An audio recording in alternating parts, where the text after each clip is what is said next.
Well, welcome back, everybody. We'll just take a moment. I'm just trying to open my agenda. It fell asleep during the break. So just referring everybody to page 386 in our agenda. The remaining item on our agenda today is the Audit and Risk Committee report. Sorry, my thing's gone asleep. And we have online Bruce Robertson. Nice to see you, Bruce. Oh, yeah, Susan. Now we need to. Susan, just introduce. Okay. Before we go to Bruce. Okay. So, George, I believe you are going to, and Jenny, nice to see you both. I believe this is an item you're going to lead for us. Yeah, thank you. That's okay.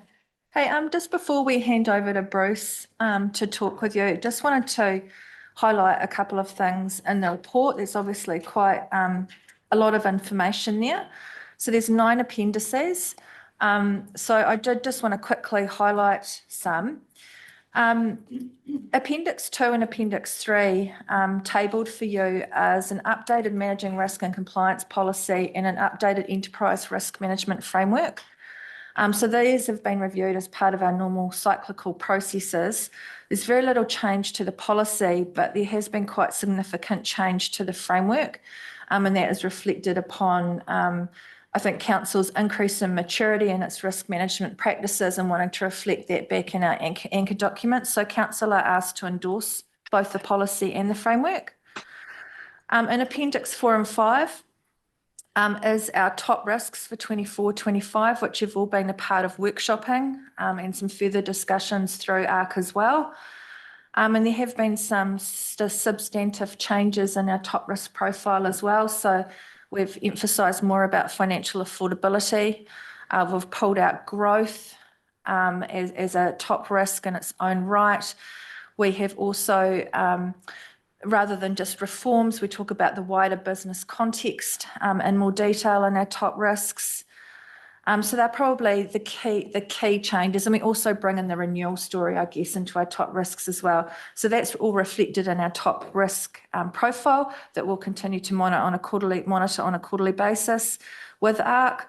And also associated with that is our risk appetite statement, which has been refreshed. So the substantive change in there is breaking down one of our risk portfolios to a more granular level. So again, we're asking Council to endorse both the risk appetite statement and the revised top risks for 24-25. The remaining appendices are more regular in nature. So we're our normal risk management update where we reflect on our top risks and what is happening in regards to legislative compliance. And that's also reflected in our internal assurance update, which we also present on a quarterly basis, and that sets out our assurance improvement programs. And they've largely been reset as a result of resource and constraints within Council. So we've re-baselined those to make them more meaningful. And then also Appendix 8 and Appendix 9 reflect our new role within Council, which is the Internal Assurance Advisor role, and that's the work plan that they'll be delivering over the next 12 months. And the charter reflects how that they will operate within the business. So they're 2 sort of newish documents through to ARC in the last meeting. So just to recap, 2, 3, 4 and 5, we're asking for Council endorsement, and the remainder are there for information and to ask questions about. And then I'll hand over to Bruce. This is part of our new sort of process in terms of we want to get greater connection between ARC and the wider Council table. And so Bruce is coming along to talk to us about that today. Thanks, Great. George. Great. Thanks, George. Over to you, Bruce. Thank you, Susan. Appreciate the opportunity. And indeed, if I could perhaps refer you to paragraph 13 of the opening paper, which is on page 353. This is actually the reason that I was keen to catch up. I'm very glad that right from the start of my time on the Risk Committee, we have done an annual self-assessment. And I think it's always important that a committee does do that. It's good governance practice to work out where we're going.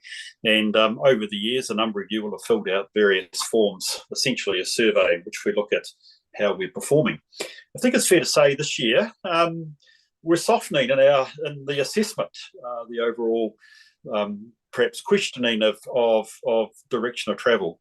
So it's appropriate that the committee spent some time at its meeting when it received the results a couple of weeks ago to just reflect on what that was saying to us, and actually how do we reset if we need to reset, and look forward to the remaining 12 months or so. Well, actually it's less than 12 months now to the elections, because in fact we'd like to institute some changes prior to the new election so that the incoming council can have hopefully a reset committee and make decisions on its longevity. Of course, the most critical thing that's happened in the course of the year is following decisions that you asked me to extend my stay. We agreed that we would engage essentially my successor, Carol Billette, and Carol has been appointed and now joins the committee and will be with us for the rest of the triennium, but take over when I ride off into the sunset next October. Wouldn't mind some sun, by the way. We're darn wet down south here. So look, the self-assessment is really important, I guess, in lots of ways. It is to the committee, but there were four questions that paragraph 13 highlighted, and I just want to reflect on those. One is the agenda's darn long. Ask any of my members, and they'd say, apart from me chairing, actually it seems to be like a long meeting. We started about 9:10, isn't it, Ken? I got that right, 10 minutes past 9, and often we are going through till about 2:30. So it's a big meeting. And actually, there's been a question mark, actually, do we try and do too much? It's raised a couple of subsidiary questions. Are we getting the right information? Are we getting too much information?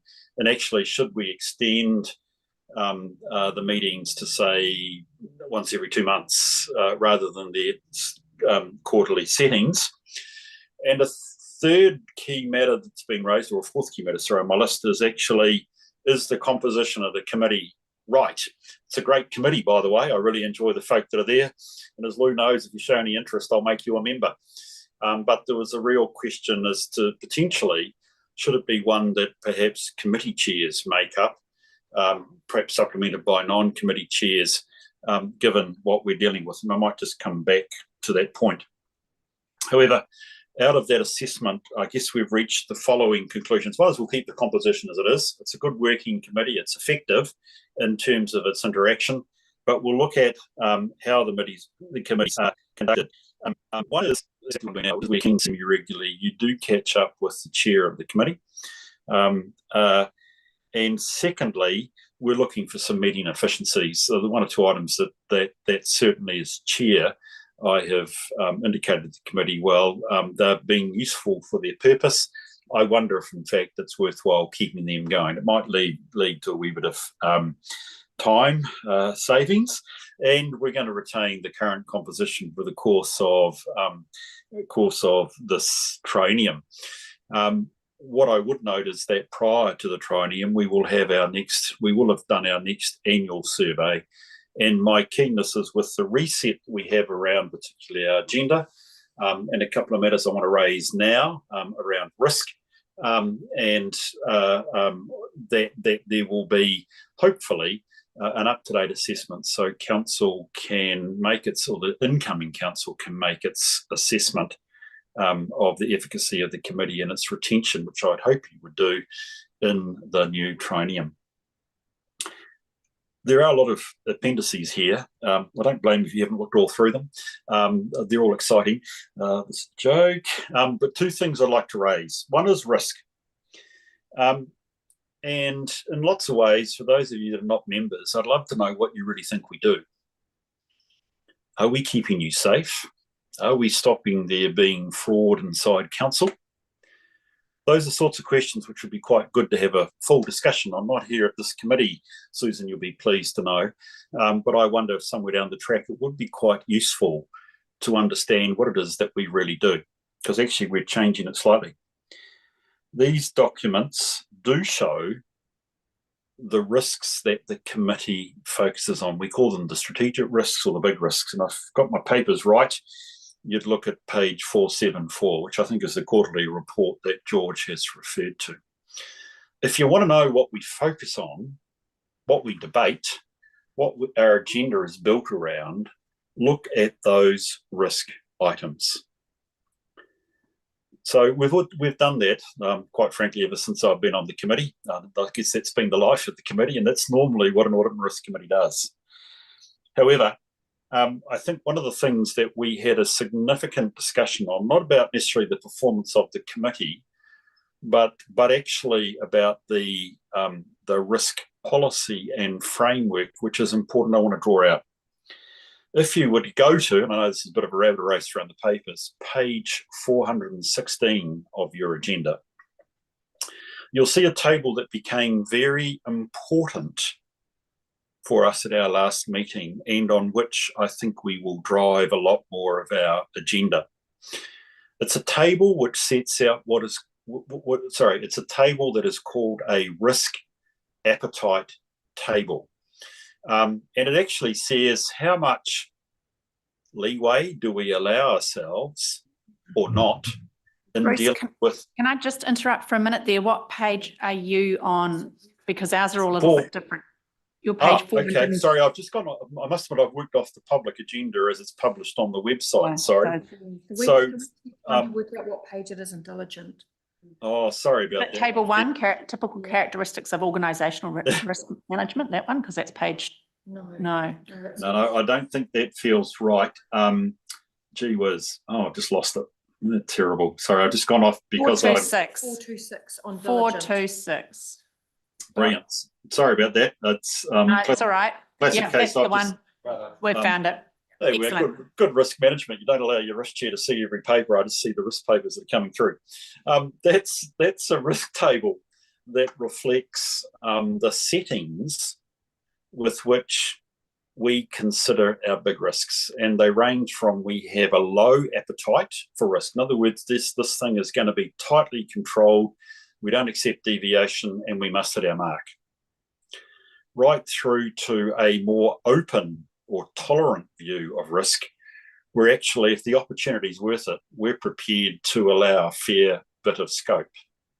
I think it's fair to say that the council by nature, most councils by nature, are in the column which is second from the left, which is moderate, which actually is quite a low appetite. I know I'm mixing the two columns. I should be careful of that one.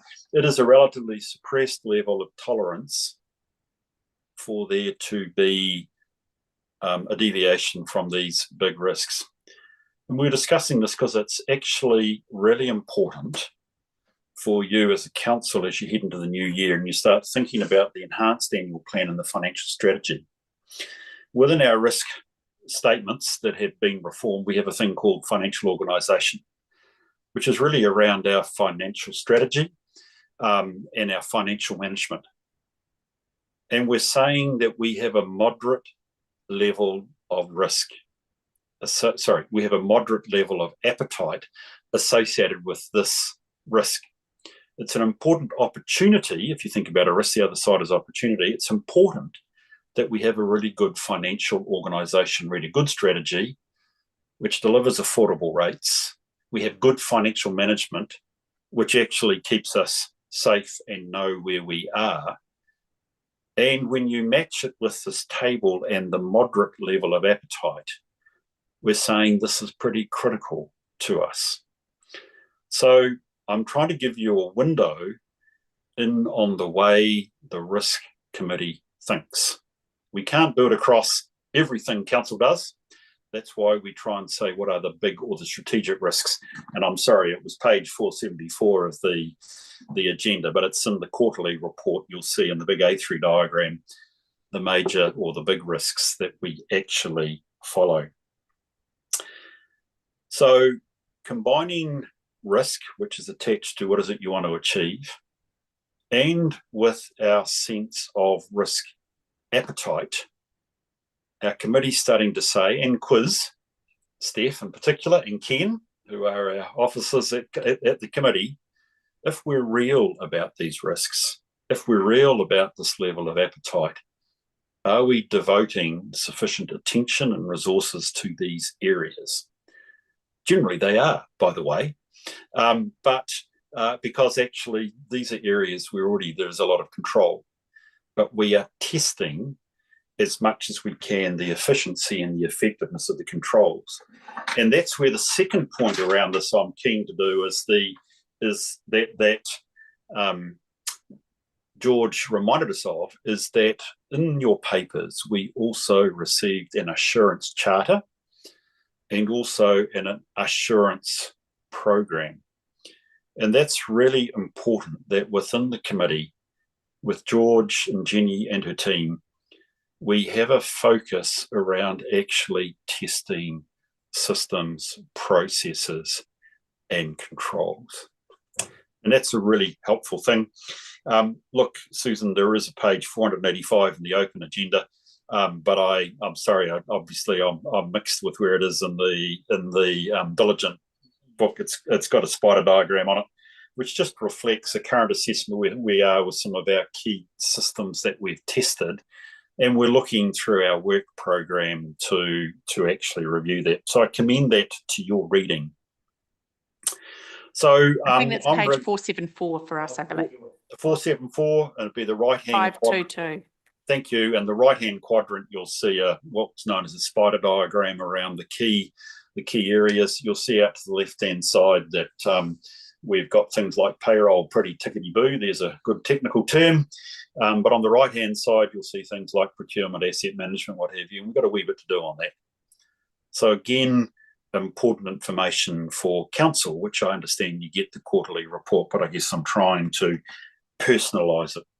So that core structure of documents, appendices, which George is asking you to endorse, our risk policy, our risk management framework, and our assurance work, is really critical to what the work of the committee is. And as I said, I'm happy to personalise it. My final point is I made some assumption, and I hope I can be happy about this, that you adopted earlier today your annual report. I'm sorry I couldn't be with you for it, but I just thought a couple of quick comments.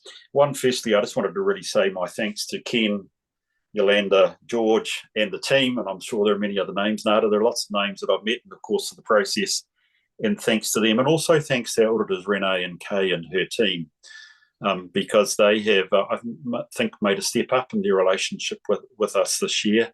And even though we had the normal challenges of getting an opinion through, we had to delay our audit and risk committee, we got there, and I'm glad and hopeful that you did today.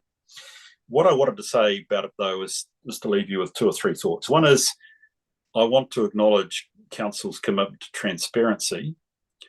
And I do think it warrants looking carefully at, as the committee did in fulfilling its functions around the annual report, because it does contain key messages that you should all be armed with when you go and talk to your community about what you've achieved in the course of the year. And there are many positives, and they are contained within the report, or indeed the summary annual report, which is also being produced and which we have seen and cleared. And I think you guys probably did this morning. The final point that I'd make about the annual report is to recognise that unusually for this year, this annual report takes on a stronger focus for you. Because I'm conscious that Council's got to rip into the 9-year LTP. I know you've already got into it. But this is one of the more critical LTPs that you and your council career will set. It's always important to have a rock solid base to start that work on. Now, there are many bases on it. Do you have good asset management plans? Do you have good activity plans? Do you know where you're at with your debt? But actually, one of the foundations is actually an externally verified annual report. And you've got that well. And I would commend all of you as I say, rip into the LTP, that actually you keep in mind what this report actually shows you. So as I say, well done to it. My final comment is, look, I'd just like to thank my committee as well, and particularly Roger, my deputy, Susan, and to all of you that come. I do appreciate it. And I've spoken enough, so there may be questions. Oh, thank you. Thank you, Bruce. It was a really good summary of some of the bits that ARC in and of its essence actually is about. I think sometimes for the uninitiated, it just seems to be a whole lot of reports, but the reality is it covers some really crucial pieces of work that we've got better at as time's gone by, and I think in a large part that's due to the members and staff and yourself, Bruce. So thank you. Really good sort of whistle stop tour of some of the highlights and the more pithy bits of our discussions had. Right. Any questions for Bruce or George? Dalmarie. Kia ora tātou, kia ora Bruce, kia ora George. Kia ora. I've got a question on page 8 of 18, appendix 4. I just noted last night that, yep, iwi mana whenua, but there's also an increase in misinformation through social media that impacts the perceptions of the community. Is that just tagged on to iwi and mana whenua? Because, man, everybody ate Three Waters propaganda, and that wasn't just in the Māori networks. I'd just get some clarity, councillor, in terms of where you're looking. Is it page 456? That is. Sorry, yeah. It's under reputation. Sorry, I'm lost. I'm working off the public agenda. Okay, so it's page 8 of 18 on the risk appetite document, appendix 4.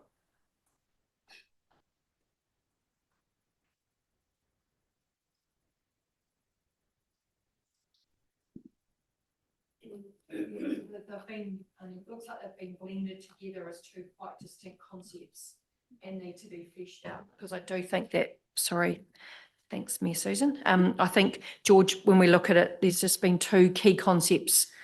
I'm doubles on stereo. Oh, No one sorry. wants me on Sorry. stereo, least of all myself. The sound of your own voice.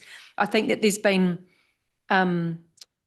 understanding that our partnerships with iwi mana whenua are critical, and that we have a moderate appetite for any risk associated with that. But the final sentence I would pick up, Georgie says, there's also an increase in and misinformation through social media that impacts the perceptions of the community. And I suspect that two important concepts have been run together, and we just need to separate them out because they are, and probably that bottom one, actually requires some further thought and consideration, because we're increasingly aware of mis and disinformation, and obviously leading into the next stage of Three Waters, leading into the election next year, LTP, we're going to have to be really mindful of that risk. So I suspect that that's what's happened, is that it's a genuine sort of administrative error, and we can correct that. Yeah, apologies. I've just located it, and the Steph's summary is correct.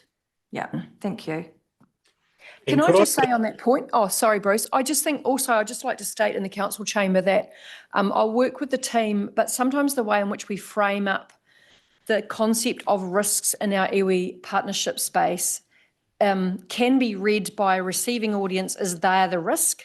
And actually the risk is in our failure or inability to ensure that there are strong partnerships and everything that goes along with that. So just highlighting to our team that the way in which we couch those terms of that risk, meaning it's in us and it's inherent in this organisation and our responsibility, and not to the external partner. So I just want to raise that here and have that on record, because it can, that in and of itself can create risk. So thanks, Bruce. I'll just hand back to you.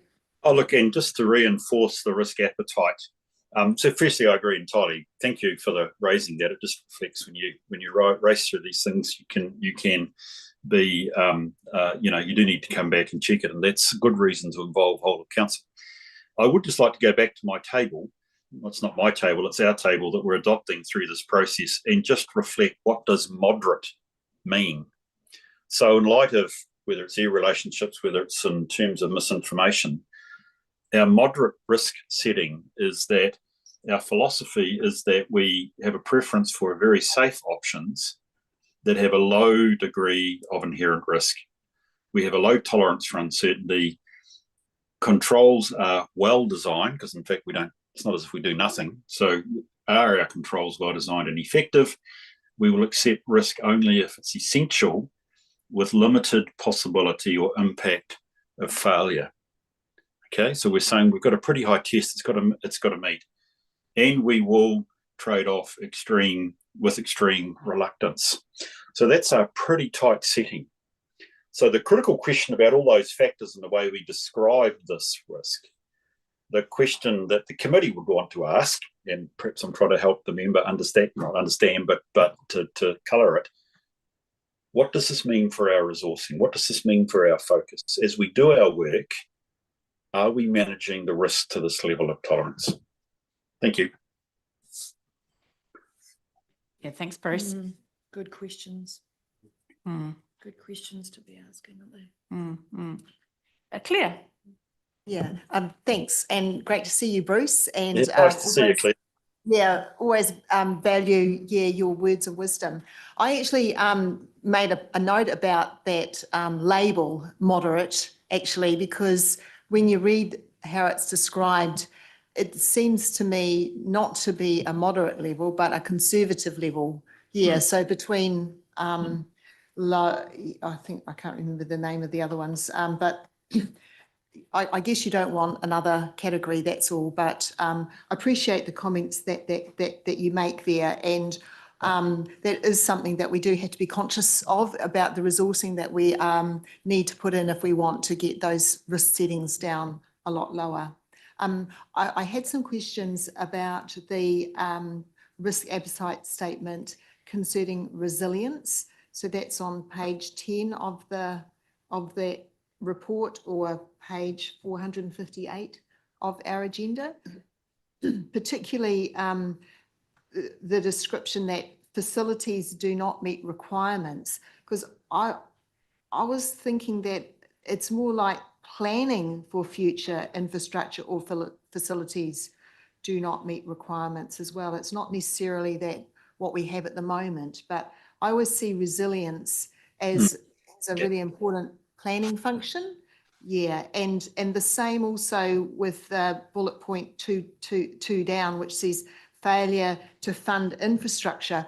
I was wondering if that would be more accurately failure to fund renewals, which then causes resilience problems. You know, like, I think that we do a good job of generally planning for infrastructure, but that when you think about the right-hand side column where it's talking about what the impacts are, or, you know, how it might be manifested that we hadn't managed the risks that well.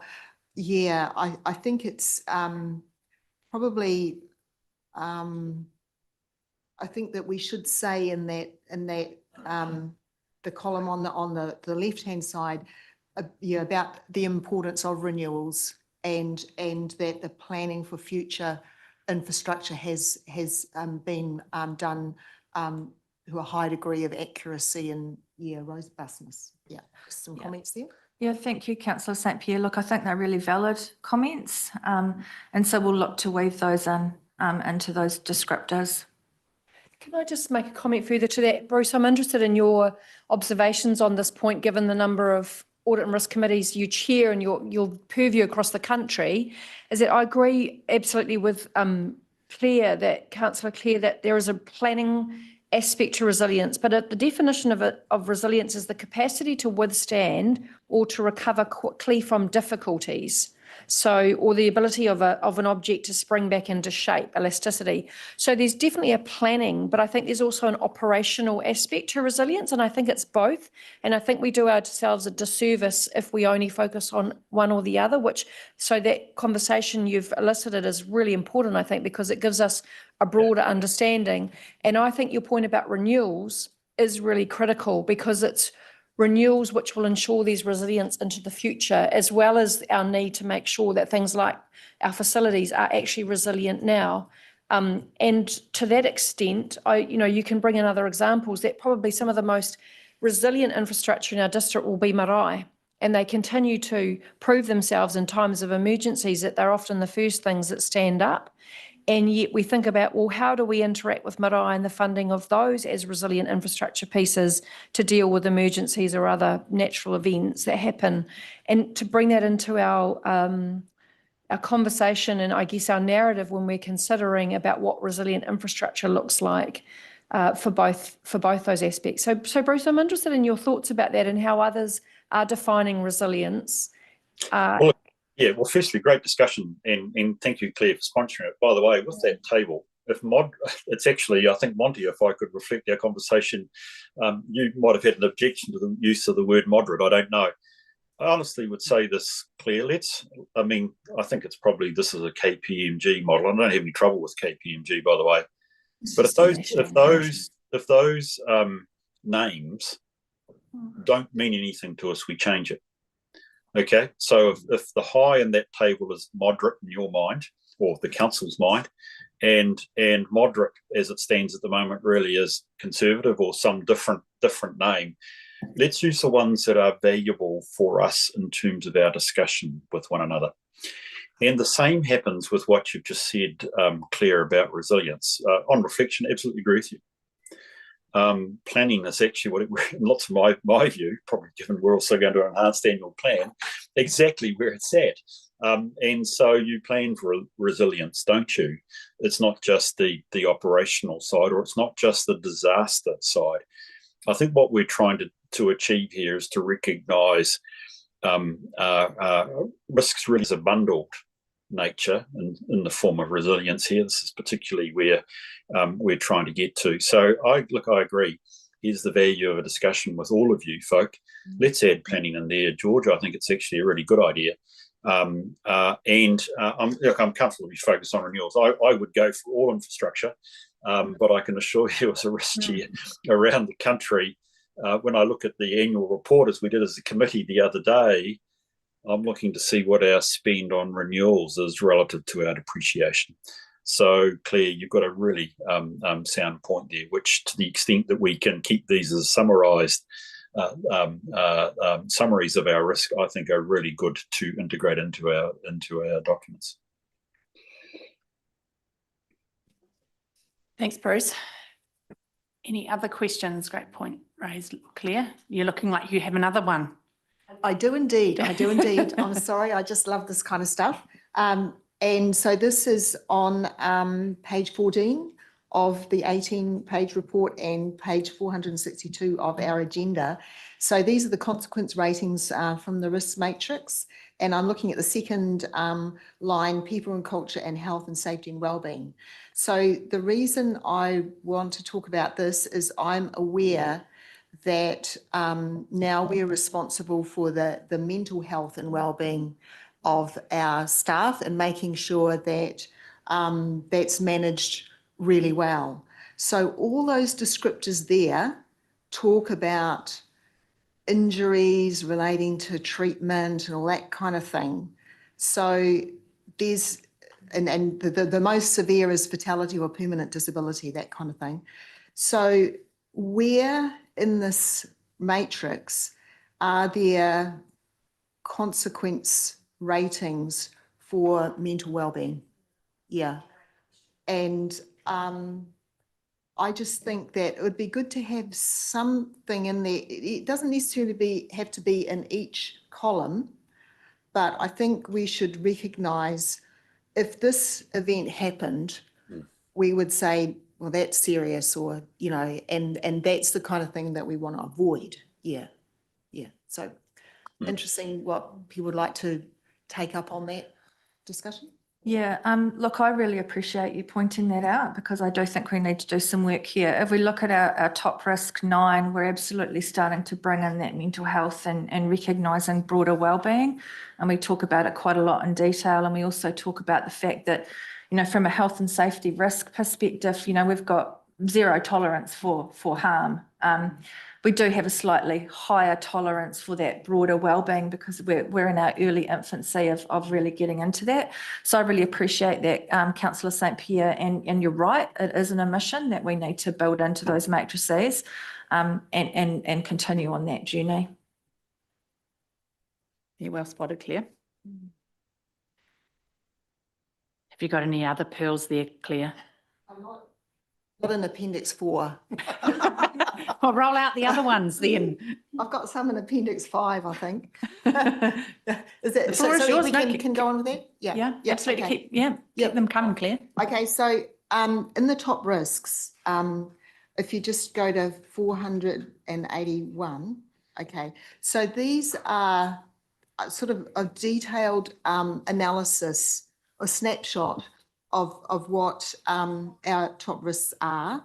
And so I thought it's really important for us to have really good targets. Okay, so the things that I'm commenting on in these, actually, I noticed that quite a few of these things, the targets weren't very specific, or there wasn't a target. Yeah. So for this is the risk to financial strategy and affordability.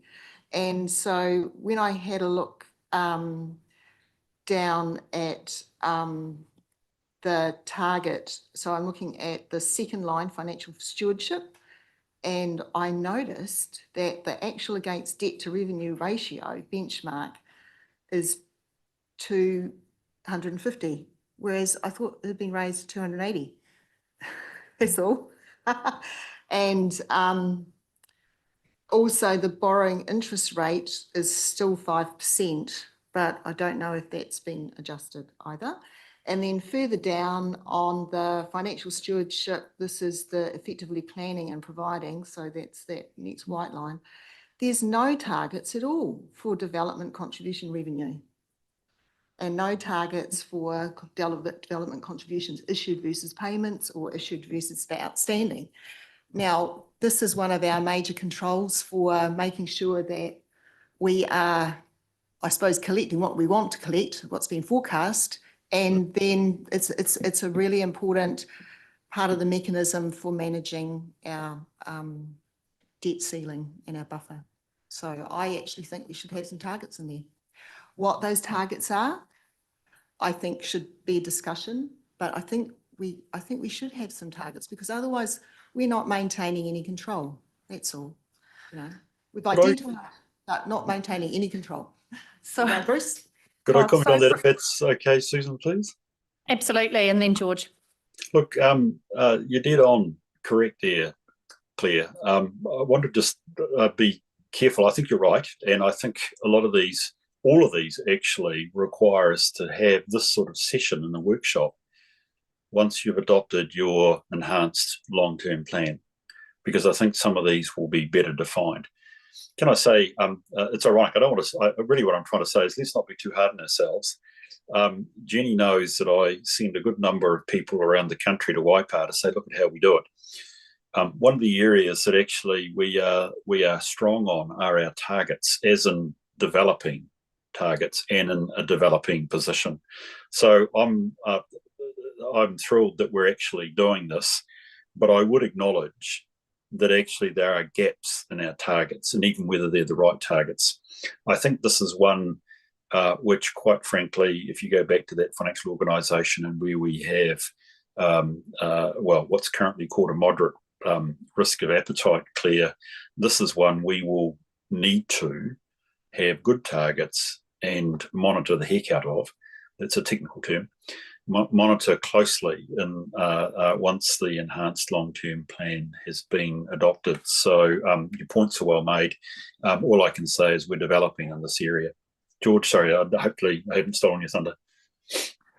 No, you've probably articulated it in a more succinct way, actually. What I was saying is this is a journey for us. So we started off with our top risks with no metrics around them at all. And so we've gone down this process of trying to develop key risk indicators to give you guys early warning if we're starting to head off track.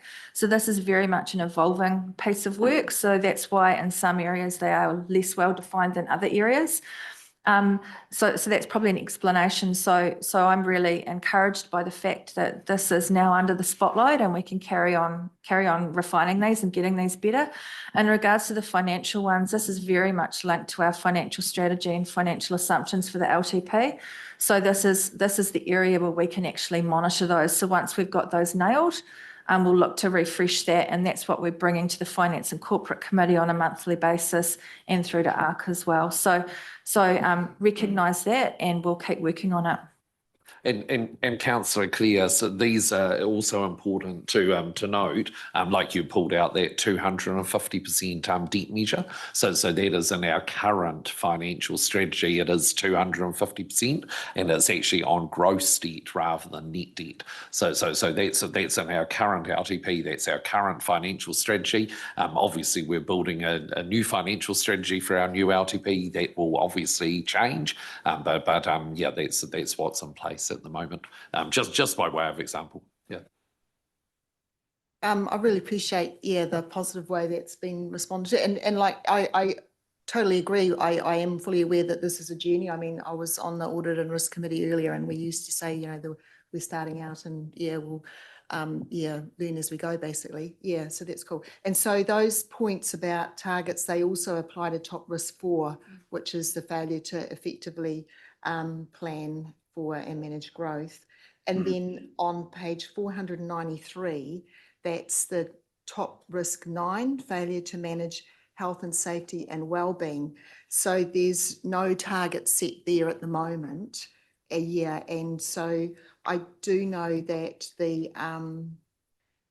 there's work being done on the implementation of the people strategy. So I just thought it'd be quite handy to decide what a good target would be for the implementation of that, how you measure that, I guess, to show that you've achieved that. That's all. Cool. Yep. So that's all there. Thanks, Claire. Some really important bits you've pulled out there, and appreciate you sharing those with us. Dale Marie, did you have something else you want to add? Just one little, well, not little, health, cultural safety. Is there anywhere that might appear in there somewhere? I might just ask Steph, who's over there, as the owner of Top Risk 9, if she's got any comment about that. Nice to see you. Hey, Morena. Thank you, Dale-Marie. Yes, cultural safety is playing a part in the review of the people strategy, which will feed into the organisational wellbeing plan. And also obviously working with Steph O'Sullivan on how we generate this and make sure that it's fit for purpose. Yeah. Thanks, Steph. And I think your point, Councillor Dale-Marie, that part of that also feeds into our strategic Māori partnership framework. So that's about raising our capacity and capability to work with Te Ao Māori in a confident way from within the organisation. So I'll probably frame it slightly different from cultural safety to saying actually raising our capacity and capability to be in that space confidently as an organisation. So it will sit across a whole range of streams of work.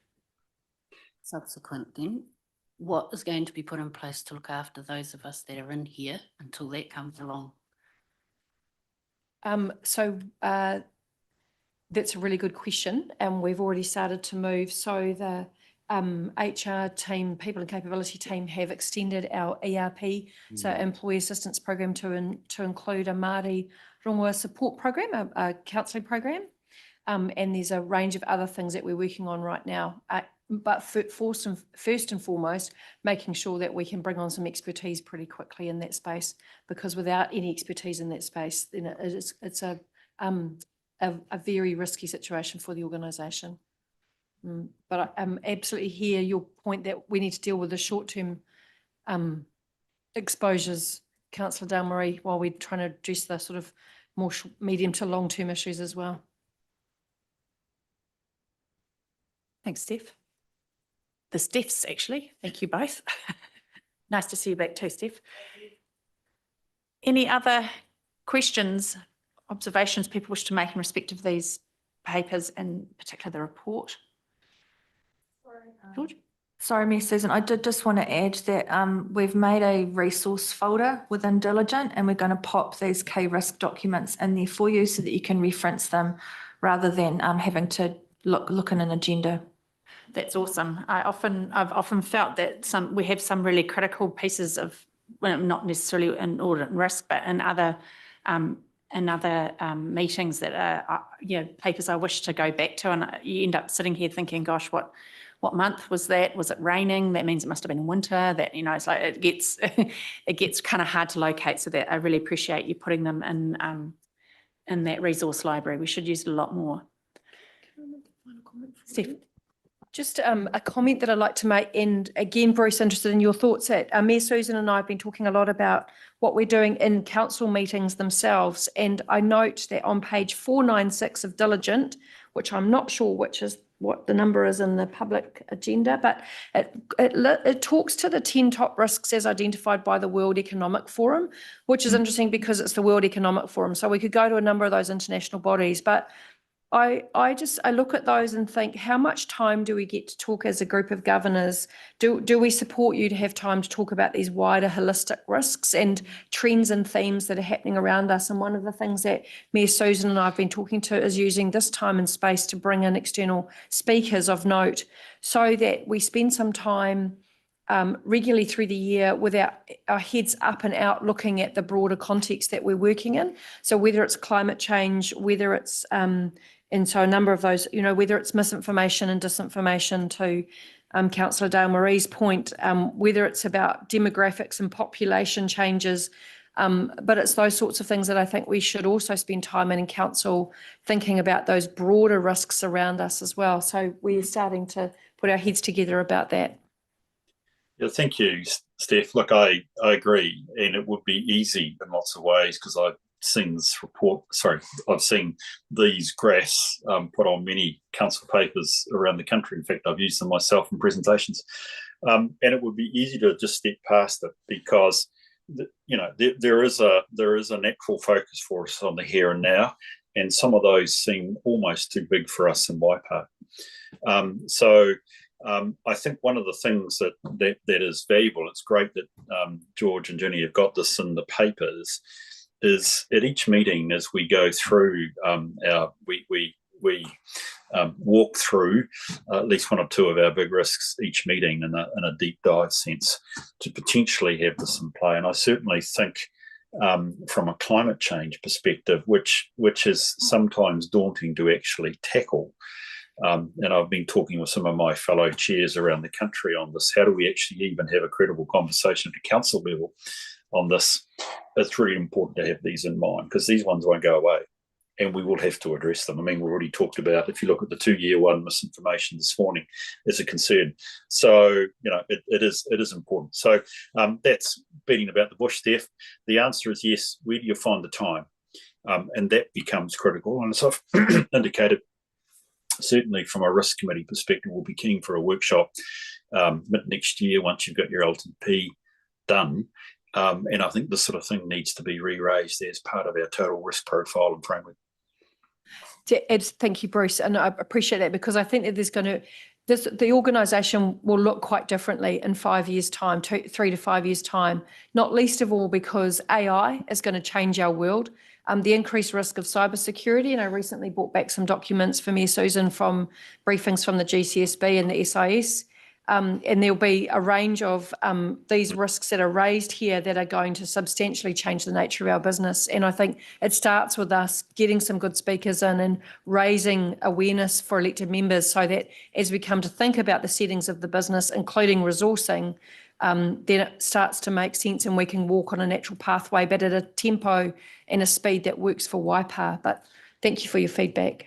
If I just add one thing to it, I gave you an answer, which was very much from my perspective as chair of your risk committee. I think you've actually raised good points, which, if you were to ask me what was one of my big risks for Waipā at the moment, is actually it's getting to the bottom of your enhanced annual plan. Long-term plan. And the critical thing comes back to exactly what you said. How do you find time as a governance group to actually address these issues? Because these issues should be thought about and addressed as part of your planning. Goes back to your point about resilience, Claire, not actually at a risk seminar where we say, well, here's the received LTP, what are our risks? So in fact, you need to do the latter bit, but actually the critical question is what's your bandwidth to at least spend some time thinking how and what way these matters should be addressed through your LTP. Thank you. Yeah, it's really thought-provoking, isn't it? Really thought-provoking. Claire. Yeah, I've just got just one little question. I don't have an argument at all with what Bruce and Steph have said. I agree totally with those points. It's just really for my own information, because there's something that I didn't quite understand, and it's to do with Appendix 6. So that's on page 514. It's at the top of that page, the key risk indicators, the top risk 3, it talks about there's debt affordability, that is gross debt.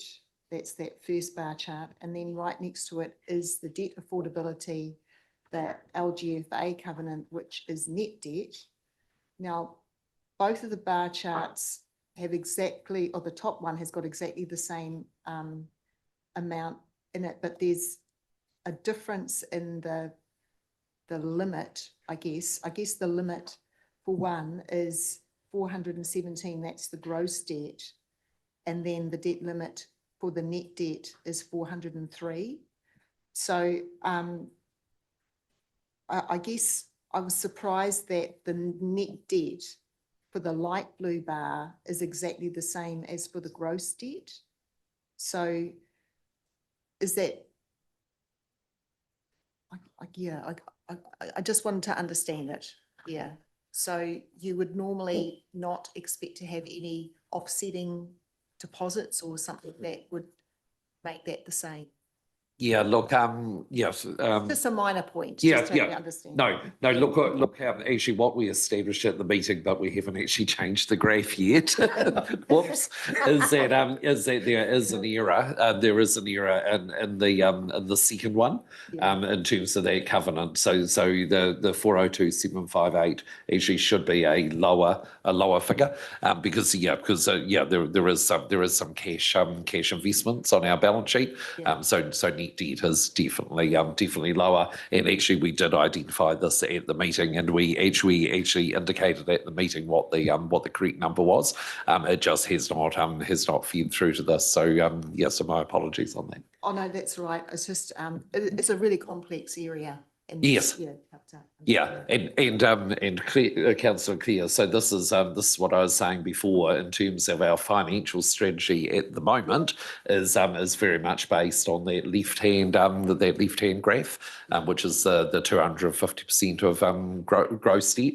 But yet there is also an LGFA covenant provision which obviously works off net debt and is at the 280. And of course we will and what we are looking to do in the new financial strategy is to very much move to the right hand one, which would be so it's just a whole lot simpler if everything's coming off the same metric. Yeah, cool. I appreciate that explanation. Thank you.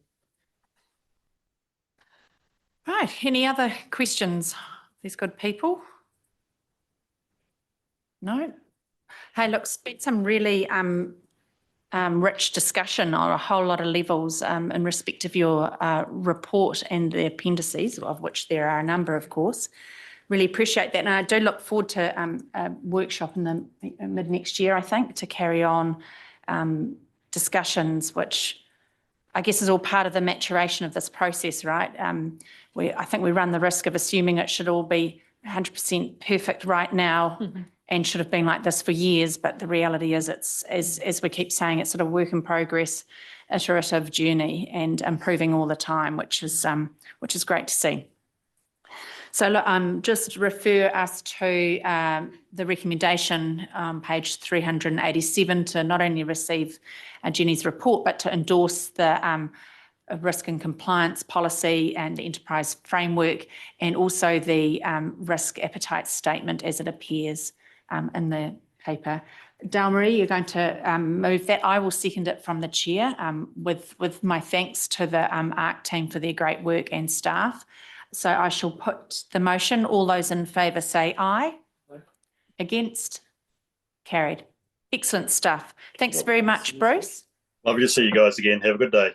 Bye-bye. Thanks. Cheers, Bruce. Thank you.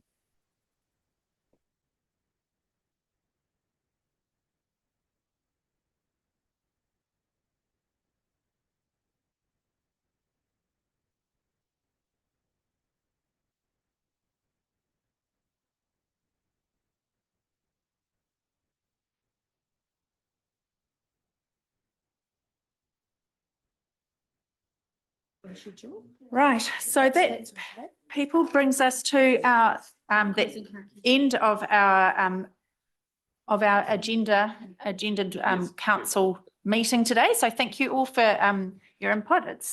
We've traversed a whole lot of topics as per usual, but could I ask Dale Marie for you to conclude our meeting as is appropriate? Kia ora tātou. Hei whakakapita tātou hui I tēnei rangi. Kia hora te marino, kia whakapapa paunamu te moana, hei huarahi mā tātou I te rangi nei, aroha atu, aroha mai tātou, ia tātou katoa. Hui e, tai ki e. Tēnā tātou. Thank you, Dale. And that concludes our meeting. So.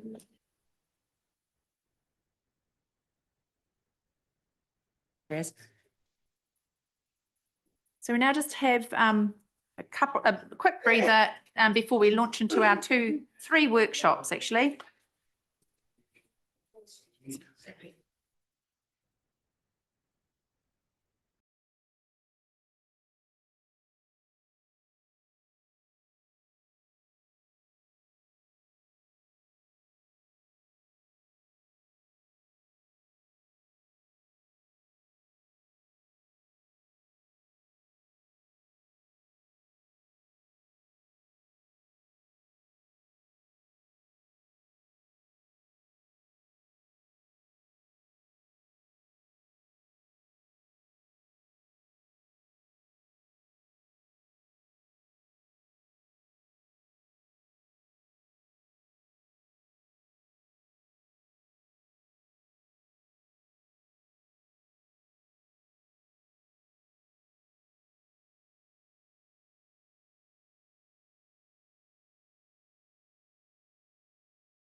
Excellent. Yeah. Well, welcome back, everybody. Just about to start the first of our three workshops today. The first two obviously connect really directly with waters reform, something that's really front of mind for all of us right now. When Steph and I sort of had a sit down and a bit of a chat about how we approach the topic, it's very easy to continue to look backwards and not outwards, and certainly not forwards. So we thought we could benefit from getting some external perspectives to come and talk to us about the things that might not be first prevalently obvious to us as being issues that we need to perhaps consider. And with that said, we extended an invitation to Mayor Neil Holdham. He's the Mayor of the humble village of New Plymouth, as he will aptly refers to it. Former life involved with Powerco. Obviously, I did a little quick Google before. I won't mention some of the other things you've done, Neil. But Neil is still runs his own consultancy business on the side because, of course, he's got lots of spare time as a mayor, as we all do, and has agreed to come and talk to us today about some of his perspectives around water reform, utility reform, being knees deep in the electricity business of years gone by. So, look, I will pass it over. Did you want to say anything? Welcome, first of all, to Waipā, the greatest little district in the country, and nice to have you here. Steve. Cheers, Mayor Susan. Yeah, and welcome, Mayor Neil. Thank you very much for agreeing to come and speak with us today. It's great to have you in the room. So just a little bit of context. I just want to endorse what Mayor Susan has said. And I was reflecting on my 3 years of chairing the Central North Island CEs group. There were 22 councils on board, and for nearly 3 years we would meet monthly to talk about Three Waters matters. And for the first half of big chunk of that, I think Neil was actually chairing the whole of council's group for mayors. And so Neil and I worked really closely together. And one of the things that I've learnt most from Neil, I've learnt lots of things from Neil, and he was a fantastic chair and would always be very cognizant of each council's need for their own mandate and their own decision making. And I watched him very carefully navigate that space. But what I learned from him was, I'll never forget him saying, this is potentially one of the largest mergers and acquisitions that will ever happen in the New Zealand space. And we're talking about it in local government speak, but actually this is a merger and acquisition. And if you're in a utility entity, there's a completely different language and way of going about this. And he and I would talk about that at length, and it's always stayed with me about the way in which we need to make some of these really critical governance decisions. And certainly being in the wheelhouse with Dawn and her team about thinking about this next iteration, it's very easy to get consumed by the content and get into detail. And we know that the devil is in the detail in these decisions, but actually it's really important to make sure that are we all on the same page about the context?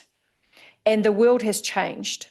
The world has changed since Neil and I were working in that space of the Nanaia Mahuta-led Three Waters reform. We are now in Local Waters Done Well. We are now seeing a very different government approach. We're seeing different funding and finance approaches. And so we thought it important to stop and take some time to think about the context of the decisions you will be making or be asked to make, and probably the biggest decisions on the plate of Waipā District Council. And I know that many of you were in the room, or some of you were in the room for the previous iteration. And as Susan has said, it's easy to go back into that space and think about what was there. And what we're asking you to do is come to this with an open mind. We've got 3 speakers today, and I want to acknowledge Vaughan Payne, who's also in the room. So Vaughan's leading our Waikato Waters Done Well program, and many of you will know Vaughan as an ex-CE in local government as well. So Vaughan's very well familiar with the complexities of this. But we have Mike Brewster, who's the former chief executive of Taswater. And I think they went, Vaughan, correct me if I'm wrong, they went from 29 entities to 4 to 1. in Tasmania. So Mike's online and he will be available for you to ask any questions of, but he is talking from a lived experienced approach, and he's got some really interesting lessons to reflect on.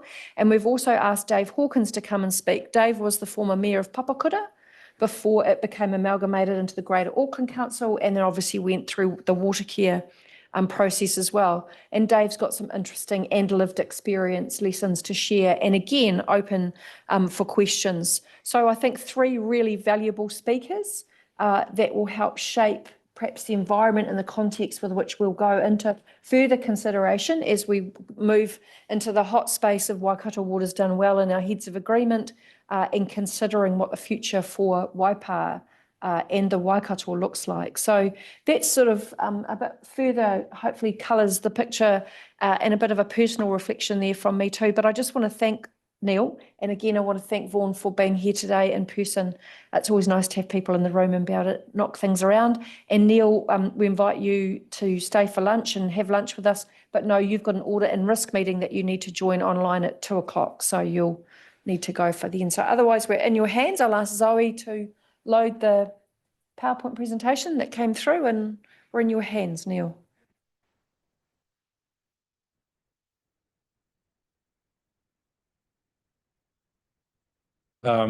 Susan running the show. But look, thanks for the opportunity to come here. And I just to set the scene, yeah, I moved into the energy industry in 2003 at a time when Powerco had just purchased the networks that stretch from Coromandel down through to South Waikato, along with some gas networks over in Hastings and Wellington.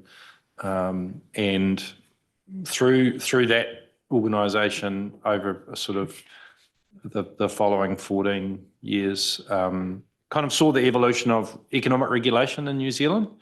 And so what I've done is I've pulled together quite a few slides. I'll talk through them really quickly. I think you guys will have access to them afterwards if you want to refer to them. But I'll try to kind of fly through them. If you have any questions, just interrupt me when I ask, but I'll try to, so that we leave some question time for the end. So look, this is just about what's going on. So this is from Water New Zealand. These are, you know, you can just see the trends in terms of increasing CapEx across your fleet of water assets, and obviously potable water is kind of mid-pack in terms of wastewater is the most expensive. Stormwater's generally got the least amount of investment, and then water in the middle. And this is driven by a range of factors, from construction inflation to growth, to compliance costs. I just think it is important this is some stuff from Stats New Zealand about our population growth, and you're a council area that's growing much faster than us, and a region that's growing much faster than us. I think New Plymouth's growing at about 1 to 1.2% per annum, whereas I think you're close to the 3s.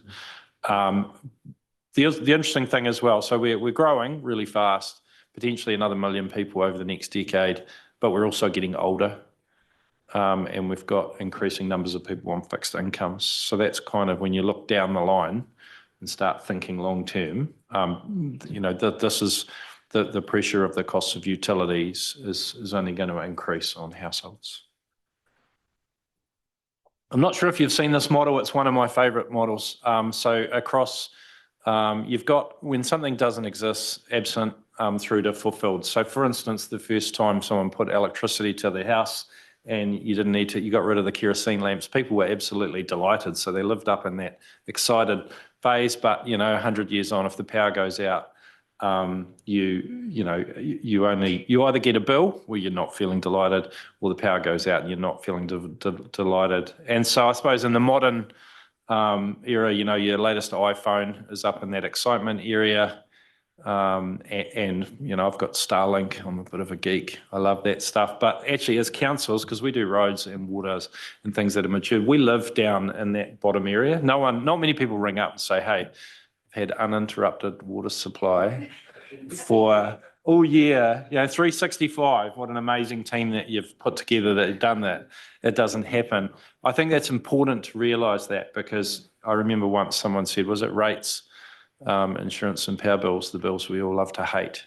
So we're in this place where, again, we've got growing population, growing demands, the prices of the services we're delivering, but these aren't services that elicit delight. They're not holidays to tropical destinations, but they're critical to the communities we serve. This is some older stuff from Infometrics, and that's why I've drawn the big red arrow. But essentially, New Zealand, you've all heard about the infrastructure gap, the infrastructure deficit, and what we're doing with it. And we're working on a project that will hopefully get some initial results out by the end of this year that actually brings together all of the data from every council in New Zealand so that we can actually provide the 10-year forecasts of what we're planning to spend on infrastructure. But you know the direction of travel. And this is just further, this is more Infometrics stuff looking at. So, nationally, we spend the most money in terms of infrastructure on roading, but if you look at councils, that's net of roading, so that takes the roading out.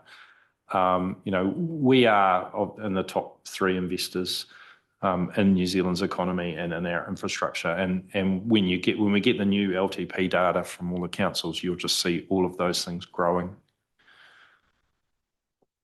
So reform. You had one bundle of reform, and then they've rebranded it another. Did a bit of work with the previous administration and provided some advice to the current administration when they were in opposition around it. But in a nutshell, we've got, local water done well is a light-handed version of Three Waters, and it'll just take longer, but the direction of travel is the same. It's responding to this infrastructure gap with economic regulation and some other elements. So if we kind of break down, I'm a pretty simple kind of person. It's kind of 3 elements I think that are most relevant to the current reform. So we've got Taumata Arawai that are there to make sure the water's safe and also set standards for the environment. They've been given instructions to be a little more pragmatic in terms of their environmental compliance standards. And we've had indications that we'll see those changes come through in terms of they will take a lot of, in theory, heat out of the regulatory compliance regime from councils and make their own determinations that we have to then implement. But essentially, they're driving some of our costs in terms of compliance. The LGFA, I see that you're also a member. We're a member. One of the concerns we had about the previous model was that there wasn't a Crown guarantee, and therefore we couldn't access funds at the cheapest possible price to provide the service. They've done a deal with the LGFA. LGFA is obviously, as you know, come out and said, if you create a CCO, we'll provide up to 5 times earnings in terms of your borrowing. So you deals with the capacity, balance sheet constraints, and provides the funding at the lowest possible price. And then the Commerce Commission, so they haven't released the details of what the economic regulatory model will look like in the timeframe, but in a nutshell, they're there to ensure assets are built, maintained to appropriate standards efficiently, and to deliver that long-term value to consumers. So if we turn to Waipa, you have the same decisions to make as we do down in the humble village of New Plymouth. So we've got a two-path model that we're exploring. One is the New Plymouth goes it alone, and the second model is working with the Taranaki and potentially neighbouring councils. So the closest ones being New Plymouth, so it's New Plymouth, Stratford and South Taranaki, and that's our kind of regional identity. But we've also just entered into kind of high-level discussions with Wanganui. Many people in South Taranaki view Wanganui kind of as closer than New Plymouth. So, and we've got GHD doing the modelling. And all the models we look at, you can see the prices going up. And I think that's really important for our community. We charge about $1,360 per property for all Three Waters. And by the end of our LTP, so in 10 years' time, it will be about $2,700. So roughly doubling over a decade. And from what I've seen of other similar sized councils, same sort of trajectory. So you've got to look at what's coming down at you and make some choices. I'm not here to tell you what you should do. I'm just here to, I suppose, give you an indication of what I think is going to happen and what it's going to look like. So regulations, and I'll just start with with Taumata Arawai. So, we've seen the drivers for water safety, and in some communities, particularly those with small rural supplies, some of those compliance costs of putting in ultraviolet treatment and those sort of plants are really driving significant cost into the delivery of potable water. As I say, the instructions from the minister have been to be more pragmatic. So I think what we're going to see is they've talked about, if you think about your wastewater discharges and stormwater discharges, they're going to be basically stratifying the regulations so that they say for a water body that the water quality in that water body is this will be the discharging quality thing, whereas in the past it's been up to councils to look at that and make their own determinations. So I think what they're trying to do is shift, I suppose, the risk of setting compliance targets from councils into Taumata Arawai, but until we actually see exactly what they come up with, it's a little bit of an unknown. But I think they're not going to be negotiating on water safety because obviously that a lot of these changes were driven out of that. Look, the RMA stuff remains the same. You go to your regional councils for your abstraction and your discharge consents, and then they obviously undertake the monitoring. Those things, I think, are largely on track to continue. I mean, there's been talk about the government's obviously made some changes in terms of the regulation and asked those councils to put their water plans on hold for a period of time. But you're still going to have to go and renew your consents. The bar is increasing, and I was pleased to hear that you've already got water meters in, which will obviously help you in terms of your compliance by showing that you're being prudent in the way that you're conserving the resource. So the Commerce Commission, and this is, I'll probably spend a little bit of time on this. So they start with this concept of information disclosure. So this is how they measure the performance of regulated businesses. So they're looking at your asset management plans, they're looking at your funding and financing plans and the assumptions that sit behind them. And they will be putting all of the entities that they measure into a form of, I suppose, league table to compare them. And that will be the first start of the regulation. And then after a period of time, they will bring in this economic regulation, which will set the price and drive efficiency. And so you can kind of look a lot of this stuff up, but they start out by working out what's the weighted average cost of capital, and they have a process for, the cost of capital is quite high at the moment because the cost of borrowing money is quite high. As that comes down, the weighted average cost of capital. So they do it, it's kind of every 3 to 5 years as they make a determination on what is the cost of capital, and then they apply that to your capital expenditure, your operating expenditure. They look at your performance targets and they say, right, this is how much money you can have for CapEx, this is what you can have for OpEx. And really, if I were to sum it up, what their model is, you've got to prove everything to quite a forensic level of detail. And if you can't prove your expenditure, they'll take it off you. And I think there's a view that will, and it's been proven in the lime industry, that does drive efficiency. You'll get this in your packs, but it just talks about, the way that's at a high level, how they describe the way that they've regulated utilities. And in a nutshell, the lines companies in New Zealand are probably the exemplar in terms of investing and reliability. Look, there are the odd case, and Aurora Energy's one where they didn't. This is down in Dunedin, and I actually was part of a team that went down there to fix Aurora, and sort of 7 years on, they're coming out of, the point where they had poles falling over, people being killed, a lot of power cuts and things. They've really turned it around. But largely, we find that if you want to connect up to a local utility, you can. The reliability's been fairly stable. Prices have been fairly stable. So I just thought I'd talk to you a little bit about what you can expect in regulation. So when I started at Powerco, we were under an economic regulation which was called CPI minus X. So because we were a rural utility, our X factor was 2%. So they said, oh, because you've got low numbers of customers per kilometre of network, you're not that efficient. So we're going to take 2% off you every year. So if inflation was 3%, our revenue for each customer could be 3 minus 2, which was a 1% increase. And we worked under that regime for about 6 or 7 years. But we actually realised that we had all these assets that were built in the 50s and 60s and they were needing to be replaced. And so we lobbied the government to move away from CPI minus X and adopt a model that they were using in the UK, which is called a default price path, which is essentially don't look at inflation as a measure, look at our CapEx and our OpEx and what we actually have to replace in the future.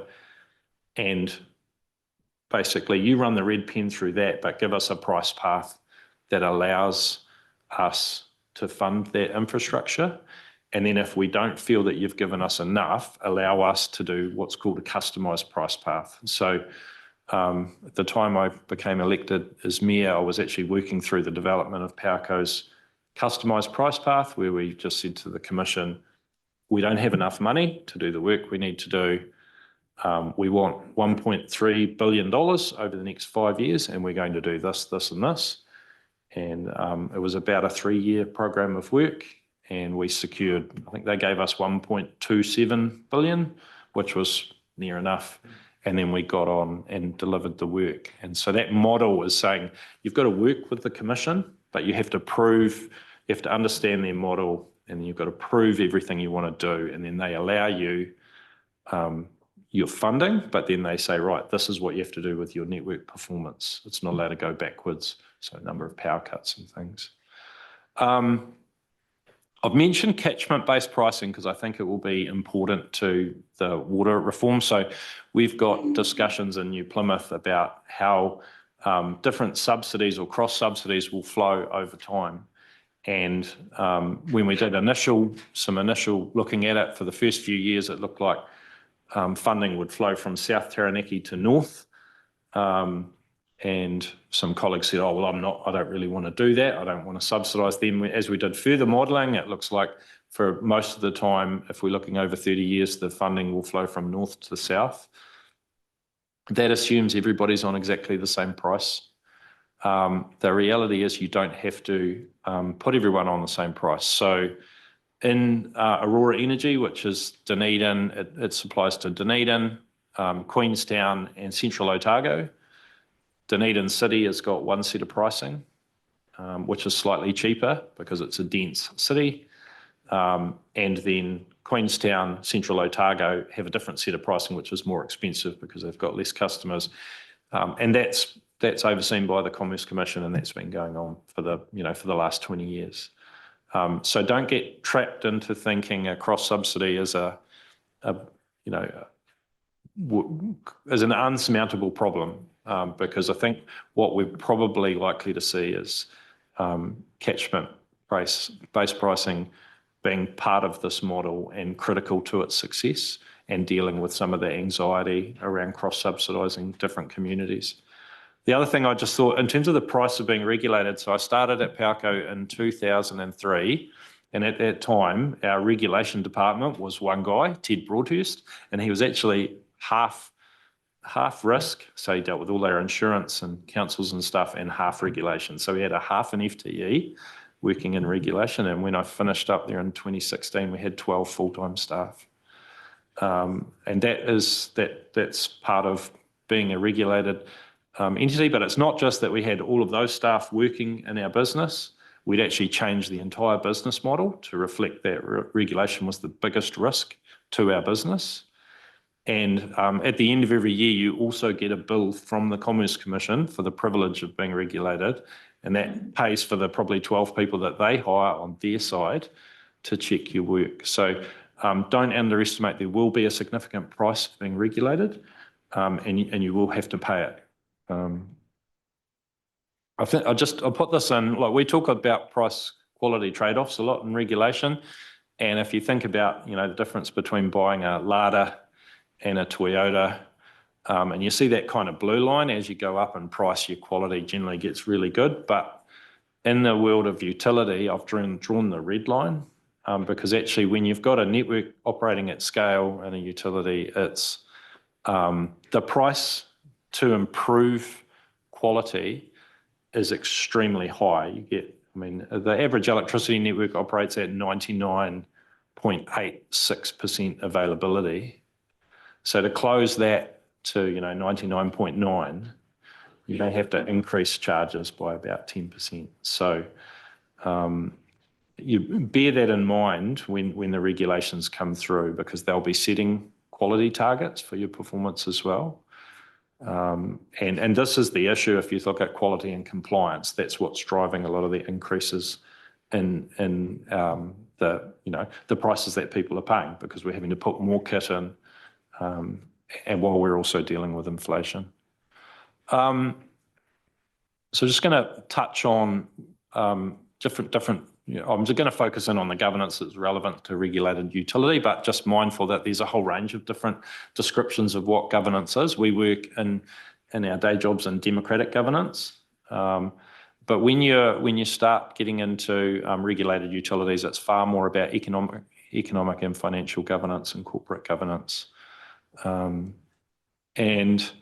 really, I suppose when you're thinking about creating professional independent boards to run, whether it's just a single CCO for your own organisation, or a sub-regional or a full regional or multi-regional, the key skills you need are, one, that people are customer focused. And if you think about the regulations are also about driving customer focus, keeping the price down, keeping the quality stable.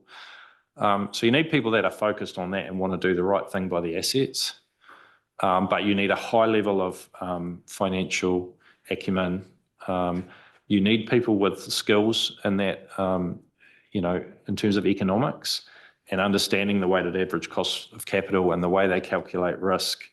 And to take that very long-term view, you need really good legal skills, because this is, a huge focus is on about, it's the same as your audit and risk committees, but supercharged, because you've got a regulator that's challenging everything you do. You need really good asset management thinking and the ability to support the engineering teams within, to make really good decisions. That regulatory management, which is a combination of it's a combination of engineering and economics and financial skills to take it all together and determine really the price paths and be able to defend them, because the Commerce Commission are looking through your numbers to find gaps so they can say, oh, you haven't proved that, we'll take that money off you.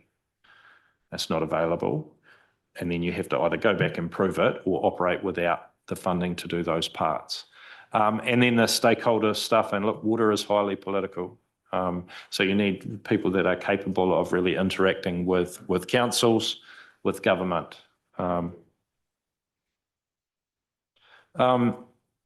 So areas of focus for water service providers.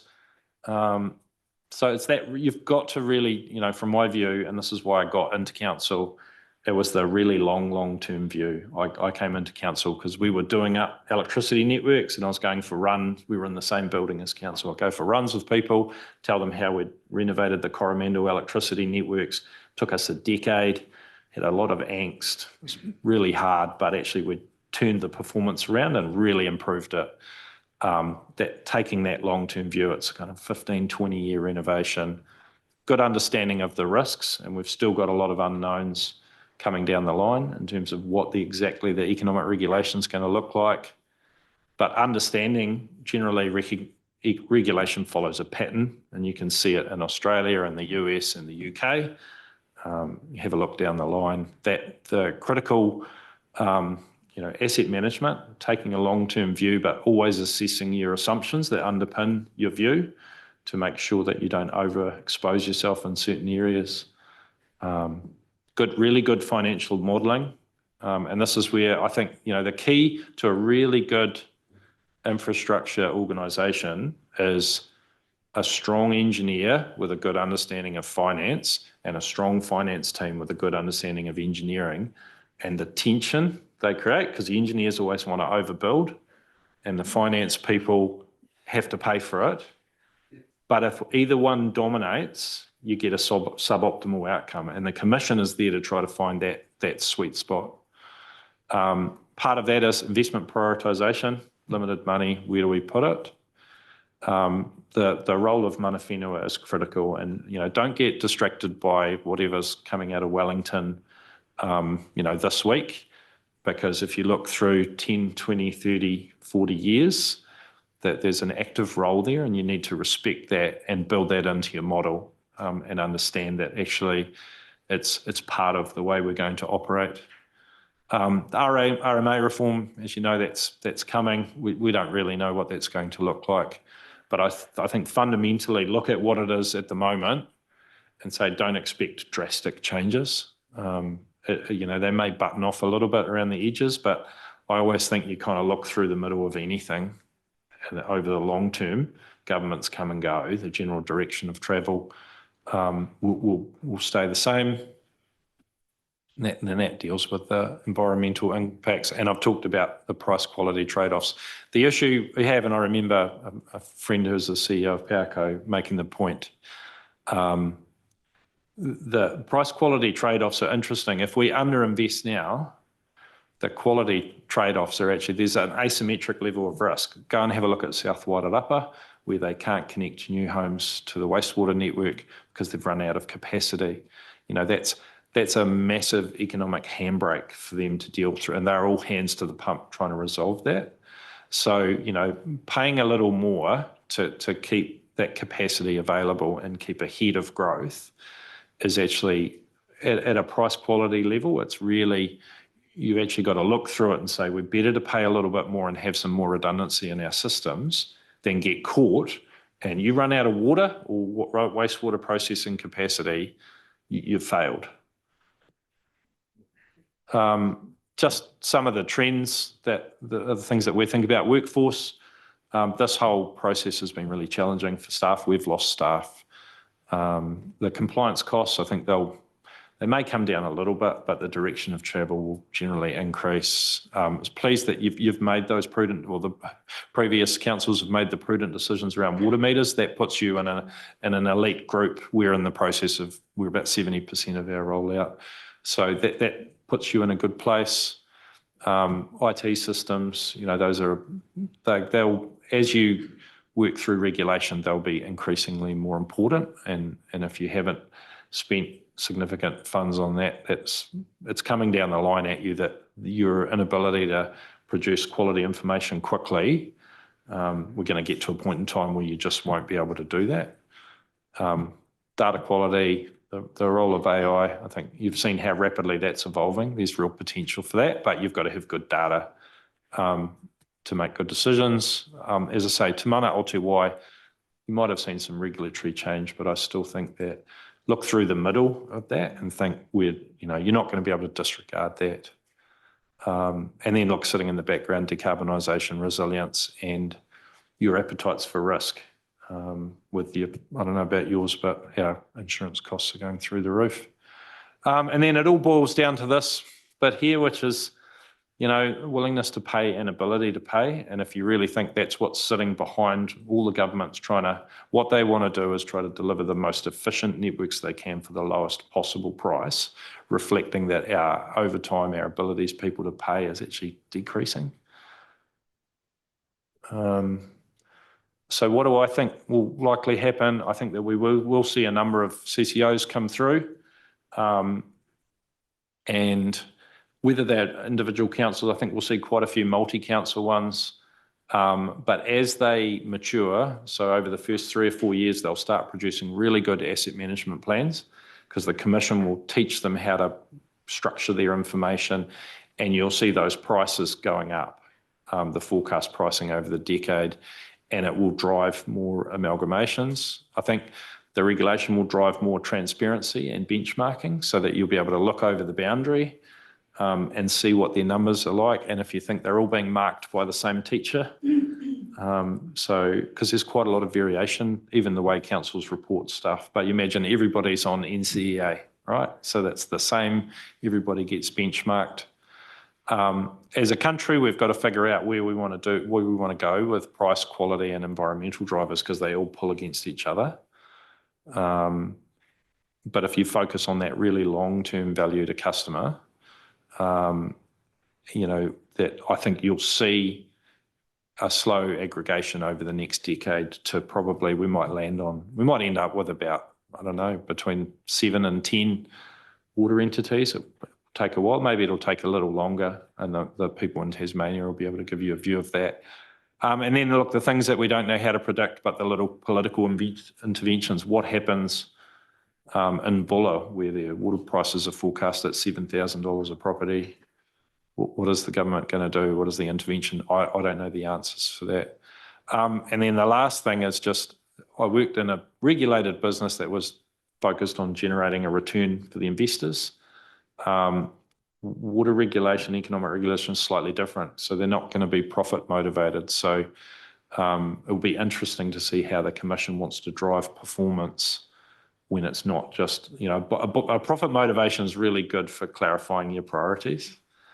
But these entities will be very much community focused. And so it'll be interesting to see how the regs evolve to reflect that. I think. So happy to take any questions. Oh, thanks, Neil. That was awesome. Yeah, lots of scribbled heaps of notes down. But look, I'll throw the floor open for questions from anybody about anything you've raised. Roger. Yeah, thanks, Mayor. Look, that really is really interesting. And as far as the way you're going, you know, you've talked about a single CCO, and you've talked about the area or group CCO. Is there a transition that you maybe take the first option of separating your waters out into a CCO that is a single entity CCO as a transition staged to a group? Well, yeah, look, there's totally that possibility. And I'd start with, like, I believe that councils will continue to do the billing, for instance, and anyone who's ever built a billing engine will tell you how expensive they are to develop and maintain. So it may be that councils continue to bill. But when we look at it, like we set up a CCO for our airport and it was quite easy. The airport manager became the CEO, and then we hired a board, and it's all, you know, it's all publicly disclosed. And I think we pay that governance team about an extra, so that there was about a $200,000 cost to turn what was New Plymouth Airport, just a department, into a CCO. Whereas if you're establishing a water entity, you're going to need a CEO, a chief engineer, who might come from within your Three Waters division, a CFO, a regulatory manager, and a customer and commercial manager. So you're probably looking at about $1 million worth of cost there, plus a board, and that'd be slightly more complex to run than an airport. So you might say, I don't know, 300,000 for 4 directors or something. So potentially there's just OPEX straight on the top without any of the factors of regulation that I've talked about, which kind of leads you towards, well, can we share those costs across a larger number? Yeah. And I think when you see some of the modelling, I'm not sure who you've had doing your stuff, but you'll see that here's your default line and then here's the CCO line. And it takes a while for that to kick in. But I think those are the things that are driving our thinking. But in terms of transitions, yeah, we've also thought that there's a role that council can play potentially in providing the back end office stuff, the HR, payroll, management of insurance costs and that. So it's like people thinking everything's got to be working perfectly on day one. The networks have to operate, but there are potential models where there's a transition of services across over time. Thanks, Lou. Thank you, Dale. been very interesting listening to you. But just one thing that, from my point of view, do you see the separation of 2 waters and 3 waters, separation of stormwater? This is one of the issues that we're all facing. I come from a civil defence background, and there is quite an area there that needs to be controlled somewhere by somebody. And will that go back to councils? Yeah, look, and I'm a big supporter of it being the 2 waters as a starting point because it's simple and simple's better. You can charge people connected to a wastewater network. You can charge people connected to a water network. You've got the volumetric charging. And I think that the nature of stormwater is a little more complicated because it's integrated into your transport network and often into your parks. And, you know, for us, we actually run our parks as kind of water storage and sumps for floodwaters. So, but I think that what they've realised is it may be that these entities will contract to do some of the engineering and design because they'll have that expertise, but the funding and operations will sit within councils. And I think that because there was a lot of concern around, you know, your roading network is your secondary stormwater network once the network gets overwhelmed, etc. And I think that's been reflected in the model that the government is espousing.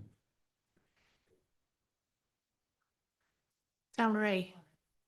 Oh, Mike, then Dale-Marie.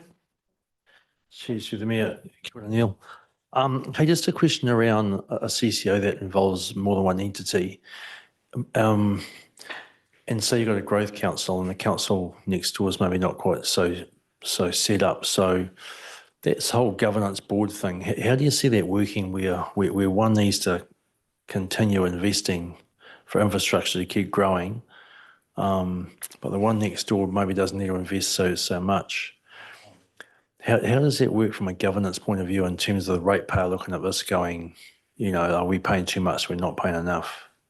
And I think, well, that's where I talked about potentially catchment-based pricing as a way that you capture the cost within a catchment as long as it's big enough. Yeah. But I think when you look at the regulatory model, the Commission has a role in terms of making its oversight to ensure that that where you've got growth, there's capacity there to connect that growth. Because if we don't do that, we constrain, you know, economic growth, which as I say, we've seen that example in South Wairarapa. It's one of the things that the Commission will be looking to avoid, and they're looking at, you know, they're looking at within asset management plans, you've got to disclose where you've got constraints on your networks, which requires a greater level of understanding of your assets as well.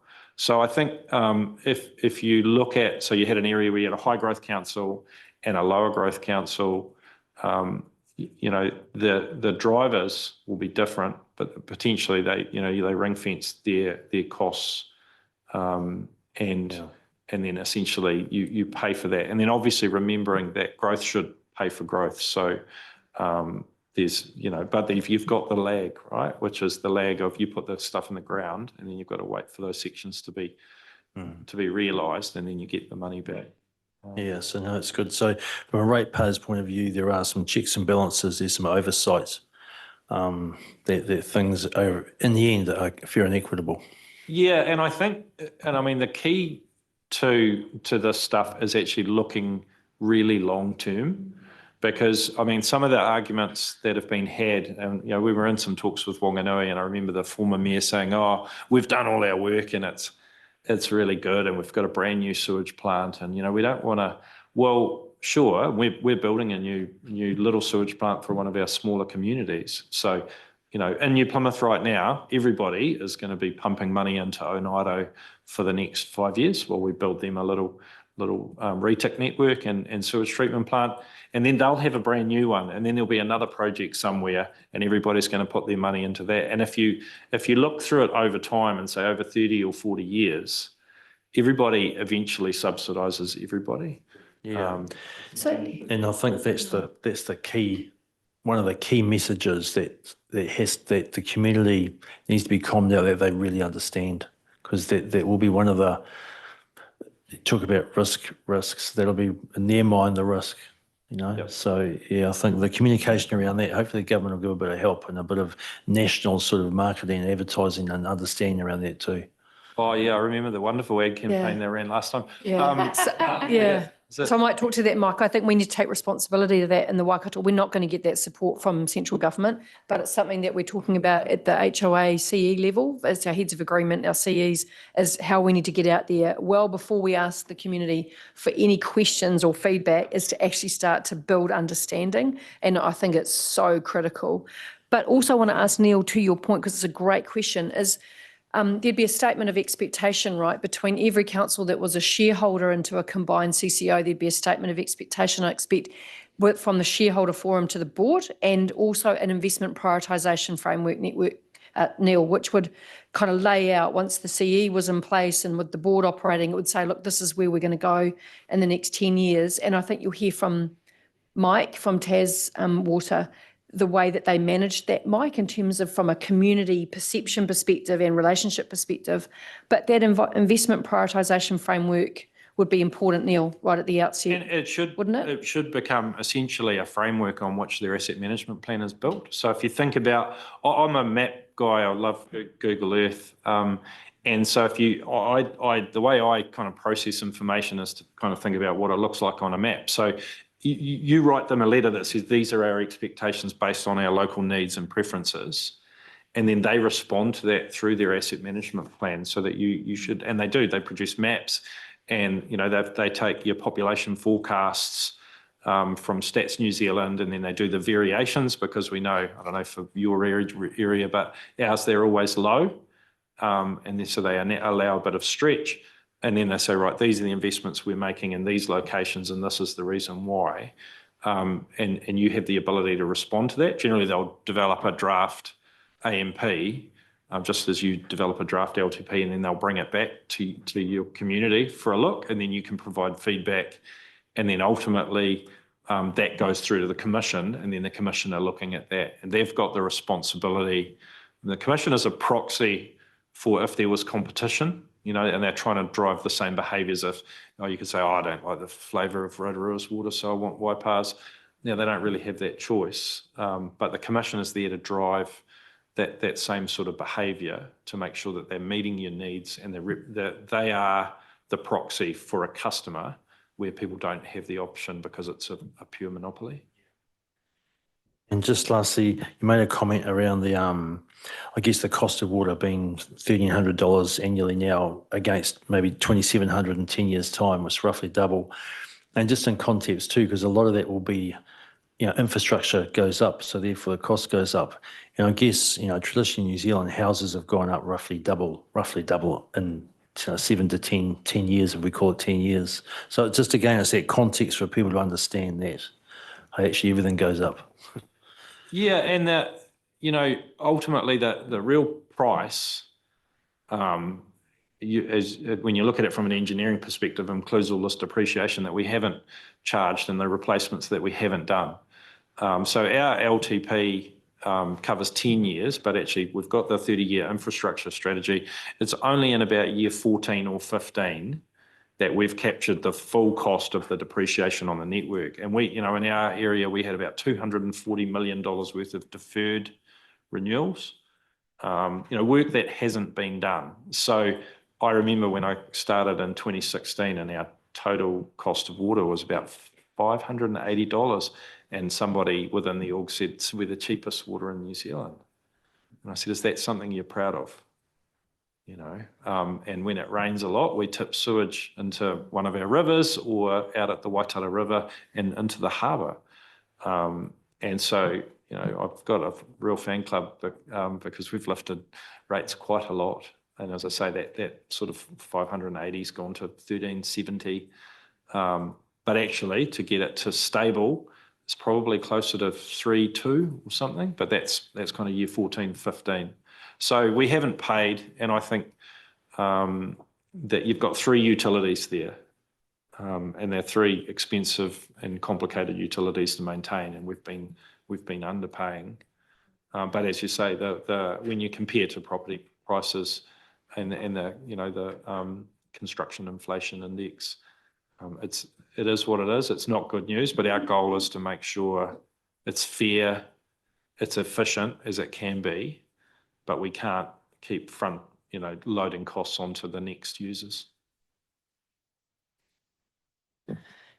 Great things to think about. Dale Marie. Kia ora, I just got a comment. I was hoping you were going to say Powerco are going to be looking into the King Country overhaul, because man, boy, do they need it. But only because someone who's been out at Ika in the when we had the rollout for insulation and that when I was in Wellington. But loving how you're telling me about how critical it is to have partnerships with iwi, especially in our area where we legislated and have statutory requirements. But you must be hanging out with that cool guy, Dini Moiahu, because LGNZ need to refund your guy's fee for his fabulous stand at LGNZ this year and emceeing us on the back of like 2 hours notice or something. So kanui te mihi kia koe, Neil. Mō tō mahi I roto I tēnei kaupapa, because this one actually drives me nuts. It drives me nuts that we now have to be responsible to ratepayers for this when central government could have paid for it once. Kia ora. Thank you. And look, I think on the role of mana whenua, so we've got I'm really lucky the councils in Taranaki, we all get on really well, including the regional council. But we've got a model that involves mana whenua on our CCO. So we've got, and I see that would likely continue if it was just a New Plymouth CCO, I could say it would almost guarantee it. But if it was a Taranaki-wide CCO, there will be someone representing the interests of mana whenua on that board.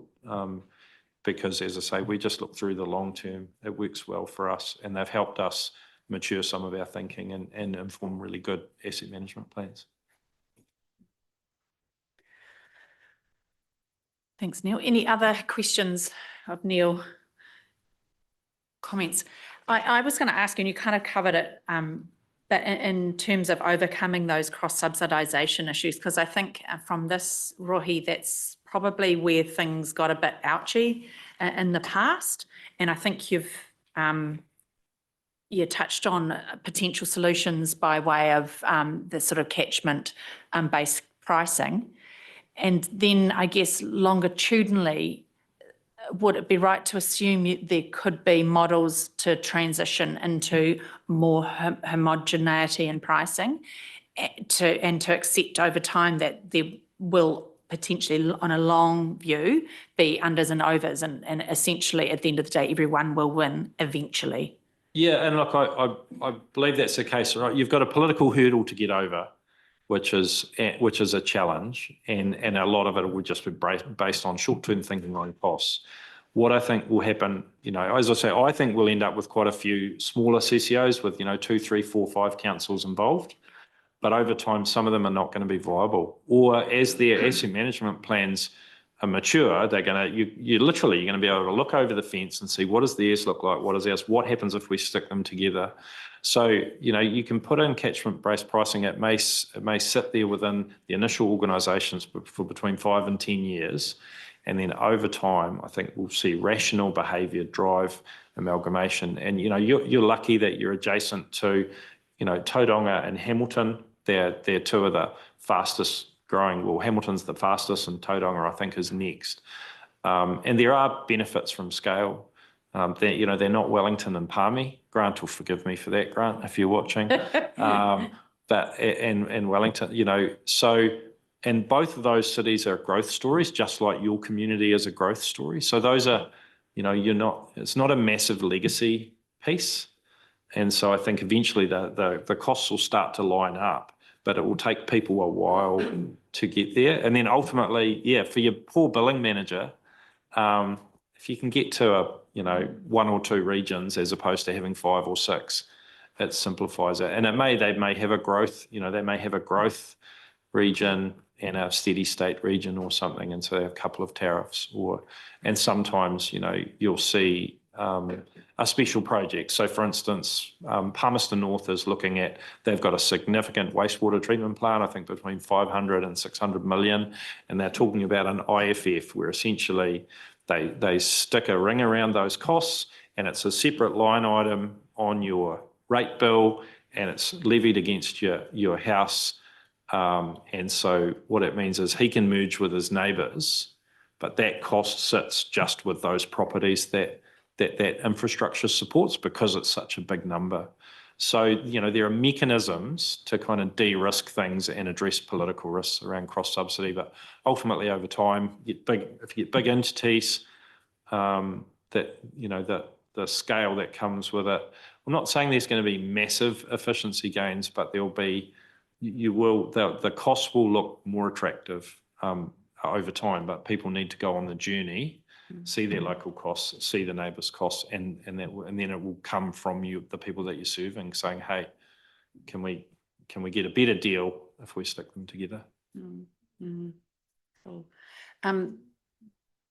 One thing that's resonated is you said before that it doesn't all have to be done on day one. And I think that's sort of some of the fear factor, isn't it? That we kind of, in an industry or a space where we like to know things, we like the certainty of stuff. And in the absence of certainty, we all get a little bit shaky. So I guess I just want to acknowledge that that's the reality of this situation. It won't all be done on day one, but like our ARC journey, right, with audit and risk, and that we can't, with the knowledge we know and the history that we have in terms of water provision, we can't know what we don't know. So I really appreciate your insights into options and possible solutions, be it short or long term in that space, because that's not an area that I have any personal expertise in at all. So it's really valuable to understand that. So I mean, I could just give you one really brief example. Civil Defence in Taranaki used to be operated by the Regional Council. We had a view that they were, say, padding their corporate overhead costs. So we, New Plymouth District Council, pitched to all of the councils, we reckon we can do it quicker, cheaper, faster, better. So we essentially, Civil Defence, it's still the committee's chaired by the Regional Council, but NPDC provides all the HR, finance, back-end support services for that through a transparent corporate overhead, which is all questionable when they go through it. And so that's been in place for about 5 or 6 years. So, some of the councils could, tender to do that. And so it's nice and transparent, and then you can leverage your existing scale. Neil, would you care to comment too about how you see the importance of workforce in these conversations as well, and the future of that workforce? Yeah, I think that's one of the biggest risks. I'm not sure how much you've looked into it, but if you look at who's working in these areas in terms of people doing the work, the challenge we've got is they're ageing. It's really hard to attract young people into working. I mean, there's unlimited amount of work for them, but it's hard to get them in. The level of literacy and the ability to follow like complicated plans is actually pretty challenging. And so there was quite a lot of work in the last, under Nanaia, looking at kind of workforce capability. We actually put $1 million of council money into working with our local polytechnic and built an infrastructure campus in the industrial area of our, which you can see when you're driving kind of down the road, to actually encourage young people in tertiary to get into this work. Every single person that went through that school got a job. And I think that's one of the bigger risks around, in terms of a job for life, that is what we can expect for this, but we've got to attract people in. And the real challenge is at the moment, we're kind of losing people at all levels, and we've got to drag them in. But I think giving them a bit of certainty about the direction of travel will also be good. And I guess we all know the poaching that goes on, right? With every We every prefer not to council. call it poaching. Well, Mayor Susan. luring people into different arrangements, but look, we know it happens, right? And with the prospect of a sub-regional, regional entity, whatever size you like to call it, you've got to assume that if you're not on the bus, your staff probably will be. That's something that I guess resonates quite strongly with me. But look, anyway, any other questions for Neil while we have him here? Mike? Just a comment about, you talked about the ring fencing of, specific projects like that big water treatment plant. And if we jump into the same water tank with some other councils, then a good IE and not an EG for that, for us would be their water meters. They could just ring fence that, there'll be a start off at 10.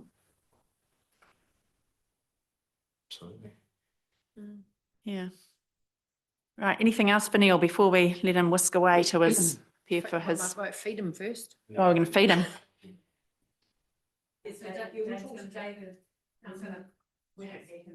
No, that's right. We've got to 120.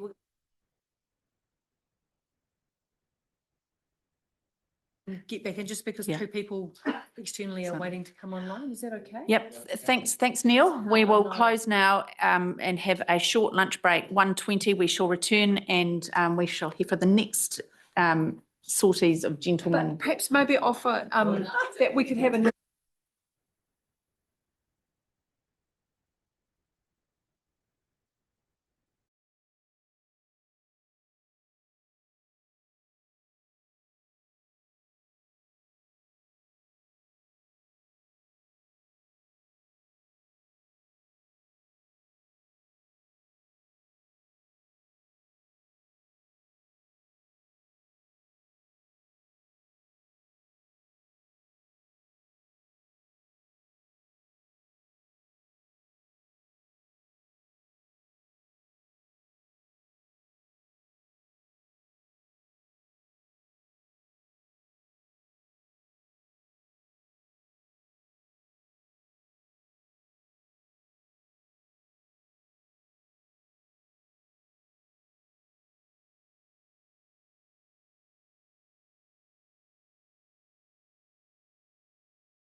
Right, well, I'll call the workshop back to order. So we're moving on then to our second workshop this afternoon in respect of water reform. And this particular session is obviously going to be fronted by Vaughan Payne, who's no stranger to any of you. And he has the Waikato Water Done Well presentation to deliver. Now, we online have two other gentlemen who Steph introduced earlier, but I shall repeat that introduction.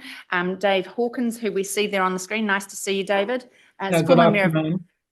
Good afternoon. Former Mayor of Papakura.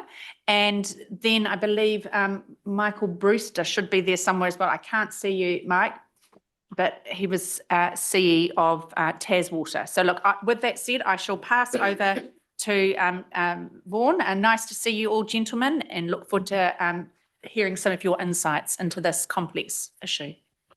Te kora matua, Susan tēnā koe, kia koutou katoa, ngā kai kaunehira o Waipā, tēnā koutou katoa. E te hoa te kai hautu Steph, nei rata mihi kia koe otira, kia koutou katoa o Waipā. Thank you very much for the opportunity to be in front of you again, to support you with this really important corridor around context, and want to compliment you. I think you're the first council I'm aware of that's taking the opportunity to just think about, hey, what does all this mean strategically as a backdrop to the decisions that you'll face shortly. So I'm going to hand straight over to David. David is supported by DIA to present, and he's as you know, the ex-mayor of Papakura, and so has that context around a smaller council in a larger context, and making sure that their interests were looked after through that aggregated amalgamation process. So thank you, David. And then Michael Brewster, ex-Chief Executive of Taswater, will present following David. So, Good afternoon, Councillors. In addition to doing 3 terms as Mayor of Papakura, prior to that I'd served 2 terms on the Auckland Regional Council as a councillor, and having, when I finished my time at Papakura District Council, I went on to be Chief Corporate Affairs Officer at Watercare. What I'd like to talk to you this afternoon about is the governance framework and accountability measures that were put in place when the ownership of Watercare was passed back to the Auckland councils. Now, following the 1989 local government reforms, the Auckland Regional Council, the then owner of Watercare, had to corporatise all its commercial activities and set them up as LATEs, Local Authority Trading Enterprises, and these were the forerunners of CCOs. And the reason it had to do that was that on the 1st of October 1992, all those LATEs, including Watercare, were transferred to a new standalone body, the Auckland Regional Services Trust. It was it took responsibility for all the assets, those assets that were passed over. Also, in addition to that, in addition to that, the councils worked closely with the government to get back ownership of Watercare. So following that 1989 change, and that on the 1st of October 1992, the Auckland Regional Services Trust came into being, but it only had a short life of 6 years. It crossed swords with the government on a number of occasions, and as such, the government got rid of it. So on the 1st of October 1998, all the assets from the Auckland Regional Services Trust, apart from Watercare, were sent through to a new entity, Infrastructure Auckland. So on the 1st of October 98, Watercare went back to the ownership of 6 of Auckland's 7 TLAs. And what was interesting, shortly after that, 9 days later, was the local body election. So that sort of it was complicated the issue a little bit. But what I'd like to talk to you about now is the governance framework for Watercare, and it was largely the same as it had been for LATES under the Local Government Act, but it included additional special governance and accountability requirements, and this was to place additional restraints on the company's operations and the roles and functions of council. And some of those included that Watercare had to manage its business to maintain minimum prices. Watercare was not allowed to pay a dividend to the councils, but it had to retain any surpluses and reinvest it in the company or distribute it to its customers.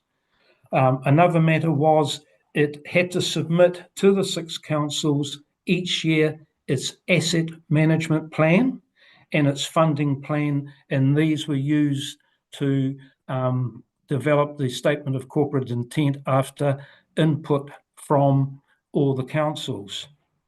Some of the restraints put on council were that it was not allowed to sell or trade its shares, and an interesting one was that the councils had to act in the best interests of Auckland as a whole, and very importantly, the councils had to develop a stakeholders agreement, and that had to be approved by the Minister of Local Government. So could I have the next slide? Yeah, thank you. On the right of that slide, you will see the diagram of the governance framework. And what happened there was that the councils delegated their ownership responsibilities to the shareholders representative group. Now, each council was allowed to appoint 2 councillors or a councillor and an outside person to that shareholders representative group. And that group had responsibility for the strategic overview of Watercare, its business planning, the development and approval of the shareholders, the statement of corporate intent, and also the appointment of board members. On the right there, you will see there's a box there which has the officers working group. That was made up of officers from each of the 6 councils, and in simple terms, its role was to advise the shareholders working group, representative group, and also to sort of liaise on a day-to-day basis with Watercare. Now, how the shareholders' relationship with each other was developed and maintained was through the shareholders' agreement. And that agreement had to be approved by the Minister of Local Government by the 1st of December 1998. And any amendments made to it after that also had to be approved by the Minister. Now, that shareholders' agreement was largely dictated to by legislation, and it had to include things like the process for appointing directors, the skills that those directors had to have, and a means for evaluating the director's performance. In addition to that, it had to detail the process for the distribution of surpluses, and that area was one of the most contentious over the time that the shareholders group worked. It also had to have a process for approving any major acquisitions by Watercare, and importantly, the process by how the shareholders would approve the SCI. Now, one of the reasons that the councils delegated their ownership responsibilities to the shareholders group was, at that stage, not only were the councils the owners of Watercare, but they were also the customers of Watercare. And so Watercare in those days was a slightly different animal to what it is now. It provided bulk water to 6 of the councils, and that was to the councils' companies. The councils each had their own retail water company, and Watercare owned the dams, the treatment plants, the transmission pipes and pump stations. In terms of wastewater, Watercare only provided services to 4 of the councils because 2 of them, Rodney District Council and North Shore City Council, had their own wastewater treatment plants. Now, one of the things in terms of that, with the shareholders representative group, was the allocation of shares to each council. Now, a lot of different methodologies were looked at, but in the end, the one that was agreed and approved of was the shareholding would be based on the number of water connections that each council had. And the reason for that was simply North Shore and Rodney didn't receive wastewater services from Watercare. Now, in terms of the shareholding, Auckland Council had about 42%, Manukau 25%, North Shore 11%, Waitakere 16%, my council, who were very small, 3.7%, and Rodney, who were even smaller, 1.4%. So that raised some interesting issues, because on a 50% vote, Auckland Council could combine Save Time with Manukau, and the other 4 councils' voices could be snuffed out. 2 factors were put in place to alleviate that. In the shareholders' agreement, there were situations where a 75% vote was necessary to get things through. And I talked to the the former chairman of the shareholders group, who served it for 9 years, Dr. Bruce Hucker, and he could only recall on 2 occasions when that was necessary. Another one that was put in place, and this is one that sounds a little bit strange, but it was incredibly effective. Each council was allowed to appoint 2 members to the shareholders representative group. And that was done to sort of, I suppose, balance up the little voices of Papakura and Rodney, and it was very, very effective. 99% of the time, there was no need to enforce the 75% vote, and the shareholders representative group was very, very effective. Next slide, please. Now, the roles of the shareholders representative group, well, they were detailed in legislation to a certain degree, and very importantly, in the shareholders agreement. Approving this statement of corporate intent was, and monitoring it was its major role, but also it had to take into account and review Watercare's future planning, and that included things like where was Auckland's next water source coming from, when was the Mangere plant going to be replaced. It looked at the resilience of major assets and loss of a major asset. And one of the things we did is that we had Watercare develop a plan of what would happen if the Ardmore water treatment plant went out of operation, and all the measures that would be in place. And that supplied about 80% of Auckland's water. So you can imagine the consequences of that. Well, about 3 years ago, that plan that was developed many years before came to fruition and was used to keep Auckland in water.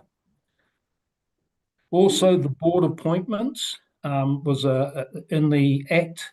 There were specifications there on the processes that must be used, also on the skills that board members must have, and a method of reviewing their performance. Now, when Watercare came into being on the 1st of October 98, the current board members of Watercare under the Auckland Regional Services Trust, not the elected trustees, but the board members, were transferred across to Watercare, transferred across to the councils. And the reason for that was the councils believed that they wanted to appoint their own directors once the new councils were in place. So shortly after that, 3 of the Auckland Regional Service Trust board members that came across were stood down, and they were replaced by 3 of house election. And we went through a very detailed and extensive process of appointing those. And the first person to be appointed was Sir Douglas Graham, and he was appointed because of his knowledge and skills in relation to iwi. Second person to be appointed was Dr. Ian Pardon, who was Dean of the Engineering School at Auckland, and he was there for his engineering skills. And interestingly, he acted as Chief Executive for 18 months when Mark Ford, who was the Chief Executive, was seconded to the Auckland Transition Agency, and his job was to bring the Super City to fruition. And the third one was Trevor James, who was a financier. So that was the first step in getting our directors there. In terms of meetings and voting, initially when the shareholders group was formed, the meetings were monthly, and they followed just the normal council meeting, committee meeting process. There was agenda, there was a chairman's report, the officers working group also prepared a report, and there was a grid that monitored the objectives and performance standards that were in the SCI, and that grid had 30 different actions on it, and we used a grid where green light, orange light, red light, and anything that was orange or red, Watercare had to front up and justify what the situation was and how they were going to rectify that. We also had an operational grid which measured things such as outages, time that the outages were out, breaches of consents, and those sorts of things. And that was about 20 different factors that we gauged each meeting, and they were on a traffic light grid also. And also any items that any of the stakeholding councils wanted. In terms of the interaction with Watercare, the development of the SCI was one of the main ones there, where there was a lot of toing and froing back and forth to get that agreed to. Also, we held quarterly briefings, and Watercare would come along, and they usually took a day, where Watercare would go through their performance measures and, very importantly, update on any major projects that were underway or about to be underway. And this was important because many of those projects were extremely large. The Mangere Wastewater Treatment Plant upgrade back in 2000 was $450 million.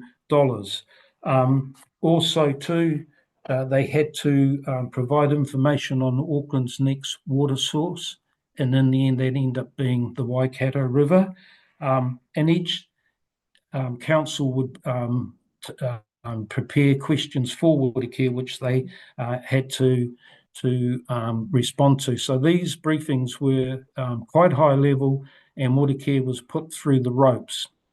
And that was a good way for councils like mine, the little guys, to make sure their voices were heard. Often those meetings or briefings were held at council, at Watercare facilities like the Ardmore Treatment Station, the Mangere Wastewater Treatment Plant, etc. And that was done to increase the knowledge and understanding of us on the shareholders representative group.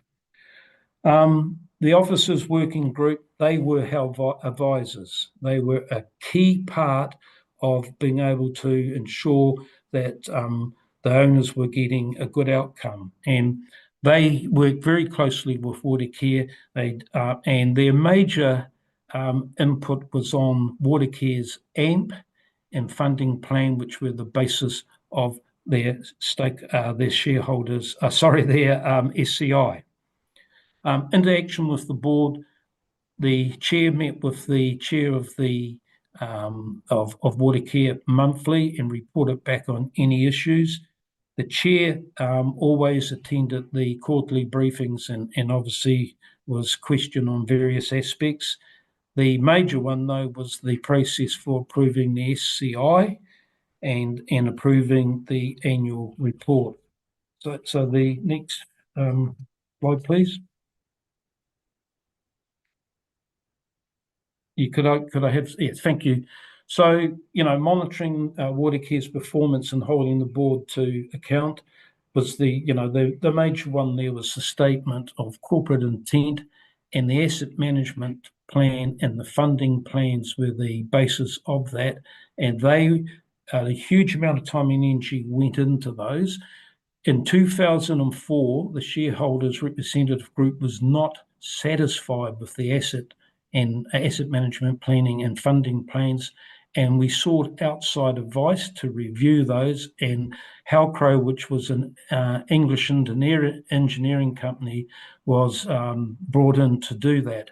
And a number of changes were made to the asset management plan as a result of that.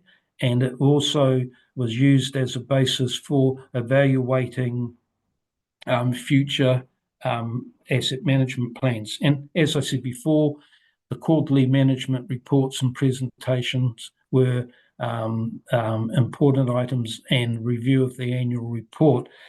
Now, sitting on as mayor of a small council, did I think that being part of a group of councils, many of them much bigger than Watercare, than Papakura District Council, was a good thing? And the answer, quite simply, to that is yes.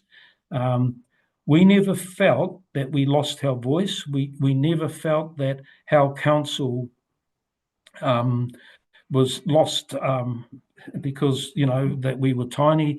We believe actually we got more out of it by being small. So that was well worthwhile for us, and we had no regrets that we were part of that. Just very briefly, in 2010, as you know, the Super City in Auckland was formed, and the Watercare changed from being a late to a CCO, very similar. And many of the governance framework and accountability measures were carried over. They might have slightly different names, like there was a mayor's letter of expectation. The statement of corporate intent became the statement of intent. The officers' working group was replaced by the CCO monitoring unit, and they had quarterly briefings, and a councillor was given responsibility for liaising with Watercare and that. So, summarise, I've gone through it very, very quickly, and hope that you get more beneficial for you to have questions. But I was had no problems. I don't think we were, as a small council, lost anything by it. In fact, I think we gained a considerable amount. Thank you.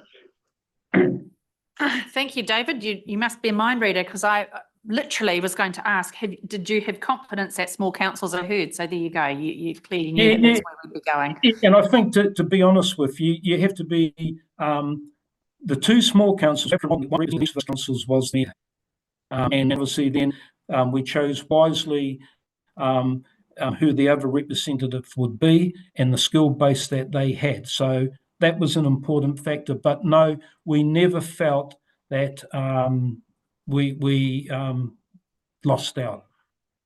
Fantastic. Good assurances there. Look, I'll just open the floor quickly for questions from any of the elected members with us today.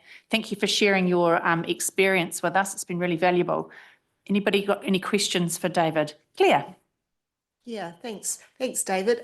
Really great to hear your experience. I just wondered if you had any examples where perhaps the timing of a project that you or the other small councils wanted to see happen that maybe wasn't resourced, or, like the priority was given to one of the bigger councils or something, or did you find that really strong ethic of agreeing that asset management plans and the program of work was actually adhered to pretty much most of the time? Yeah, that's a good question. Yes, it was adhered to, and I'll give you an example. The other way, Papakura's major water source was the Hayes Creek Dam. It was a sort of a thing, quite frankly, because the water had a high content of manganese in it, and that resulted in frequently dirty water in Papakura. One of the things that we got done very, very quickly and was agreed to by all the other shareholders was to have that plant, that dam and the treatment plant upgraded substantially. And also because it was a small dam and was subject to climatic conditions, so the levels would drop very quickly and we had to, put in restrictions more often than others. We were able to get through very quickly, work done so water could come through from the Redoubt Reservoir, which was the main reservoir in Manukau, through to Papakura, and that got rid of all those problems. So it worked in some ways because our projects were relatively small compared to some of them. It was actually quite easy to get those. Yeah. Oh, thank you. That's really great. Thank you. Thanks, David. Mike. Yeah, thanks to the chair. David, you mentioned a couple of the councils, North Shore and Rodney, weren't part of the wastewater component, right? And we sort of all know what happened at Rodney, because it got too expensive and mismanagement and all the rest of it. But in terms of what went wrong there at Rodney, did Watercare, was there an option for them to come in and say, hey, we can be part of wastewater? Or once you're out there by yourself at that point, were they out there by themselves, which is why they had to go alone? Yeah, at that stage, they were out there by themselves. And another example was North Shore, who had their own wastewater treatment plant that had massive capacity in it that wouldn't share it with Rodney or with the rest of us. So no, Rodney had a lot of problems associated with it. Had a number of water treatment plants that weren't up to standard, and that. So, and as you said, there were reasons why they had a commissioner board in. So the lesson there, I mean, the obvious people there to help out at the time was North Shore, but they chose not to. So I guess that's for whatever reason. But looking back, would there have been a way around that? Well, that problem was resolved in 2010 when with the Super City and all the retail water companies, because each of the councils had them for their water wastewater services, were integrated into Watercare. And those problems that where, treatment plants went up to standard and those sorts of things were rectified very quickly. I'm not sure if Vaughan's got with him today, but Vaughan has a paper or a diagram that I developed, and it shows all the projects that were carried out in Rodney and Franklin, because Franklin District Council came into Watercare during with the Super City, and they weren't part of us before. He can show you, or I will send to your council, the actual projects that were carried out, and you can see there were about 4 treatment plants in Franklin, water treatment plants that weren't up to standard. They were rectified within a year. Right, so, excellent. Yep. Yeah, so initially when all this was happening, and that our council was nervous that we were going to get crunched, to be quite frank, for a better word, and that did not happen. And same with Rodney, the benefits did, come through. Fantastic. Look, thank you for that reassurance and for sort of canvassing the architecture, if like, of the governance structure. Really, really valuable. Sort of begs questions, which no doubt we'll have later of the CEs and the forum, find out where you guys are at in terms of that heads of agreement. But look, in the interest of using everybody's time wisely right now, I might just throw to you, Michael, for your presentation. And perhaps after that, we can have more fulsome questions and answers, if that's okay. Okay. Can you hear me okay? Absolutely. Thank you. Oh, thank you for inviting me along. If we can just go to the second slide, the agenda and introductions. There's a bit of structure here, but probably move through it pretty quickly. Thank you. So I've put together a very short set of slides. I'll make sure I finish within the time frame. So I'll just give you a brief introduction. Who am I? What experience have I got that might be of use to you? I'll give you my broader observations on water reform, some reflections on what happened in Tasmania, and the outcomes of the first decade of the model, and some key success factors. Obviously, they're my perspective on based on my experience as the inaugural CE responsible for the reform, and then open up for questions. So if I can just, I might start with introduction. So Michael Brewster, engineer, spent the largest part of the last 20 years in reform roles. Last role was 9 months with DIA, looking after the majority of the South Island. Obviously, it only went so far. Experience. So prior to that, I was the inaugural CE for Taswater, responsible for setting up the statewide business, which merged three regional entities and a common service provider into one entity, stayed in that role until 2022, at which time I decided to leave. So that's basically my background. Oh, and prior to that, I was mostly doing electricity reform work and change roles. So broader observation. So these are, look, water reform, well-trodden path. If done well, there are certainly scale benefits to be had, and there are clear benefits from being focused. They're real, they can be achieved, but they're not always easy. And that sort of goes quickly to the second point. It's, as you've seen in New Zealand already, it's often controversial. It's difficult to meet everyone's expectations, but in the end, customers do benefit, and that was my experience in Tasmania. And looking around at some of the other reforms, bumpy or not, on the way through, most did benefit customers in terms of future costs and future value. What brings them undone? Over-promising, classic, not done deliberately, but it's easy to have rose-coloured glasses about what's being achieved, over-promise, and then immediately councils and customers and government all have unrealistic expectations, and it falls apart pretty quickly. Poor comms, pretty common, not understanding the stakeholders and what they want out of it, and the customers, and not being able to communicate the why, which then leads to a lack of trust. Interestingly, in my experience, it's really, in most of the cases I've seen, there's a really good case for reform. That's not really the issue. It's these other things, the soft things, that often bring it undone.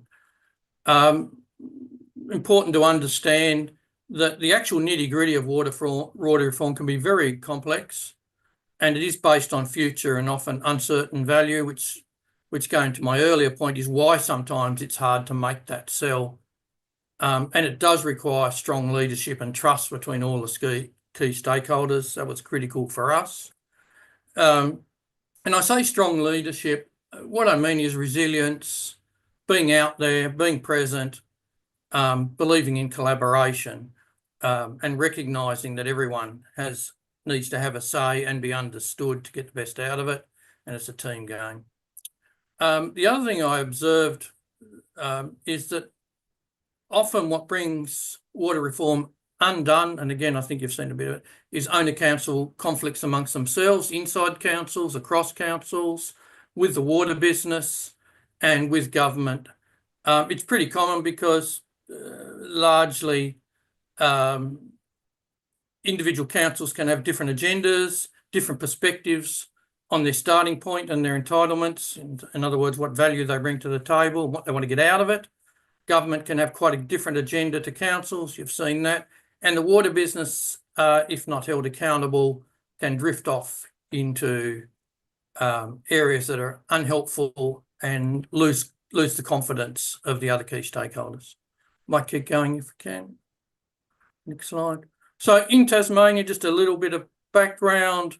So we started off in 2011. I wasn't there then, but is when we formed the 3 regional organisations were formed with the common service provider. They were formed out of 29 councils and 3 bulk water organisations, largely the same driver as what you have in New Zealand: failing infrastructure, ongoing environmental damage.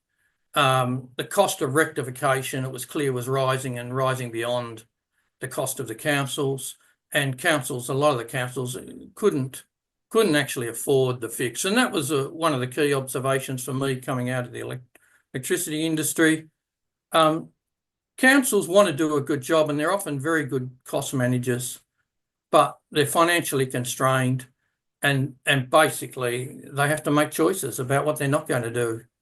And that can have a significant impact on the ongoing costs and the perspective of the ratepayers in terms of the job the council's doing. From a scale perspective, I know there's been lots of debate over there about scale.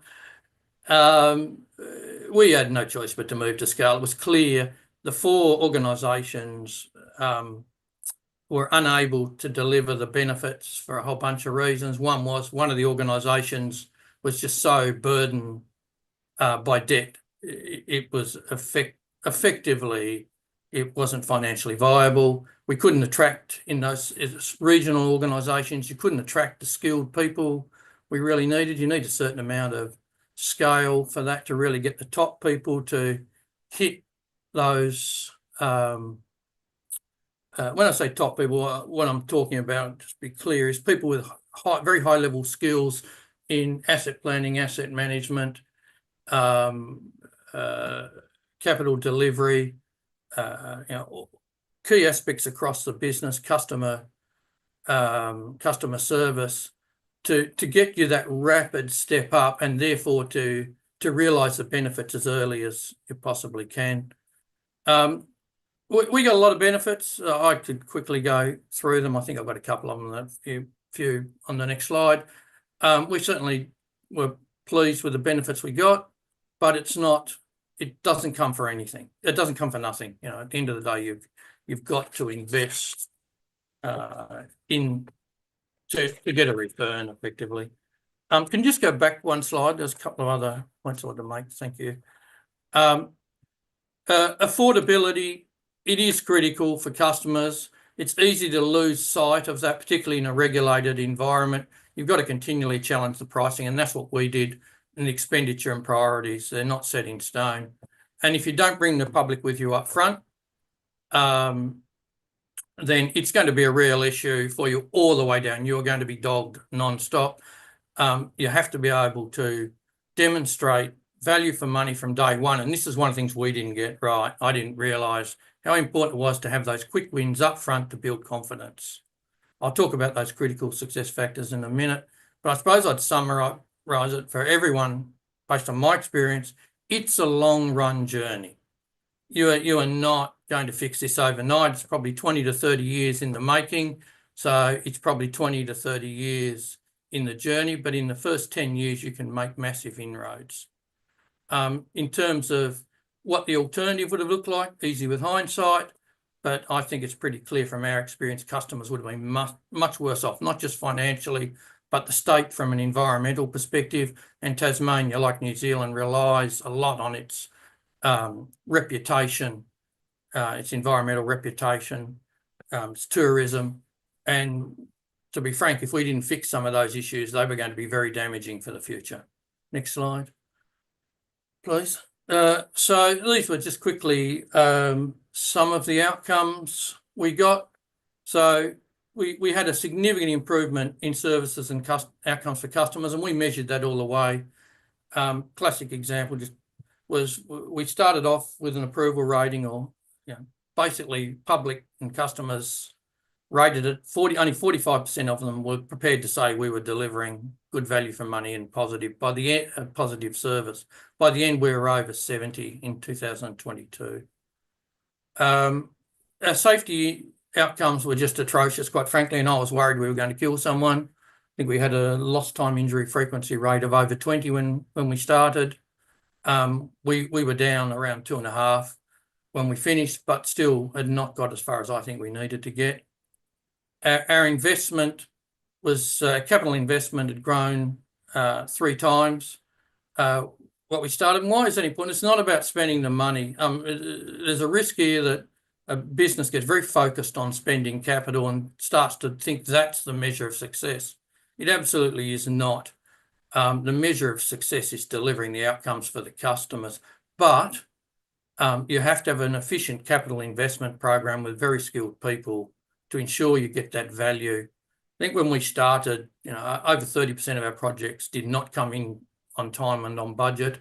By the end, not over 90%. I know I phoned the current general manager. Over 90% of the projects now are coming in on time, on budget. And it's important to understand it's not just about CapEx, it's actually about TOTEX, because a lot of the savings are in the OpEx, which avoid CapEx expenditure.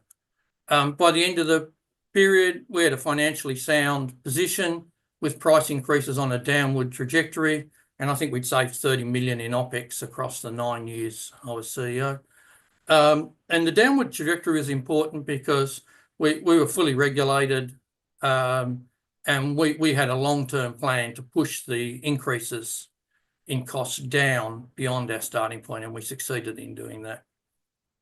There were no, from a public perception perspective, as I said earlier, majority public perception is now positive, and there are no calls, and haven't been for many years, to go back to the prior ownership model. But it was pretty tough in the early days. We were in the paper. It felt like every day. Owner relationships. So we learned early, it's about strong relationships with the owner councils. Our wins are their wins. When we look good as a water business, councils look good. And we put enormous effort, the chairman and I, into building those relationships, because you need trust when things go wrong. You need transparency, and that can only be done face to face, in my view. And my last point, we got a lot done, but we didn't get everything done, and nor was that planned, because it was completely unaffordable. So what we had to do was prioritise and reach agreement on what those priorities were. So we didn't tackle water leakage as a priority. We focused on from the surveys we did, we focused on what customers and councils felt was most important to them. And I note in the last speaker's, David's comments, a discussion about, what happens to small councils, and, do their projects get pushed out by the larger councils? We never really had that. We focused on an asset plan that was built on a score basis, which was then tested in the annual planning process. So it was a merits-based system for delivering outcomes for customers, and I think that worked pretty well. That's a quick snapshot. I might go to the next one if I can. So these are my key success factors. I'm sure someone else would draw up a different set. But one of the early things I learned, you've got to build public confidence from the outset. You don't do that, it's just really hard work and probably not going to succeed in most cases. So what I mean by that is get yourself some quick wins. They're always out there. They don't require a lot of money, often some projects and things you can do, and consistently communicate those things so the public say, oh, actually, the CCO is doing a good job. It's off to a good start. It's doing some good things, and I can see it. The next one is building the partnerships with the key stakeholders. You must have a partnership perspective because of that complexity I talked about earlier. You need all the key stakeholders to come with you. It doesn't take much to destabilise or to hold things back. If other key stakeholders understand what you're doing, why you're doing it, and feel part of it, things go a lot more smoothly. And I sort of took a very different view with the regulator to my the former regional CEs. I was very welcoming of the regulator and made a big effort, I think, and as did our team, to work with the regulator, because there are significant benefits from doing that. Doesn't mean they're not independent, doesn't mean they don't come down on you when you don't deliver. But they are very helpful with communicating the situation. So there's another voice when you're trying to get things done and when you make those priority choices. My third key success factor is you need to take time to build a robust plan. It is not going to come overnight. You need solid data, and I didn't do that up front. I didn't realise how bad our data was. And to be frank, poor data generally leads to poor decisions and poor investments, and it looks like you're doing a good job, but frankly, you're not, because you're not spending your money wisely. But that doesn't mean you get to sit as a CCO, you get to sit on your hands for 3 years just doing plans. That's completely unrealistic. I go back to my earlier point.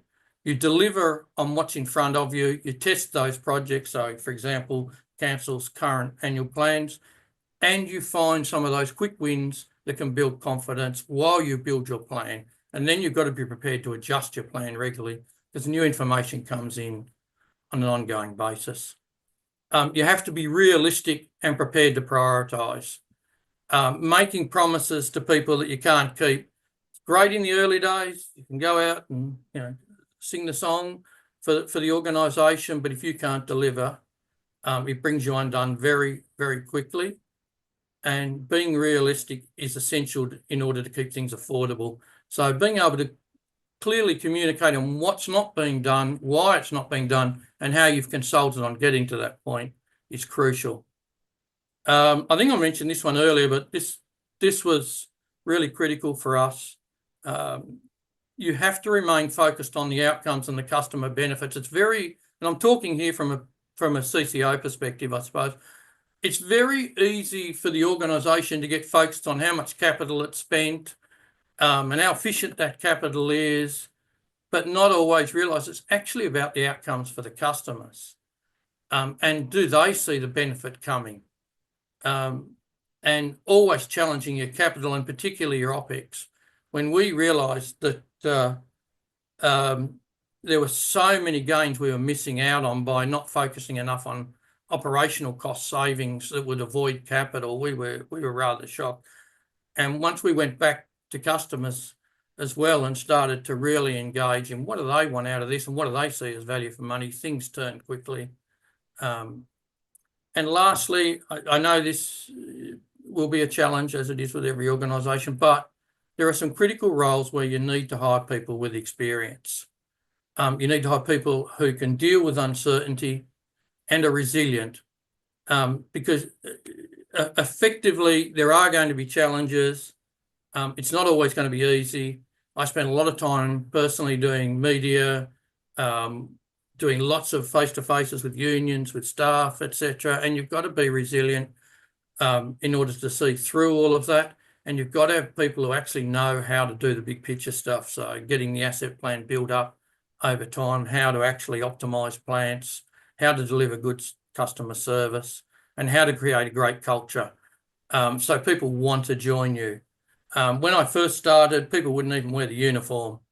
To be frank, I don't think that's necessarily uncommon, but they were not proud to be part of the organisation. It took us quite some time to overcome that. And I think I should have hit that a lot harder, a lot earlier, but creating a really great culture and being able to tangibly explain how you're going to do that and why that matters for people helps in getting the right people in the door. And I have to say, it does help to go first. And I say that from my experience, we didn't go first. Obviously, we were the only player in town.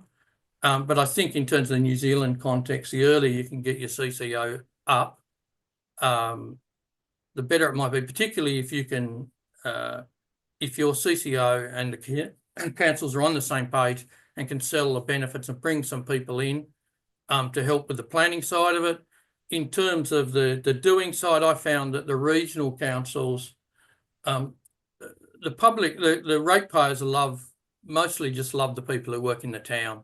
So the job there, in terms of creating the culture that you want, is to embrace those people, use their knowledge, make them feel valued. You're not going to be replacing a lot of the people in the towns who are actually delivering the service, and you need to understand that and make it a great place for them. I'm just looking at time. I think I'm about right. Look, I think that's questions next, isn't it? We can just go, yep. So I've rushed through that a little, but I figure questions are more important. That was really just to give you my context. As I say, is 10 years in water reform and about 8 or 9 years in electricity reform and change programs. So thank you for the opportunity, and I'm happy to take questions. Oh, look, thank you, Michael. That was super, super, super helpful. So those lived observations, and I particularly like your 6 critical success factors there. Then it's not like they're things we haven't thrown around, but from time to time. But it's really reassuring to understand that as a lived experience, you've arrived at those issues as being crucial for success right at the outset. So, look, I'll open the floor for questions from members of either yourself or Michael. So I'll open the floor. Anyone? Who's going to start me here? Mike. Thanks, Michael. Your first couple there, in terms of key success factors, the building public confidence and I guess the building partnerships with stakeholders. Do you think it's pretty fundamental that the councils that get in bed with this, the CCO, that the public see that each of those councils is actually pretty much, they're all on board, all the councillors are on board, there's not sort of a 50-50 and that sort of thing? How important is that? Is that important? 50-50 is probably death for you, to be honest. Yeah. You're not going to get everyone on board, in my experience. Always challenging because different agendas. It's the extent to which people will come with you on the journey and not publicly talk down the CCO or the other councils. That's one side of it. So from a public perspective, you've got to build confidence. So have your battles inside. We had lots of battles inside between councils, council and organisation, and the organisation. Very healthy. Needed to happen because we certainly didn't get it all right, and nor did councils. But when you go outside and attack each other or you attack others, it only brings you down as the council, and it brings your CCO down. That's what we found. So right at the end, there might have been one council or 2 councillors still moderately unhappy out of 29, but they didn't go out and blast us in public in the last few years. First couple of years they did, and made life very hard for themselves and us, because if the council doesn't look like it can, if the councils collectively don't look like they can manage the CCO, then the public doesn't trust them. Yeah, I think that's the key. No, thank you for that. How many statues of David Boone do you guys have over there? One's enough, I think. So closely related to water reform. But anyway, I digress. Any other questions of these clever men in front of us? Monty. Yeah, thanks to Michael. What kind of quick wins did you go after in the first couple of years? I don't think I did it particularly well. I'll preface with that. So that was a learned experience where I, as the engineer, went after basically the bigger projects that I thought were more important. So dam safety, etc., which was important, but didn't deliver a lot of great outcomes from a perception perspective. So when I woke up, or others woke me up, maybe might be more accurate, then we just went after the little things. So getting connections to communities that had never had connections, getting rid of boil water alerts that were easy to get rid of. All right. So some of them didn't actually take massive effort. In the end, we had a program that got rid of 24 of them over, well, it actually turned out to be 29, but over 2.5 years. But they're the sorts of things you look around for what the customers value, and particularly things that are being public, that are quite small. Don't try and make your quick wins big wins. They don't have to be big. They can just be, the local iwi. There might be an iwi collective that's never had a decent water service. It's been, go and fix it. Get them a service as quickly as you can. Getting rid of spills. So we had a lot of easy to fix sewage spills. So we went after them. Breaks and chokes not so much. So that's a classic. If you get, when you look at breaks and chokes, and a lot of you might be aware of this, sewage and water breaks and chokes, there's a tendency to look at the data and say, oh, we've got to get better. We've got to get our breaks and choke numbers down. No, you don't. You've got to go after the ones that actually impact the customers. So quick wins are where someone's, and areas have been flooded or had sewage running down the street 3 times in the last 2 years. Get out there and fix it and publicise it. So those are the things you can do, and that we tried to do. Once we got it and worked out that's what mattered, and they were relatively easy, all of those, low cost. And I say relatively easy because nothing's purely simple. Yeah, look, that's some great examples. Thanks for that. Any other questions for these gentlemen? Liz? Tell you what, I wish I had your knowledge going into this process, because that would be darn handy about now. It's going to be tricky, and I guess winning the community over, as you said, is going to be probably the hardest thing for us, given we've already had a false start. This is the second attempt at this. You said that it would be better for us to go early. Can you expand a little bit more on that? Yes, the reason is because I understand, for example, not all councils are coming with you. Other council groups are going to get going early. There are going to be a whole bunch of really good people across your country, and I know there are, that are just itching to get in to make a difference, right? And yeah, they might prefer to go to one of the bigger regions, but they've been waiting a long time for reform here, right? As you say, we've been through one false start when I was there. So you may well pick up some very good people. You just need a few, sort of saying, you need a few very select skilled individuals like process engineers, asset engineers who've actually developed an AMP and physically had to follow it through.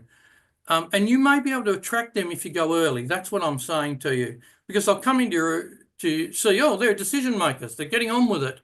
They're doing things. I can influence the outcome. They're not already set in their ways. So I'm just saying it might be an opportunity to get, if you can, you have to be a bit bold, and you'll have to solve that problem around the community communications to build confidence. But it might be a way for you to get some of those really good people in early who will help you make a successful CCO before the others get in. And no, the other regions will poach, but at least you're there first. I think many of our engineers have all ended up in Australia, is what I'm a bit worried about, actually. So I'm wondering if we need to be poaching more over that direction. So apart from staffing, because I think you're right, there's definitely a only a certain number of skilled people in the country. But I wondered, it's always that chicken and egg thing. I think we can learn probably from other councils who get together early and in some ways learn from their mistakes, because we're going to have the same issues across the country. But at the same time, if they bugger it up, then we can learn from that as well. So I'm always kind of, I guess I feel like we're in an awkward position.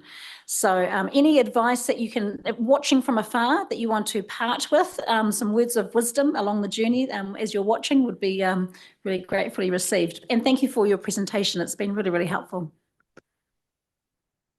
My pleasure. Thanks, Liz. Andrew. Yeah, thanks. So look, listening to your presentation, clearly, Borders engineering skills are essential, but I was hearing a lot of what you might call soft skills were really important as well, the culture and the pride in the organisation, all that sort of stuff. And, with Dawn, don't listen, but that's not necessarily a typical engineer's skill set. Do you have a comment on that and what we need to look for? I'm an engineer and I agree. A learned set of skills. Because I went into change early and typical engineer. Look, what I'd say to you is I don't think it matters so much whether your CE is an engineer, quite frankly. I happen to be an engineer, convenient, I suppose, but not far from essential. What you want, and I think which is where you're going, I think I put it in one of the early slides, key leadership skills are crucial, more important than your water skills, quite frankly. Because if you don't have good leadership skills, you won't get to exercise your water skills.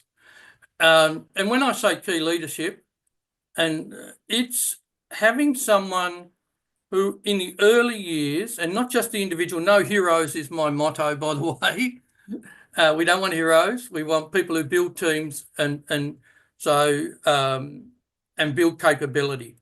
And that means leadership skills that are around, they can communicate, they can present publicly, they listen carefully, they bring people with them, and they've done it before, quite frankly.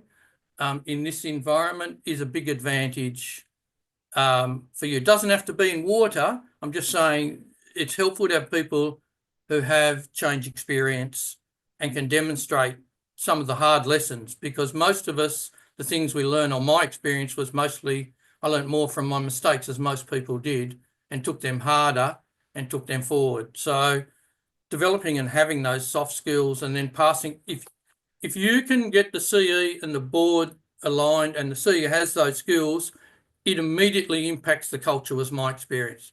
It doesn't deliver the outcome, but it gives you the best chance. If your leader is not out there, is not visiting the plants, is not building a relationship with the staff, doesn't front up the council meetings, can't go on the radio, I know talkback radio, and talk about why the reform's needed. Going to the earlier point, you need someone credible in the early years to sell the organisation. Later years, you want them to step out, and the organisation will have a variety of voices to build their confidence. Those are the things you need around the soft skills and lead the culture that you ultimately want. You can have, I guarantee the culture you'll get will be the sum parts of your current culture when you start.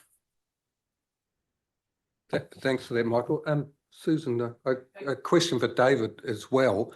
It was, how water care evolved was certainly added to my knowledge. I didn't realise it was such a drawn out process. But what we didn't hear from you is marks out of 10. I mean, was water care a success in your view compared to, you know, the previous councils individually delivering water?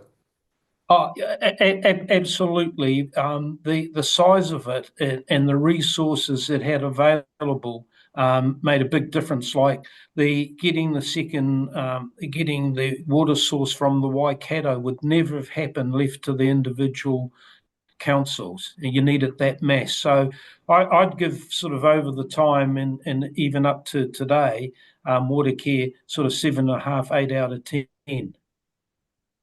And another important thing, and I agree with Michael, with water care, because of the size of it, it was the skills that it could bring to the company. And, you know, we had a lot of people come from overseas for positions in water care because of its reputation. And one of the things with the officers working group that the shareholders used, that was important too, because we had the resources of 6 councils. And especially for little guys like us at Papakura and Rodney, that gave us a lot more expertise than what we had individually.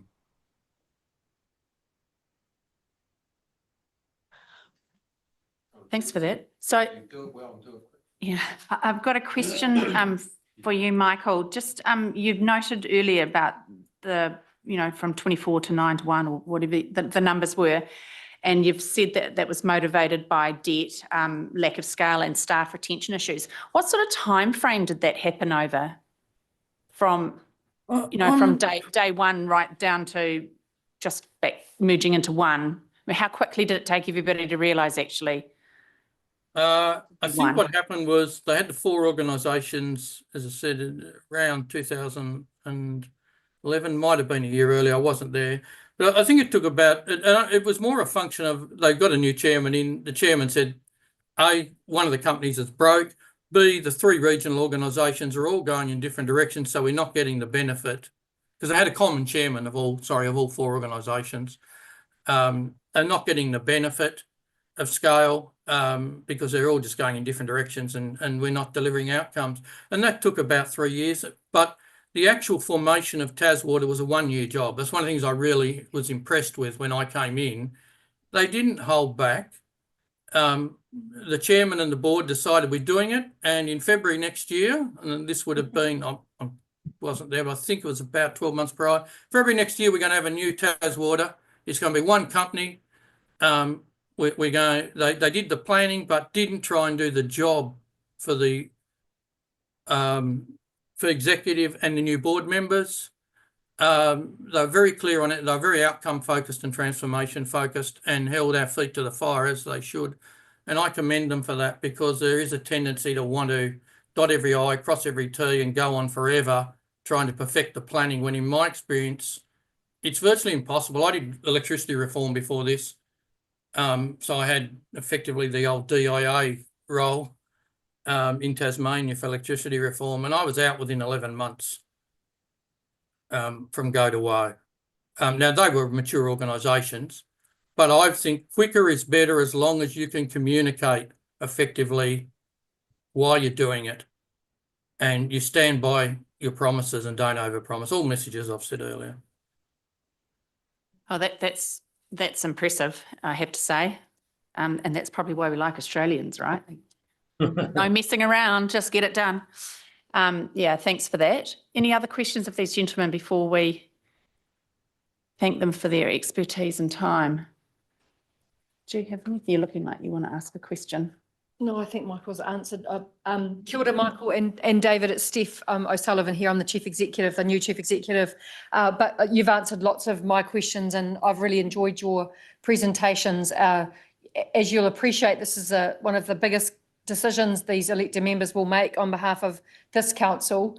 I guess a question I would ask is, what would you offer to elected members when they're challenged by ratepayers? I mean, our ratepayers, our taxpayers, our water consumers, right? Same people, different hats and different money going out under different guises. But when elected members get challenged to say, well, we've elected you to make good decisions on behalf of this district, and you're telling me you're going to make some decisions that are actually sort of for the benefit of a broader collection of people, what would you say to that? And how would you help the elected members justify the need for a larger entity beyond the boundaries of Waipa?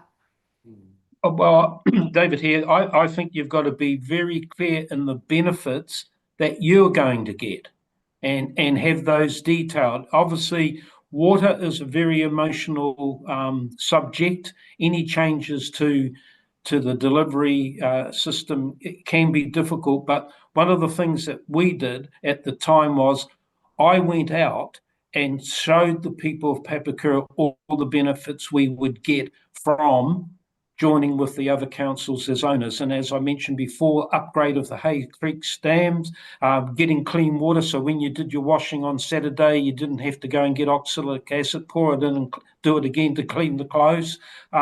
So we had a list of about, I think, 10 major benefits that Papakura would get, and we made sure they happened.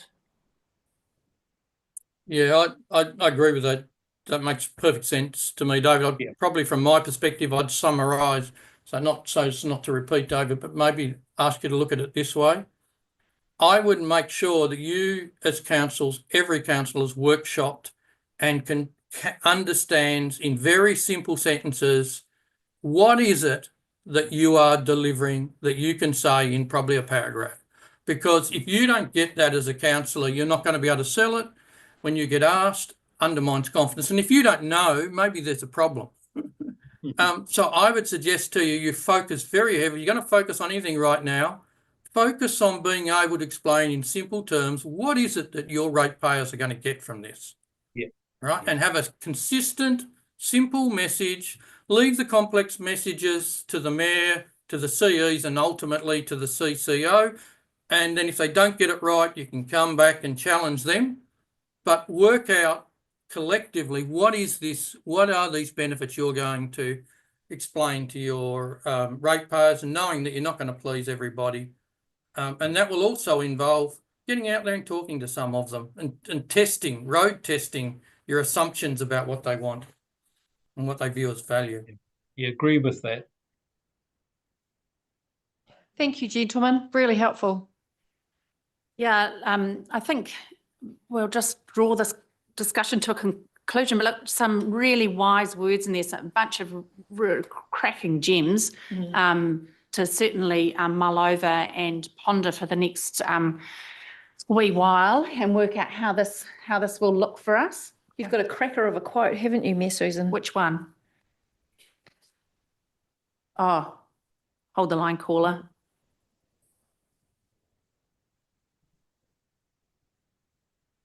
The best way to Yeah. No. So Susan and I were talking about this quote on the weekend. The best way to predict the future is to create it. Very good.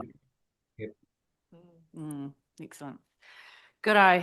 Well, look, thank you once again for your time and sharing your wisdom. It's really valuable. As I said before, when we had Mayor Neil from New Plymouth in the room, you can't know what you don't know. And we seem to have observed or addressed this issue on a very sort of a narrow frame of mind, I suppose. And it's really interesting the value that a contextual learnt experience and history can actually add to that way of viewing the issue and the possibilities that lay before us. So thank you so much. I really, really appreciate it. My pleasure. Yeah. Cheers. Thank you, Michael. Thank you, David. Thank you. Thank you too. Thank you. Shall I hand over to you then, Vaughan? So, yeah, can I just perhaps jump in there? So, Vaughan, I guess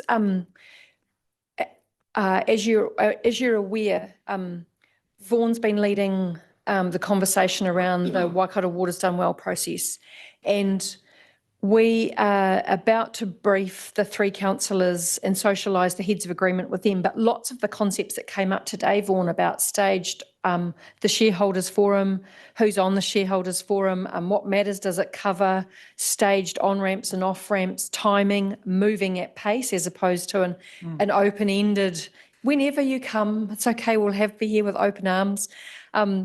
Those key elements of the heads of agreement, and it just might be useful for us to assure our elected members today that these are all of the component parts and where we've got to in the heads of agreements with Russell McVeigh reviewing it last week for us. So just sort of some general high-level comments about what you're seeing, where we're at and what your expectations are is probably really helpful. Yeah, thank you.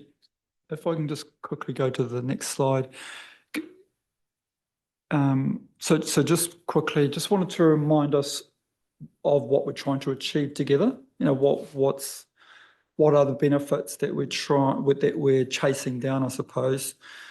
The heads of agreement negotiations, timeframes, and I just want to finish on a view I've got around momentum, because I think we're at a point where we talk about false starts and so on, and I don't think we want another false start, and the importance of momentum. Next slide, thank you. So just a reminder that so we've got 10 of our 11 Waikato councils have agreed to negotiate a heads of agreement, and everyone has adopted in principle a vision, strategic outcomes, and what success looks like. And I think importantly, this highlights that we're not being singular focused. We're trying to achieve multiple outcomes as our measure of success. So you've seen this before, but just wanted to remind us about the why. The next slide and the last slide is back to thank you. So in terms of the heads of agreement negotiations, each of the chief executives from the 10 councils has been mandated.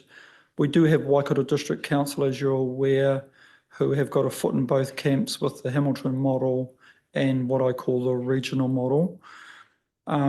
It's progressing well. We should have an agreed form heads of agreement tomorrow. We've been meeting 7:30 every Wednesday morning with the chief executives. And so we've been driving it pretty hard and it's going well. On pace, it's become obvious that particularly Waikato District Council sees no benefit in only receiving capital works delivery. They need a full organisation for their full business. And so there's been a lot of discussion that, well, in fact, if you create a CCO that can deliver a full water business, and some councils only want to receive, say, capital works delivery, well, it's much easier. And it's a one-step process rather than a two-step process for Waikato District Council. So the time frame for Waikato District Council is July 26 to have a CCO delivering those services. Our time frame is to have a board in place by a year ahead of that. So it gives us that year that Michael talked about to stand up the CCO and give Waikato District Council confidence. A lot of the other discussions, and I think we'll have a separate workshop on the heads of agreement, but a lot of the learnings that Michael has shared, that Brian have shared, I think you'll start to see those coming through the heads of agreement. In terms of momentum, for me, I think it is significant that we've got momentum happening in the Waikato at scale, because if you look across the country, you're not getting this sort of momentum occurring. You've had 10 councils in the Wellington region. They're now looking at 6 councils and 4 councils. They're starting to, the wheels are starting to fall off. And the risk for me is that councils, if we don't keep up momentum, will start to fall into their own camps and start to do their own thing. And when councils realise that they actually need a multi-council approach, it's going to be really hard to get momentum going again, perhaps a third time. And so at that stage, I think each council would be quite vulnerable. They'll be trying to probably negotiate entry into, say, the Hamilton CCO, into a CCO that they haven't been part of co-designing, and will become price takers as opposed to price makers, which is the current scenario that we've got, because we've got 10 councils trying to make something happen. I suppose the invitation to Waipa is that if I think about Waikato District Council, its thought leadership, its capacity is really in water care. And what they get back is largely operational staff, not the leadership that you probably would need to see in a water business. And so if you look across the Waikato councils, I'm really looking at Waipa as the council that's got the capacity and the leadership that it can show to the rest of the region, should we want to maintain momentum of a regional model. And so, yeah, it's just a leadership opportunity to work with the willing as we move forward, that I just put on the table for you to mull over ahead of the workshops that we're going to have on the heads of agreement. Just wanted to sow that seed today around the leadership opportunity that I think you have in front of you, and whether or not you see it's your role to pick that leadership opportunity up. No pressure. Do you mind if I talk to that, Susan? And I think it's a really important point that you make, Vaughan, and you and I have had conversations about this, but to Liz's point about we'll wait and see what others do. We are next to Waikato, not maybe in terms of the number of connections, interestingly, because Taupō and Thames Coromandel have more connections than we do.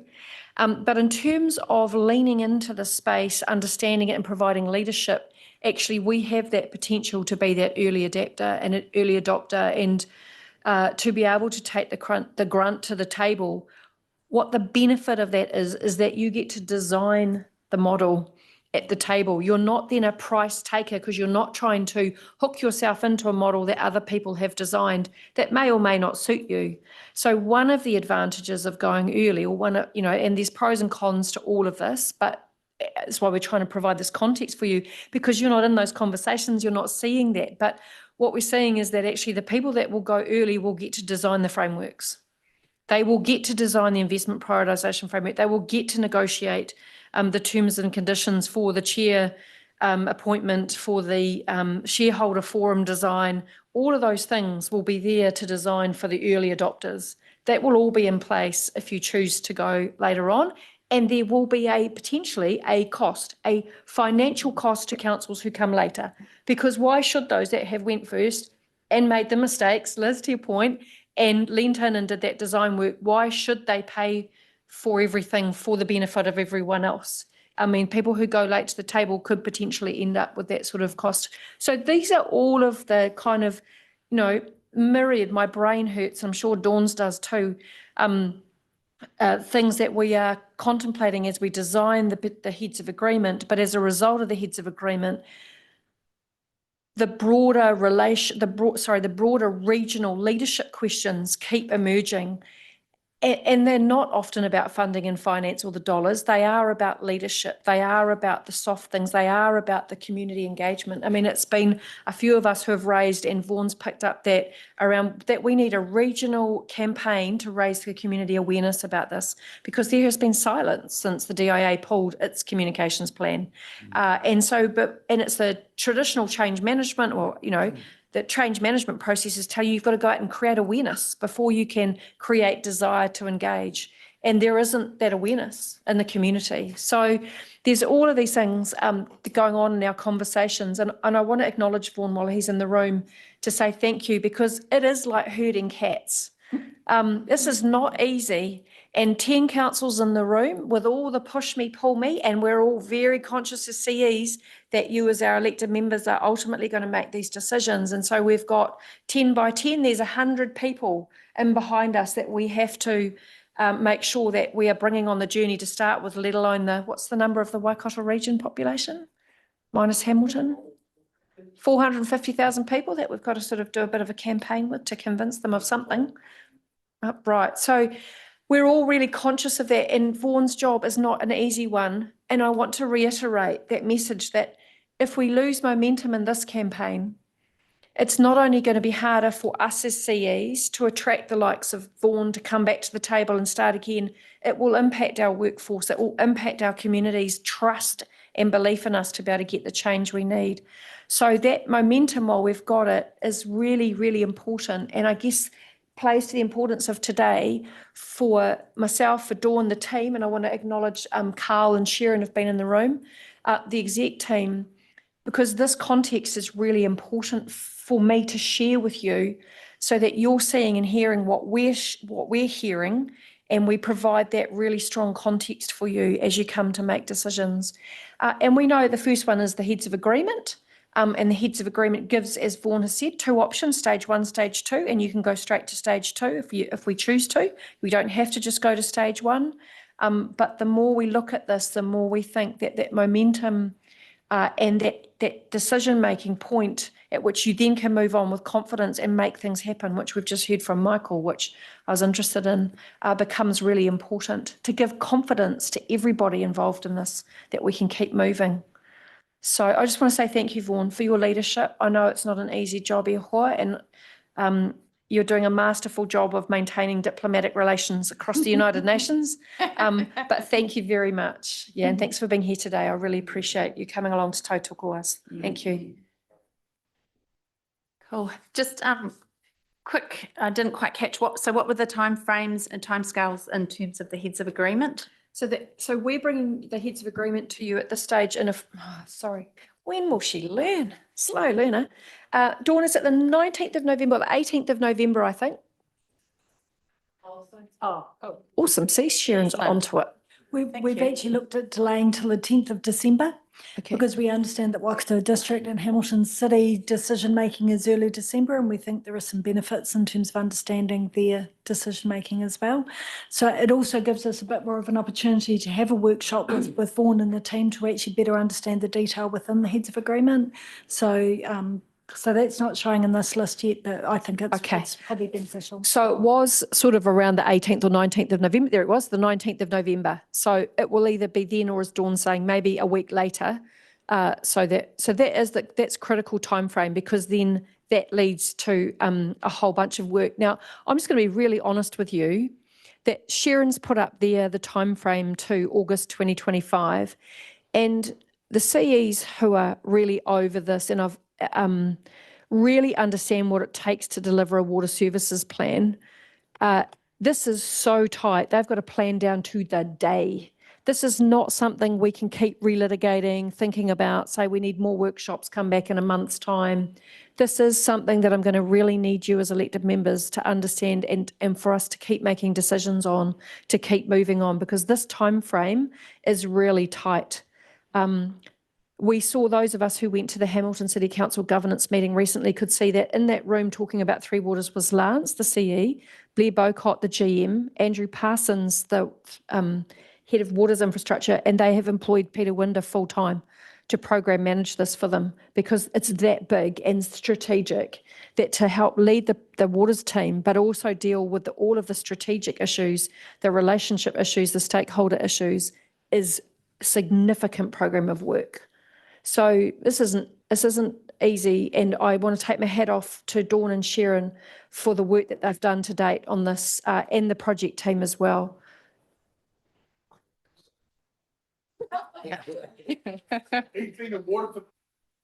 Spilling your water there, Andrew. Yeah.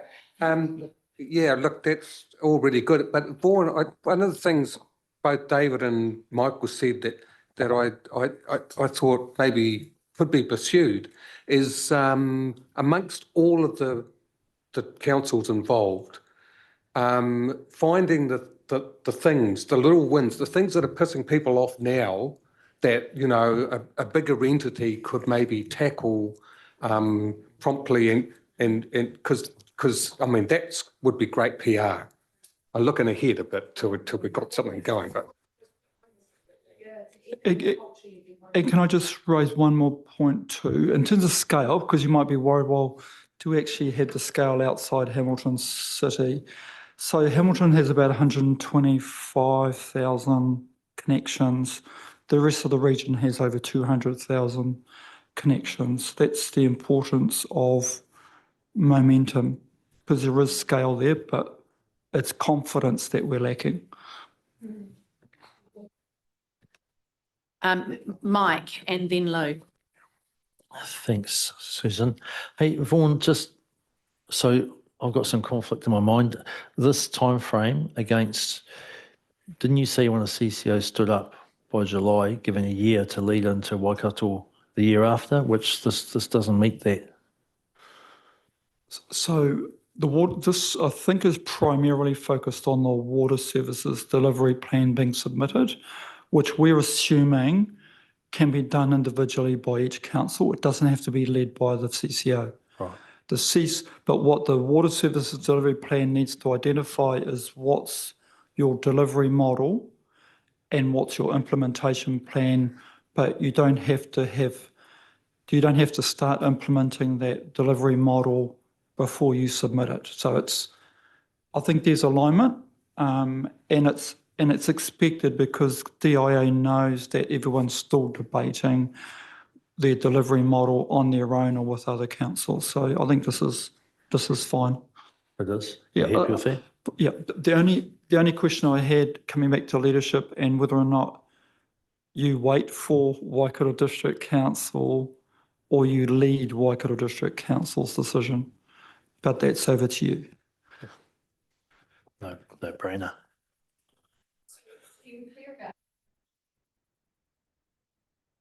Claire, you're like my guardian angel.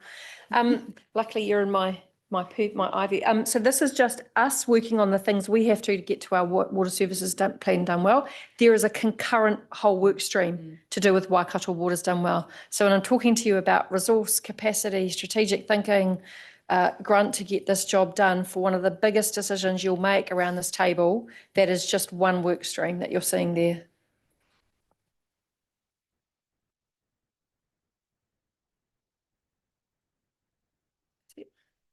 Excellent. Any further questions? No, any other questions for Vaughan? Claire. Yeah, thanks. I've got a few questions for you, Vaughan, about the heads of agreement, because there seem to be some changes to when we were sort of briefed on what it would be covering. And then I'd just like to make some comments about I suppose, those delivery plans, and then it's been mentioned about a strategic view, which I'm very pleased to hear. Yeah.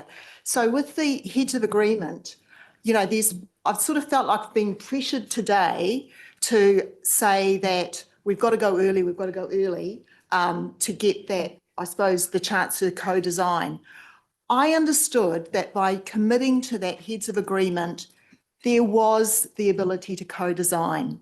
That that was the previous workshops that we had, that this is a process where we want it to be inclusive. We understand that you're also considering your own personal situation, the council, but the idea of that was that there would be the flexibility to be involved in that design process. So by the sound of what Steph was saying, that's not the case anymore. So I'm a bit confused. And I also know since that workshop, Hamilton has said they don't want to be part of Waikato Water done well. And we've got the situation where Waikato have said they want to go in with Hamilton, but they also want to keep the options open with the rest of us. I don't know how that's going to work.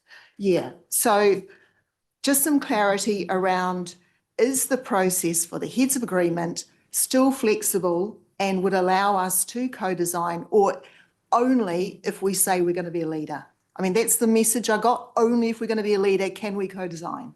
So what you asked your chief executive to do was to negotiate a heads of agreement with other chief executives that's non-binding, but it is a co-design process around the key elements of what a CCO would look like.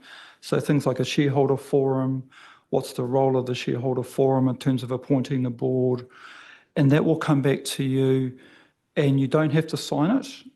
It's there on the table should you like the model and you want to proceed with that model, or another option like standalone or whatever it is. So it's optional, but we have tried to build into that heads of agreement key concerns of each council as communicated by their chief executive. In terms of Hamilton, I think it's fair to say that Hamilton have their own challenges, and they openly admit this, which has probably led them mostly to go on their own, because they're still collecting water revenue by general rate. In other words, the value of a property as opposed to how much water is being used.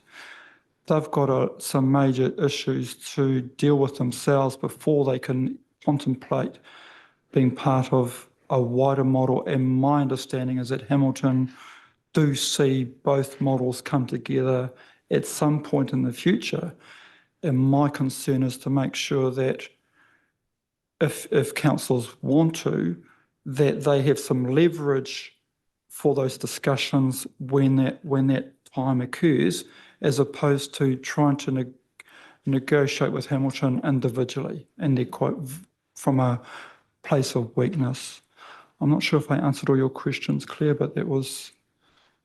Yeah, I think you have. I mean, it'd be great if when we do get the workshop, it's clear what was the original heads of agreement proposal and then what's changed, so that we can understand the changes. Okay. Yeah. Thanks.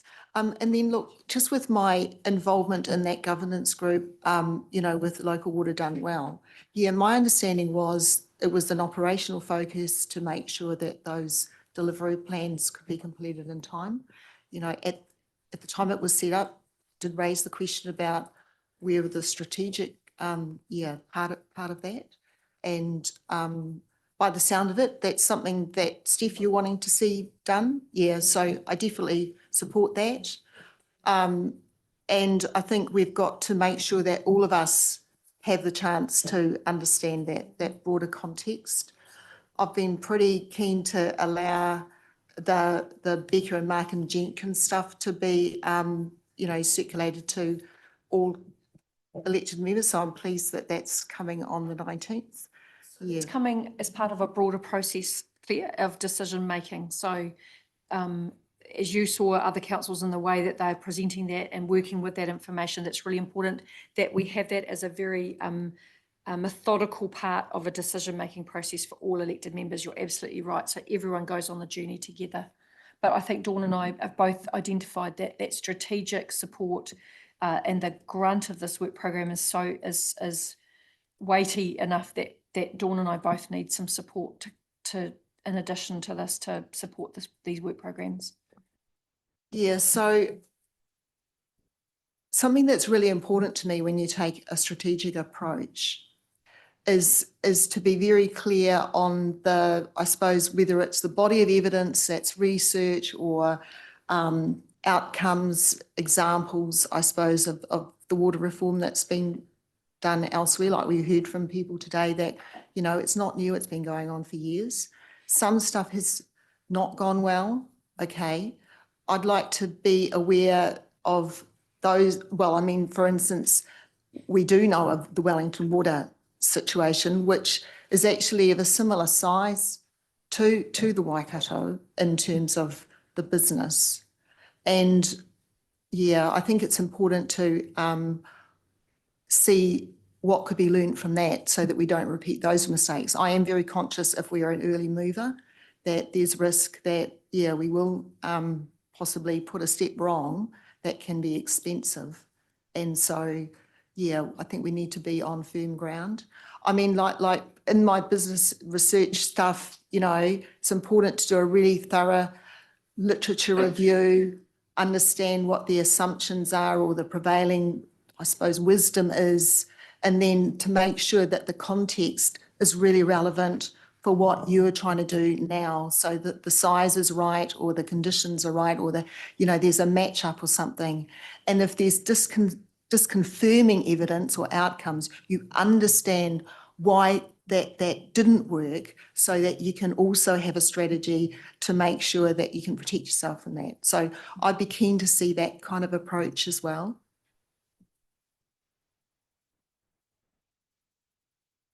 Yeah, thank you, Claire. It's always good to learn from situations that haven't worked so swimmingly. Excuse the pun. Liz, did you want to say something before we kind of draw this to a conclusion? Yeah, look, I guess I just wanted to sort of bring it back to the fact that this is going to be a long run, just as one of the presenters said. So us around the table, there's going to be a lot of other councillors, elected members in 10, 20, 30 years' time who are probably still going to be having the same conversation. But to your point, Claire, around costly and expensive exercise, one of the things I don't want to lose sight of is that great big number that Watercare told us around how expensive it is to set up the costs that they had initially. And we don't want to be doing that multiple times. So any long-term future we might have with the city or any other council, we really need to think about that carefully, because we can't continue, set a path and then in 2 or 3 years' time choose to join, but then it be a really costly exercise again. So it's just having our, just having oversight of that right from the very beginning. But look, Vaughan, I just wanted to say, I know it's been said already, but you've been around our table. We know you, we trust you. I just want to set that expectation as well. But, it's really great to have you here along the journey with us. I really appreciate that. And obviously, there's a lot of milestones for us to get through. But please just, help us as much as you can, because I think we're all going to, cross councils, this is the biggest thing we're ever going to do. So, just wanted to let you know that we are behind you, really, really really invested in you as well. Thanks. Lou, did you have something quick to say? Because I'm just mindful of the I've just listened time. to the two conversations quite carefully. And one of the things that was said twice by Michael and David was that we have a clear picture when we go into negotiations what we want out of it. That any negotiation, you want to have your own knowledge of what you want and what we, Waipa District, want to achieve and what we need to work within that capacity. So I think if we get a clear picture, then we can actually move forward with that knowledge and negotiate in good faith. But if we don't have that and we don't actually all get onto the same page, I feel we'd be misstepping. And I totally concur, we do need people, the right people to lead these things. And managerial skills at that level is a very, very rare thing indeed. Thank you very much for all the work you're doing too, Vaughan. And Lou, that's a perfect segue because in one of the next workshops, we'll be talking through and developing up that picture of what does success look like for Waipa. So that's a great segue. Yeah, thank you for picking that up. Excellent stuff. Well, lots and lots and lots of discussion there. And yeah, lots of things we've learnt from our various presenters today. Thank you to staff for realising that the need for a context around which our discussions need to sit around our discussion, should I say. So thank you, Vaughan, and obviously the three gentlemen prior to you today. It's been really, really valuable. So much so, I think I'm going to have to recommend to some of my mayoral colleagues that perhaps they have a little bit of a listen and on the workshops, which will obviously be recorded and invested in our website. So thank you, Vaughan, and I apologise for being half an hour late. So I think if we just break now quickly for say 10 minutes, just to stop, give ourselves a little bit of a... 20. Okay, 20 minutes. Yeah. So 3:25. My apologies for taking a lot longer. Thank you.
All righty ho, back at it again. Well, welcome back to our final workshop for the day. Been a really big day, so bear with us. This is obviously another long-term plan budget workshop, and I shall pass over to George straight away. But Joe, and I don't like people sitting on the side. Come up. You make me anxious. Come and sit up at the table.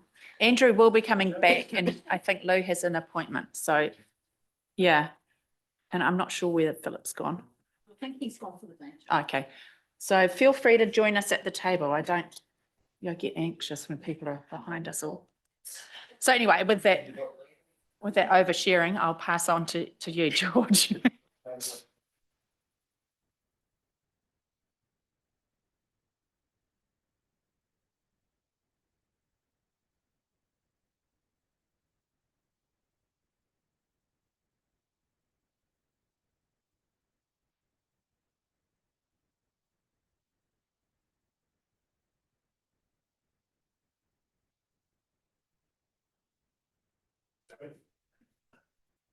Okay, all the hilarity away. Melissa, are you leading us on this one or George? I'll just Excellent. cover off the Floor first is couple yours. of slides. So if we can go to the next slide. Thank you. So just to provide context in terms of where we're at in the process, we're still very much in the thick of developing the finance strategy, and we can't really have that conversation without talking about projects as well. So yeah, just to provide context of where we're at. So in terms of the purpose of today, we're looking to provide an understanding to you as elected members in terms of how we've kind of gone from the current rates level for the current financial year and what we're looking at for the next financial year or the first year of the LTP, and I guess the elements between the rates growth between those 2 years. As part of the workshop today, we also want to talk to you about some possible options or rates changes for year one, and this is obviously all based on the 4.1 scenario. There will also be an opportunity for you to ask questions about the parking lot actions and the work plan as well, if you've got any at the end. Right, thanks, Melissa. So as Melissa said, there's sort of two sections for today. But before we kick off into the rates bridge, we thought it would be wise to recap where we left off from the last workshop. So the direction that we received was to continue progressing with the 4.1 budget scenario. And I just wanted to recap in terms of what the key assumptions were around that. So we've talked about the fact that we're adopting a balanced budget principle, which is considered first, and then we look at funding the balance sheet. We've talked a lot about growth pays for growth over time. Within the 4.1 scenario, the renewals are constrained and they're increased in later years. At the last workshop, we did talk about injecting some renewals back into those later years. We haven't as yet done that. So the 4.1 that you're looking at as a starting point still contains the same renewals as it did at the end of the last workshop. Whatever direction we get today, they will be injected back in for the next version that you have a look at. Three Waters is included for the full 9 years. And an important point to note is we've made sure that Waters is funded to a level that ensures compliance even when it were to be moved out. So at the end of the last workshop, there was some discussion about that, and there was a little bit of flipping back and forth. But for the starting point for the 4.1 scenario today, we've ensured compliance, as we think that that is a prudent thing to be doing. We talked about the affordability metrics, so they still apply. So that's the 5% and the 2%. The 4.1 scenario, the debt headroom has changed to what you guided us on. So the borrowing less than 90% of the debt covenant for years 1 to 3, and then it goes to 85 for the following years. So that was based on your feedback last time. The debt to revenue ratio of 3.5, but still progressing down to the 3 at the end of the 9 years. And just for clarity too, the base model today does include the curbside refuse collection deferred to year 4. And all the other assumptions in regards to the projects, etc., as you were given them in the memo previously, and they're outlined again in the memo and the background information you've received today. Just to be transparent, that memo that you've got has now been uploaded onto the website as well, so the public will be able to see that information as we walk through it. And just the final recap, so based upon all those assumptions, that was the output with the rates requirement, the headroom and the affordability assessment off to the right there. Yep, so we could pause now to ask questions before we move on. Yes, thanks, Jill. Just on the previous slide, the second point says growth pays for growth over time. Just like to understand what that means, because one way of interpreting it is because DC repaid debt, that's the growth debt, has quite a considerable time lag for some of the stuff getting repaid, that in the shorter term, ratepayers might be contributing to it. So I just wanted to be clear what you mean by growth pays for growth over time. Does it mean that the ratepayers are actually funding some of it in the interim? Because of course the next question would be, if they are, how is that money returned to them? Yeah, so look, I'm really happy to pick that up. I mean, our mantra for a long, long time was, growth pays for growth. I guess of more recent times, and particularly in this period of slowdown, because the last little while, there has been quite a slowdown in that development area. I guess we've changed the mantra a little bit to growth pays for growth over time. But look, despite that, this is still a place where growth does pay for growth. So you'll be aware that obviously our debt has built up with the lag in time of these DCs coming through. However, the interest on that debt has always been sheeted back home to the development community. So it's accumulating on that debt. The ratepayers are sheltered from it. So the growth is still paying for growth, but we're picking up very much on that lag factor. I guess the place where it does impact wider council and wider ratepayers, and you'll be very aware of this from all of our recent discussions, is in terms of compromise of the debt headroom. So I mean that's a really important consideration because we have got because so much of our debt is growth related.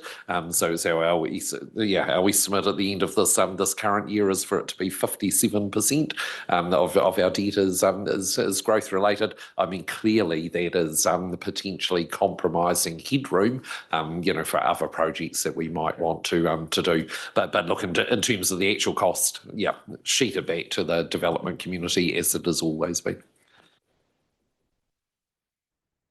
Just one point I've been considering over the weekend, the debt headroom comfort level changing from 10% in the first 3 years to 15% thereafter. I just wonder if we should just express it as 15% the whole way through, because it somewhat confuses the numbers. And I know we'll be going negative, but it's kind of good to know that. So I've just been thinking about it. I'll just keep it 85%, and where we go under, and it's easy to see because it's a negative. Whereas here it kind of looks hunky-dory and it's not. Can I ask a question around that of Ken, please, Susan? So I think that's a really good approach in terms of readability, understandability. If we know we're going to miss that financial, sorry, it's the end of a long day. If we know we're going to miss that headroom target for that year, does that create an issue for us with audit I guess we're required to let them know at the beginning of the year So it's very clear we're going to miss that, but we're going to misstep it for these reasons. So Ken, does that create any issues for us? And it might be something you want time to go away and think about, but because I agree with Monty, I think it's a better approach, but we just need to understand any fish hooks, I guess is what I'm saying. Yeah. Look, so so thanks, Steve. Look, I guess it's a financial strategy consideration, and I guess it's also the way that we express that in the financial strategy. So the financial prudence graphs that I talked about this morning in the context of the annual report. We will have to in our financial strategy determine. We've got the ability to determine those ourselves. So it depends what financial prudence metric we commit to. So look, if the debt metric is simply the full headroom, so the whatever that is, the 280 or the 350, the 350 is what we're talking about now, the 3.5 times. If that becomes our financial prudence measure, then what you're suggesting is absolutely fine, and we wouldn't be in a situation where we're non-compliant. And yet we could still talk in our financial strategy that our objective is to allow ourselves a 15% buffer from that. We can easily talk about that in the financial strategy while the actual benchmark remains the full 100%. And we could also comment on the financial strategy about how that would be a challenge for the first 3 years. I mean, the only reason why we actually made that change and made it the 10% is because we recognise that the challenge in those first 3 years, of course. I mean, I think the key to this is transparency in our financial strategy and being really, really clear about what our intent is and what the challenges are. Okay, that sounds really good. I was imagining that the benchmark would be the LGFA covenant. That would be the benchmark. Yeah. But we'd be really clear that we're trying to stick 15% Yes. under that, and knowing ourselves when we do it. So what you've outlined sounds great. Yeah, and to be clear, Councillor Monty, that was my intention as well, that the financial prudence benchmark would be the 100%, but we would be really, really clear in terms of what our objective is in the financial strategy. Yeah.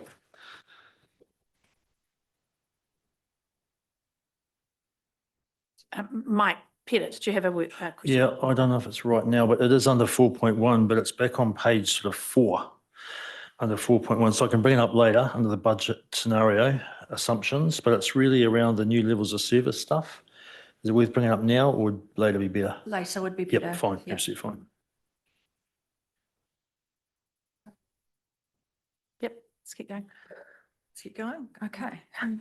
All right, so I'll hand over to Yolanda, who's going to walk you through our rates bridge, which is basically looking at the change in rates requirement between the 24-25 year and the 25-26 year. And so I'll just ask that Yolanda, if you give Yolanda the opportunity to walk through each of these buckets, and then we'll take questions and discussions at the end, if that's cool.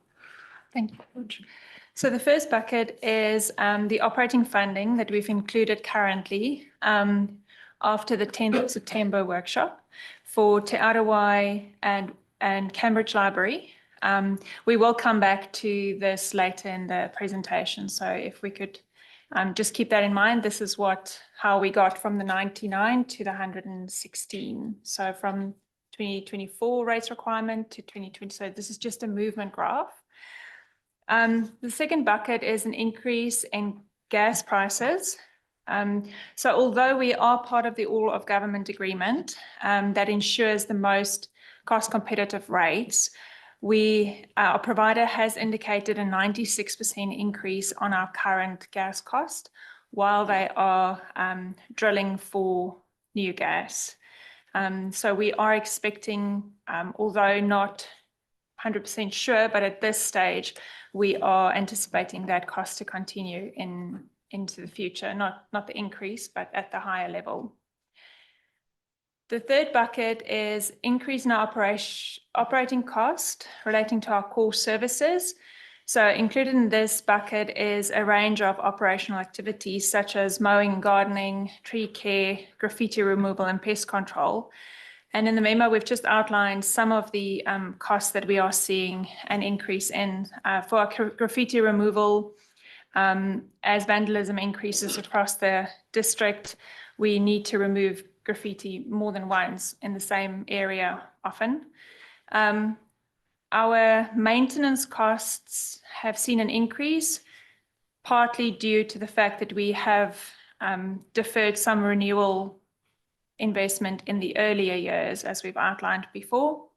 Laboratory testing and chemicals due to compliance requirements, and then an increase in our maintenance contracts for the pools, our public toilets, and the Cambridge Town Hall.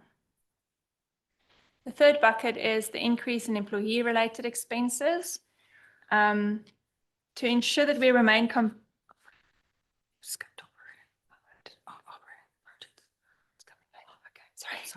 so the next bucket is our employee-related expenses.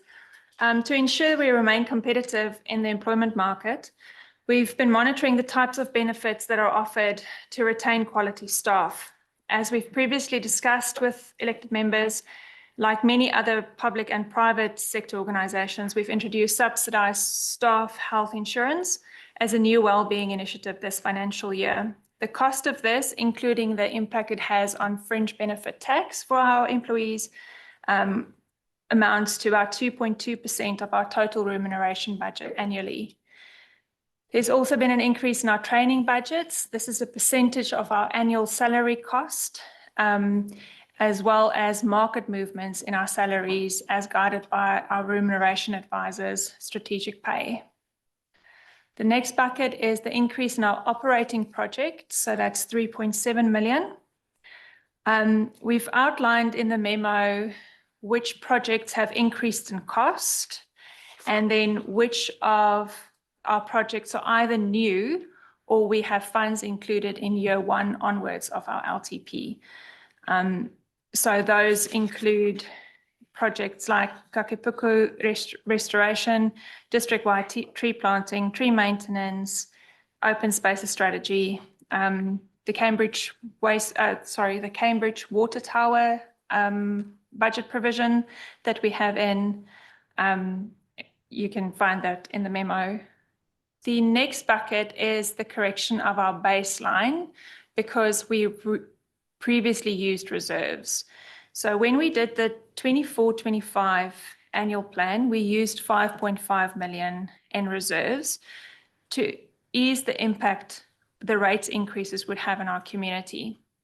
That caused our base to be lower than what we need. So we have to correct it with an increase in the rates requirement. So we're not building up reserves to the value of 4.8.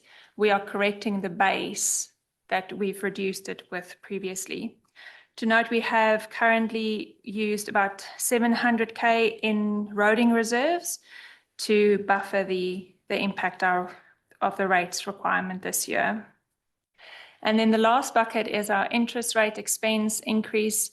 Debt is a critical funding and financing tool for councils, not only to fund infrastructure, but also to ensure intergenerational equity. And as our level of debt grows, so does our interest. I will take questions now, Chair. Yeah, Roger. Thank you. Can I say, first of all, acknowledge the answers that you've given through to my previous loads of questions. And I also acknowledge Ken's comment that you haven't been able to answer my last lot of questions. But I did find this particular graph particularly interesting because my major question was, you need to explain to me where the 17% of the rates rise is going. The thing with this graph is actually it starts off at 99.7 million. Sorry, I'll go back to that. Okay, I've got the hard copy here. It starts off at 99.7 million, which basically is like 100%. And so all of the little figures along in terms of the increase can subsequently rate to how much of our percentage increase is being caused. One of you is shaking your head and the other one's nodding. Sorry, And I'm getting terribly confused about that. But let me continue. So I'll take the nod as go on and the shake as well. Anyway, but so that kind of explained a lot where the actual 16.85% increase in our rates to the ratepayer is actually coming from. And that second from last bucket, correction of baseline reserved used previously. And maybe, I mean, you've talked about this baseline, but however you look at it, that is our current ratepayers out of that 16.85% increase. 4.8% of that increase is not going towards the cost of providing service. It's actually going back in to a reserve, some form of balance sheet bucket that isn't being used for this year's provision of service. And I don't think that would go down well with the ratepayer. And I don't think we've discussed that as a concept around this table. Just let you, maybe just. Perhaps we let Yolanda explain the situation in respect of that reserves Thank you, bucket. Chair. The 4.8 is not, it's not a reserve that we are building. What it means is last year when we said we needed 99.25 million, we actually needed 5.5 million more than that. So we utilized reserves we had to absorb the hit on our ratepayers. So instead of, we should have started with 105 million and then moved to 116, but we utilized 5.5 million. So we started at 99. Now we need to catch up because we've used our reserves, but we still need, for cost of service, we needed 105 and 116 in year one. So last year, to make up that amount, you took that from reserves. So this is going back into reserves. No. It's to catch up on the cost of the service. So we use money that we had to pay for the cost of service, but not rating for it in 24-25. We still have the cost and it's costing more. Now we have to rate for it. So what it's, we should have really started at 104.06. The 99.26 has the 4.8 deducted. Yeah. So to just stay level, we really started, you could take that 4.8 and stick it over on top of the 99.26. That's the effect. Does that have to go back in this year? Yes. It's not going. No. So Roger, quite simply, and it's kind of not last year, it's actually in the current year we're in now, because we did have these built up reserves that had been built up over a period of time. We could subsidise this year's rates, subsidise all ratepayers proportionally for those funds that we had on hand. Moving forward to year one of the LTP, we no longer have those reserve funds available because they're being utilised this year. So we have to now in the new year we're about to go into year one of the LTP. We are actually having to go to the ratepayer to fund those activities that were effectively subsidised last year. So effectively, you've traded off between years, Roger, to keep your rates down last year. I can see that. Yep. But I go back to the spreadsheet that Ken actually provided. And this, again, was where my question came from. So this current year, the cost of council in that spreadsheet was 118 million in that spreadsheet that you provided. And the cost of the first year of the LTP is 127 million. That's again from your spreadsheet, which is a difference of 7,700,000 increase in cost of council. But the rates model, I worked it out on 17.12%, but 16.85. Each 1% of rates is approximately, well, it's 993, as you've told us. Let's say $1 million, makes it easier for me to work out. So of that rates increase, 17 million, only 8 million is going to an increase in the cost of council. So that's where I need to understand, where is that other 8 million gone? Now, I thought that you were putting it into reserve because that's what that says. So where is that $8 million worth of rates that you're driving through the 16.85% rates increase? Where's that other 8 million going? Because it's not covering the costs that you've given us of running council. Yeah. So look, I think while you've been talking, Roger, Yolanda is probably trying to identify what spreadsheet you're Yes. talking about. Have you Yeah, managed to find that? it's the analysis of the Excel document that we gave you. Yes. It's in the document that you are awaiting answers for. Yes. Yep. So if you look at the total cost, I can see you have got 127 million here. So what we're saying, of that total cost, the rates increase would fund 116 million. The shortfall between the total cost and what we are generating through rates is funded through fees and charges. Yep. Or asset sales or grants and donations. Other revenues. Yep. Yeah, so that's the difference.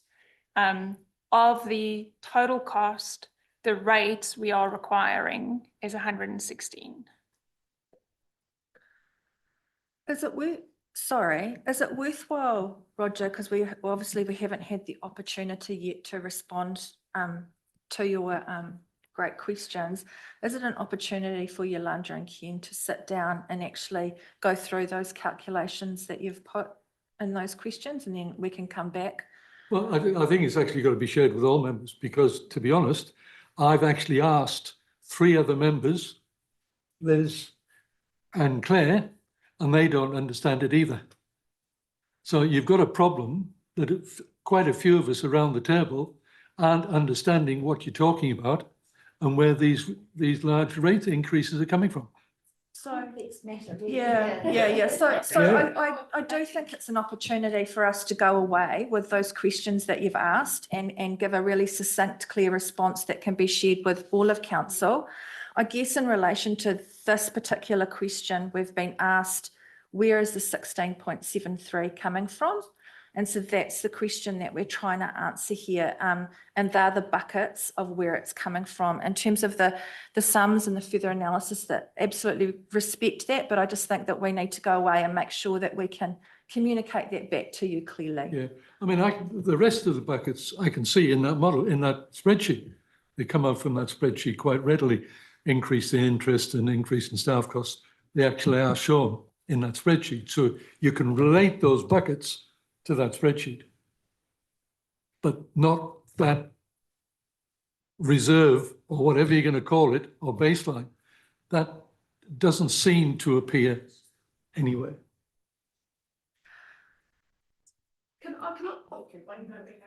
I think that there's something to be, I see a couple of things going on here. That the staff are responding to questions that come from workshops and are coming back to the next workshop and answering those questions. And in between time, I can see that councillors have got other questions that either dive into the detail and we just don't have time in the timeframe we've got for staff to then respond individually. But I think what you've just heard there is that there's just a difference between what the rates requirement is versus what other income and revenue streams will top up to the full cost, the full operating costs of council. So there's actually a very simple answer to that. And what I'm getting concerned about is that individual groups of councillors are having conversations about certain things and going to the team, and that's distracting the team from the work they're doing to respond to all of council. And then they getting caught in meetings like this. They can't, it's not that they're deliberately obfuscating, Roger. I think that some of your questions can be easily answered, but they need to stay on track with what they're doing in terms of work being asked by the whole. And so if you ask questions, I think we need to be clear about what you're asking. I can see lots of language, this communication, we're talking past each other sometimes, asking actually really good questions, but perhaps talking past each other. So I think what we need to do is regroup at the end of today, allow the team to get on, because they are responding to a number of questions driven by the whole of council, and important to get to that parking lot, because then we've got questions that I know other councillors wanted. But I think that we need to probably just rethink the way in which we are trying to be as open as possible, take questions before workshops and answer them, but not get distracted into perhaps matters of detail that the team are finding difficult to reconcile along with the work program. So that's for me to resolve with the team. But I think what you've just heard is that that gap is between rates revenue versus other revenue. And because the team were asked to provide the rates bridge, the rates revenue, and why that had got to 16.73. I can understand what you're saying, and with all due respect, but you're asking us to make decisions on things that we don't understand because you haven't answered our questions. I think you might be asking a different question, is what I'm saying, Roger, to the question asked in the previous workshop, which was, please explain the 16.73% rates increase, which the team have. But what you've done is stepped back from that and seen the bigger picture of the total operating cost and said, what's the difference between that figure and the top figure? And to me, in my mind, I'm certainly no Einstein of finance here, so correct me if I'm wrong, but I think what Yolanda's just explained is that that's a difference in other revenue, fees and charges and other revenue sources. Very valid question, but they've come back answering this question and your question just went a step further. I think that's all we're seeing, I presume. Is that right, Yolanda? Yep. Yeah. So you're absolutely right, Roger. You need to be able to interrogate this and feel comfortable that you understand it. Absolutely. If you have, I guess what we need to do is just reconcile where perhaps offline conversations might help to get to the bottom of those questions, but that all the information needs to come back to all councillors so that everybody can see I agree it. there totally. Yeah. Because I'm not the only one that doesn't understand. Has that explained that issue for the others that they're saying, Yeah. didn't make quite make sense? There's just one slight flaw in it. Yep. With the annual report that we've just passed has rates at 81 million. I'm taking that 99 to be rates plus fees and charges to get to the near 100 mil. Just different years. Okay. Sorry, the annual report was, sorry, Steve. The annual report was 23-24. This is 24-25, Of course. current year. Understand. Yep. Yeah. Can I just Andrew, then Mike. make the point though that really to stay still, last year's rate increase should have been 19 point something, 19.6%. Then that reserve would have stayed in place. The reserve is gone, but the 19.6 was what we now have to go forward on top of. That's all that 4.8 is. You're using the word reserve as well. Same as I'm using. A reserve has been used, so we can't use it again. No, it's not. No, we've used it once, it's gone, and we have to start off at the higher level, not the 99.26, the higher level, plus the 4.8. Okay, Monty, and then If this helps, Roger, that $4.8 million, we effectively borrowed in that year. We borrowed because we have these equity reserves. They're not real. It's not like we've got $5 million sitting in a bank waiting. So instead of directly rating it, we borrowed it, and therefore it doesn't show in the rates requirement. We can't borrow it again because we chewed it up. So we're not putting it back in reserves. We're just filling in a hole that we borrowed once. That's how I think of it. Yeah. Can I go? is it to that point? Because Mike Pettit's been waiting patiently. Is that all right, Mike? Yeah. Well, it's just that, I mean, I've learned from this. Yeah, it's been very helpful.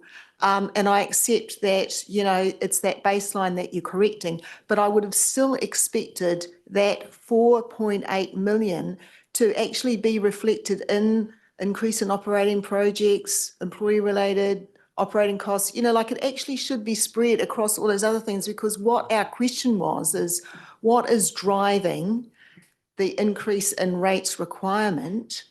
So it's not that we, you know, started off from a lower level from the end of last year because we used reserves. It is because we have an increase in those. Yes, that needed to be done in the previous year. That relates to the previous year. Well, I thought we had to find that amount every year. That's what we do. Yeah. So I find it confusing. I mean, it's nice to know that it's a component, but really it should be reflected in those other buckets that No, have got a but the big. increases in each little area were in the previous year. It's actually sitting there, and like I say, it really probably technically should be not 99.26, it should be 104.06 or that we're kicking off. Yeah, absolutely. Mike Pettit, is it a Daniel Boone question? I'm going to bring life back to sports. Hey, just, and there's probably going to be some pushback on this, but under page 4, so if we turn to page 4 on our diligence, page 2 of this report, and that new level of service. So I know we had previously discussed around the sports club lease model and sports club improvements, so CapEx and OpEx. In my mind, I don't know whether, I know there was talk about possibly pushing it out, but I think there was also talk about what clubs would be included and not included. And my recollection was, I don't feel convinced that that conversation was ever completed. Mike, can I just interrupt you for a minute there? Can we just let staff get through Oh, yeah. their rates? All right. Because this was stuff we were going to come back to. Sorry, hold that thought. Enter it when we get to the point, and if that's fine with.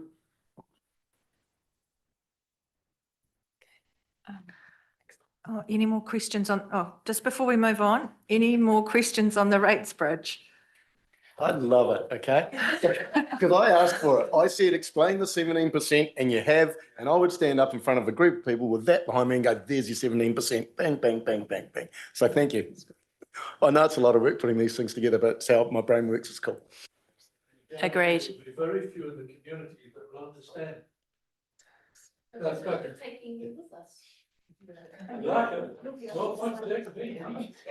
Right. Let's moving on. Thank you. All right. So the next section of this is based upon the presentation and where we got to with the 4.1 scenario. We were asked to go away and in particular have a look at year 1 in terms of the size of the rates increase. So that's what we've been working on. Now, I'm not meaning to be rude again, but I really want to get through the story before we take questions and discussion, if that's cool, and get on to the likes of Councillor Pettit's questions, yeah? So when staff looked at this, we looked at some principles. Timing of the impact is really important, in particular in regards to year 1. So we did concentrate on OpEx, which does have a direct impact straight away. So we concentrated on that. We also looked at, in regards to timing of impact, this year's CapEx, because that will have a flow-on impact from depreciation and interest into the first year of the LTP. So under that banner, we also looked at CapEx this year. We looked at that which was low risk. So when I say that in terms of we didn't want to be introducing any new health and safety risks to the organisation and the community. In regard to that, we also have not at this point in time impacted levels of service as per your guidance. We have taken a 3-year view. So rather than just looking at the first year, we've looked at the 3 years. Going back to that discussion, if we defer stuff in 1 year, we then have a lower rating base taking us into the next year and so forth and so forth. So we've taken a 3-year view, and we've also made sure that we've aligned with the draft financial strategy principles to date. So we didn't want to be compromising those, okay? So In regard to that, these are the buckets that we have come up with, which are potential options for elected members to consider and discuss.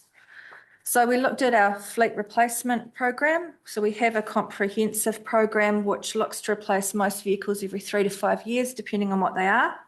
We've already done a significant replacement program.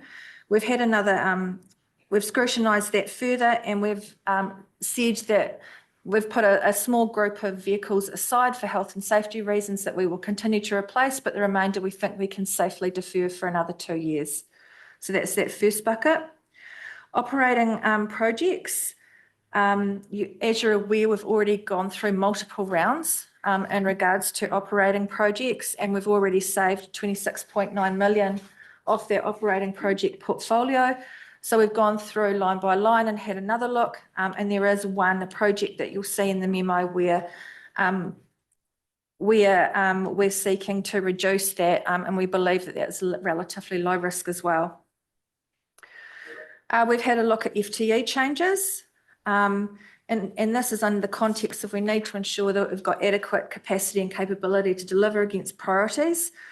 So where we have focused was in those areas where we already had roles on hold due to lower demand. So that's in regards to the building, consent, development, engineering and transportation areas. Where 11 roles that were on hold, we've removed that money from the budget. With a rider that as demand increases over time, we will just have to seek to reactivate those roles, but in the short term, that's low risk. We've sought to reduce the operating expenditure to keep the cornerstone projects alive. So Yolanda talked about that in regards to the rates bridge. And with further internal discussions, we think we can create some efficiencies across those projects in regards to how we keep them moving forward, not just those projects, but wider projects as well. So that's been halved. The other bucket is we have had a look at the moment, council's currently going through the 4-month reforecasting process. It hasn't been finished yet, but the early indication is that there is 6.7 million of growth projects that will likely be that we will need to defer for timing reasons that are outside of council's control, and that will have a direct impact on the first year rates. So what we got to was a total reduction of 1.2% with those options that we've put on the table. There, just do want to talk about with reductions, we did also consider non-funding depreciation, so non-funding 500k worth of depreciation, but staff do not recommend proceeding with that. It's not aligned with council's financial strategy. We've had those conversations around kicking the can down the road, and it doesn't really support the principle of intergenerational equity. So staff are not recommending this, but obviously it's a discussion point, yeah. The other point is, so we've got down to negative 1.2 without the depreciation, non-funding depreciation. There is a 0.3 proposed increase, which you'll see in the memo into regard to organisational strengthening, that the Chief Executive has agreed with the CE Performance Committee, so where extra funds will be required in the first 12 months. So where does that get us? It gets us here. So we have, with those changes, the indicative rates requirement for the first year has gone down from 16.73 to 16%, 10.56 down to 10, and 7.26 down to 6.7. So that's where we've landed after much more further scrutiny and looking for things that we think we can influence safely. So what we're looking for here is really to open it up for discussion with elected members and get some guidance on those options that we've put forward and guidance on next steps around scenario 4.1. Hi, Peter. Yeah, hey, just George, through the chair, just a clarifying question. Just that last slide back. Yeah, just the first two rows. So 17.53 under 16.73. Yeah, so the top line is before adjusting for growth, The second line is after adjusting for growth. And then similarly, after we've made these amendments, you get to the 16.8 before growth, 16% after growth. So it's the two lines go together. Right, so the 1.2% that we just from the slide before has come off? Yes, Yep, so it's that's taken the 17.53 down to 16.8 or 16.73 down to 16. Yep, right. Claire and then Roger. Yeah, so I really appreciate that extra work that's been put into, make those reductions. And so I guess the obvious question is whether or not more smoothing would be possible to reduce the 2025 amount so that, and then increase the 2027 amount. Yeah, so that's, what's the likelihood of anything happening there? So Claire, I've looked at it. What you see there is to get us to balanced budget. So that is what we need to fund the operations. So if we smooth it, so in other words, move something out of year one into year two, that means that portion of operating costs would need to be loan funded, which is not something we've done.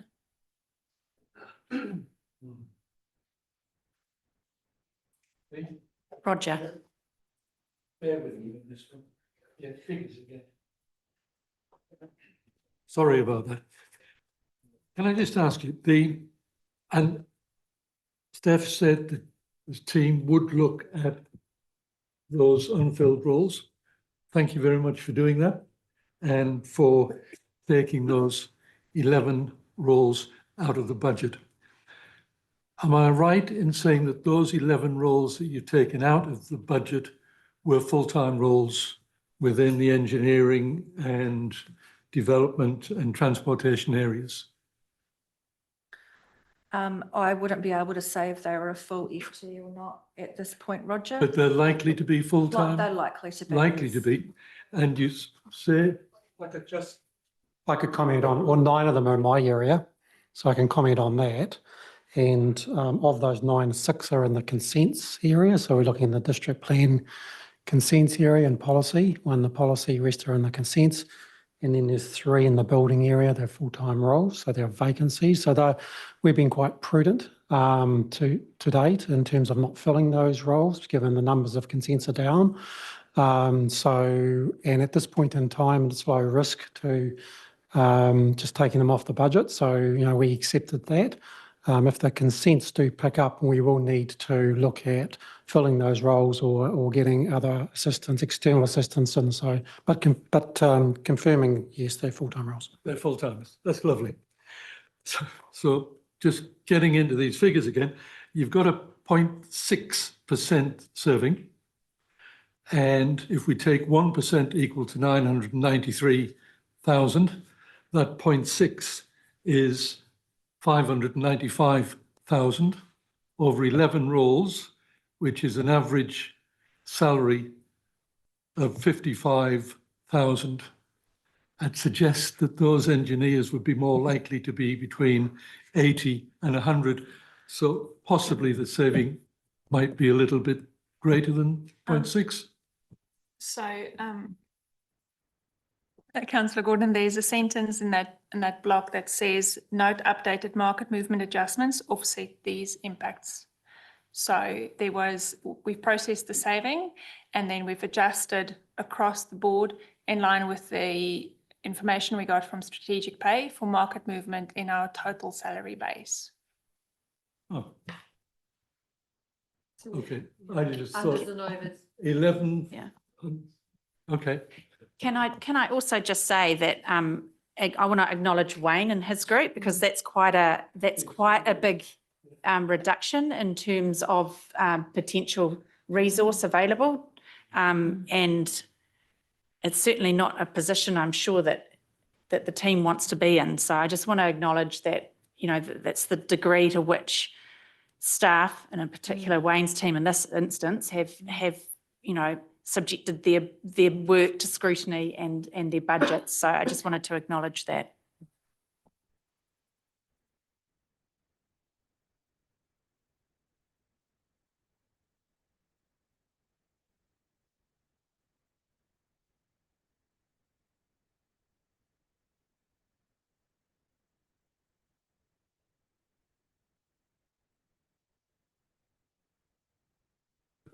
Yeah. Yeah, no, I understand it's an open question. In fact, a very open question. Look, I guess, Roger, it comes back to our principles here. And look, the funding of depreciation is a major tool to achieve intergenerational equity. Yeah, because effectively what we're doing, I mean, depreciation is an accounting estimate of the the decline in value of an asset. I appreciate that. It's it is an accounting number.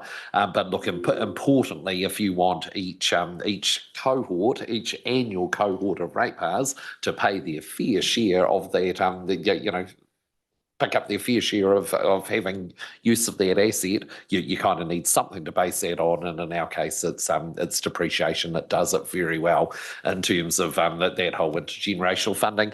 Look, it's also really, really implicit in the legislation. So that's what the balanced budget is all about, because of course there is an accounting estimate of depreciation in the expenditure. So so look, the government in the 2002 Local Government Act required councils to balance their budgets, and in other words, put the depreciation in the expenditure and generate enough revenue to cover that expenditure.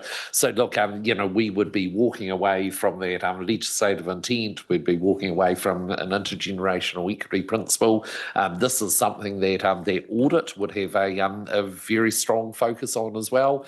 When it came to issuing an opinion on our LTP, I mean, not saying we can't do it. I know some councils have made accommodation for that, but look, in terms of being true to our principles, true to the legislative intent, that is certainly where executive has landed. Yeah.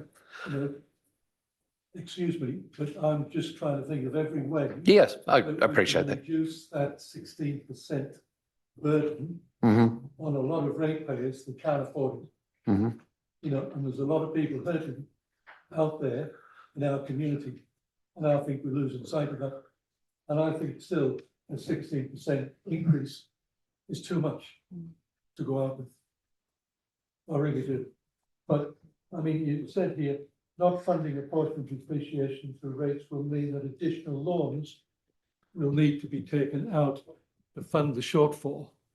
Now, presuming you're talking about that asset replacement. Yes, that's right. Well, renewals, because generally that the cash, because it is cash generated through depreciation, through rates. Generally we use that as our source for funding renewals. So that's sometime in the future, in a particular specific asset, if we reduce the depreciation on a specific asset? No, not so Roger, not necessarily in the future, because actually as that money comes in on an annual basis, and because of the funding and depreciation, we're generally I'm just looking at Yolanda here, but we are generally spending that on renewals immediately. So potentially it could compromise our renewals program if we have to borrow because we're diminishing the cash. And then, of course, that feeds through into headroom issues. I mean, understanding depreciation, it's an estimate. And in any particular asset, how many times does the accumulated depreciation equal the replacement cost? Never. Yeah. Yeah, that's what I'm getting at. Yeah, but I'm trying to think of if that's another way that we can take some money off the rates. Yeah. But I'm just saying, I mean, we've already established that it is a really important part of being able to renew our assets appropriately. And like I say, otherwise we'd have to turn more to debt if we diminish that cash coming in on an annual basis. Okay, I want it on the table. That's fine, because I think we've still got to reduce that 16% burden of rates. And I can't see where else you're going to get it from, unless anybody can help me on shaving another 6% off that first year's rates. I thought, without reducing standard of service.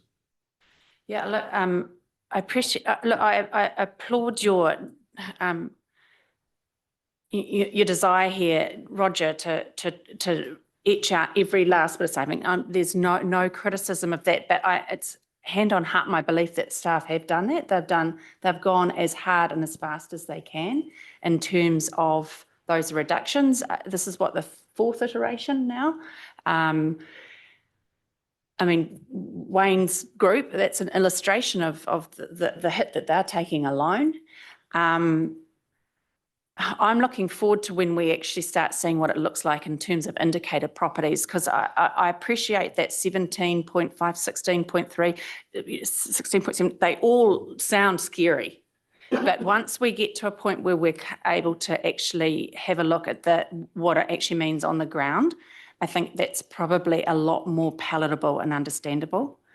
And I guess I keep going back. I mean, like I've said time and time again, we don't want to be in this position, but frankly, we are, and we've got to be brave enough to meet it head on.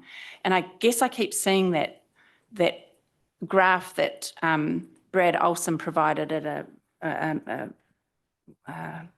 Rural and Provincial, I think it was, not so long ago. The average household in New Zealand pays $38,000 in tax.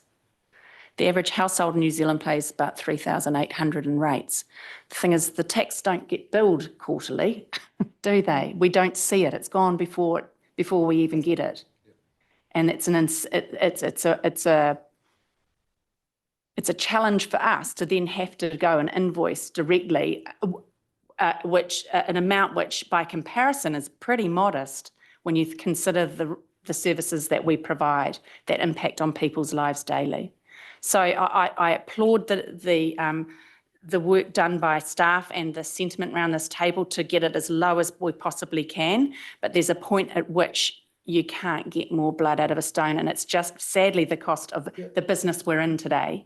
Well, if it is, I think we're getting close to having a council that our community can't afford. Because that's.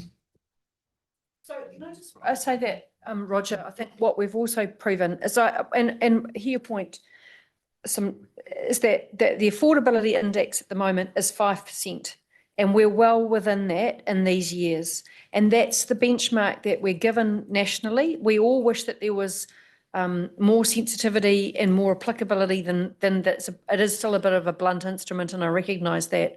So what we're trying to say is that within all the parameters that we're given in best practice in local government, we're within those indicators. We are doing our very best to stick to adhere to those principles in the financial strategy, and we start to get into very wobbly territory when we start to breach our own financial strategy principles, I think.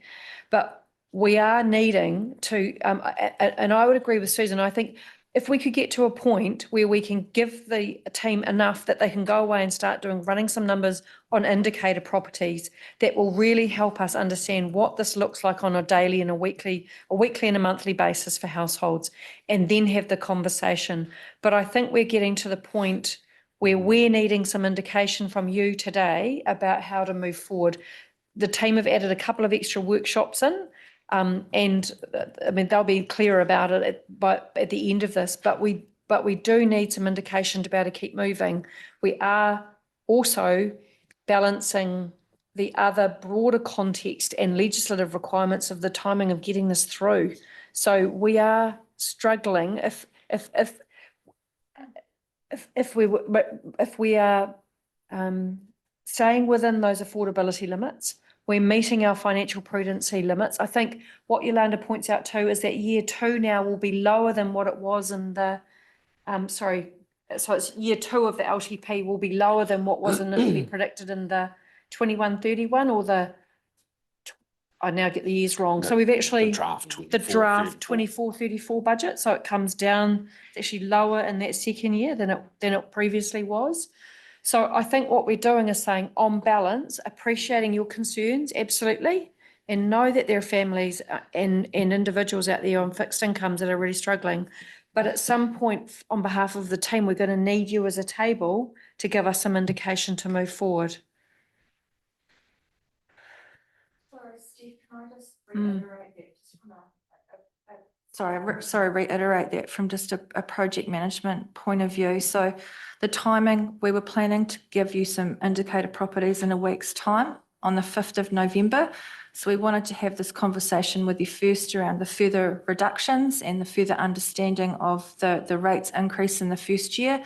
And based upon today, come back to you in a week's time with those indicator properties, which will give you a dollar value. To be honest with you, from a project timeline point of view, we're coming under significant pressure to be able to meet our legislative timeframes. So any further significant changes, I'm not saying we can't do them, but we're going to really struggle to do them.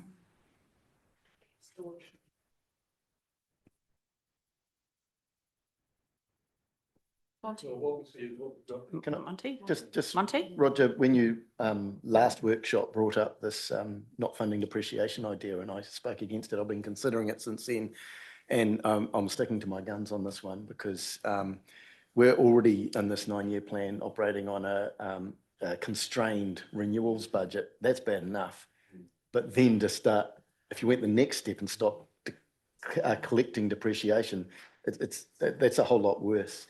And all you're doing is shoveling a problem onto the next generation, and I don't want to do that, okay? I take great comfort from the rates affordability. It is so good that that's in there now, that we got some benchmark to work to. You think that rates at 16% is affordable? Well, the fact we are under the rates affordability benchmark actually tells me, no, it tells me rates have been too cheap prior to this, okay? And that's why a lot of local government has got in this situation of infrastructure that's not quite up to it. Another thing I was thinking about over the weekend, part of this argument, when you look at our annual report, there's $35 billion of rateable properties in our district, supported by about $2 billion of infrastructure. And you can't ignore that either. If you sit around here and you cut and you cut and you cut and you cut, the $35 billion of rateable properties is kind of supported and underwritten by our infrastructure, our roads and our footpaths and our water and stuff. And coincidentally, that happens to be about 5%. It's really interesting that the capital value is about 5%, and so is the, the 5% affordability metric. So, look, I'm all right with it, and I wouldn't want to. I can understand that from where I am, but I'm sorry, our unfortunates in our society can't. Roger, that is a central government issue, not a local government one. We have an organisation to run that has to deliver legislated outcomes as well as community ones, and it costs what it costs. The staff have been through the costs, left, right and centre. To ask more, I think, is not, well, I'm not asking more. And I think it is what it is. To shortchange that number is simply passing the issue down to future generations. And no, I'm not willing to do that. I'm absolutely voting for going forward. I know we're not voting, but I say go forward on this basis.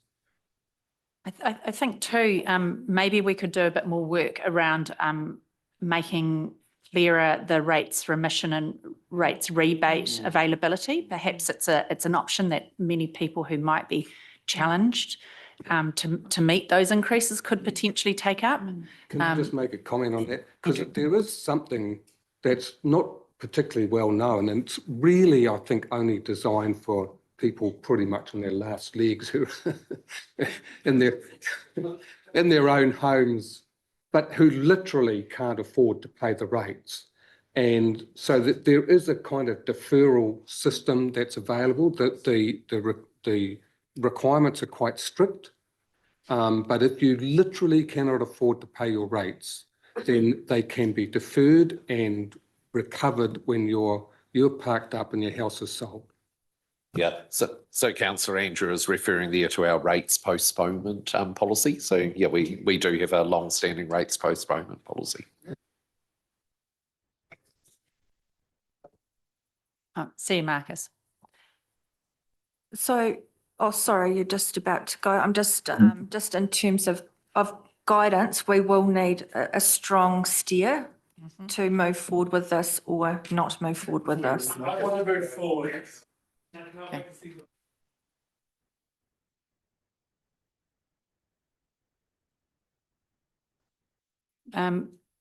Claire. Yeah, thanks. Look, this is a really difficult choice for me as well.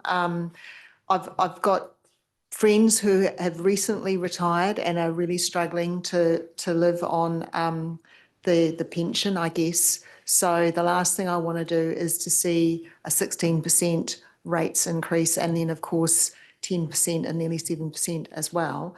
However, I do agree with the other arguments that we can't not look after our infrastructure.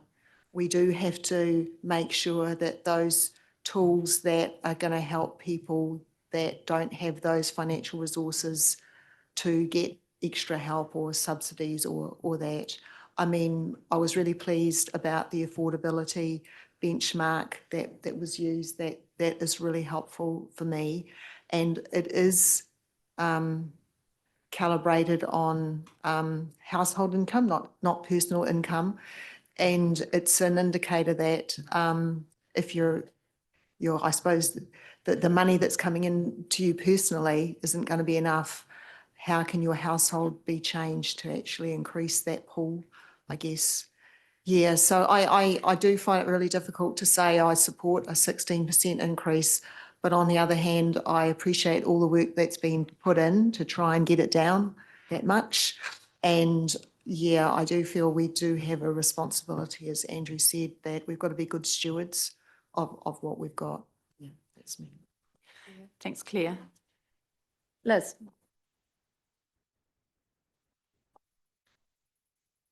I'm trying to make this as brief as possible, but I guess what I'm looking at in the next 3 years is a pretty big first year jump, and the subsequent years, if we can keep those affordable, I'll be happy.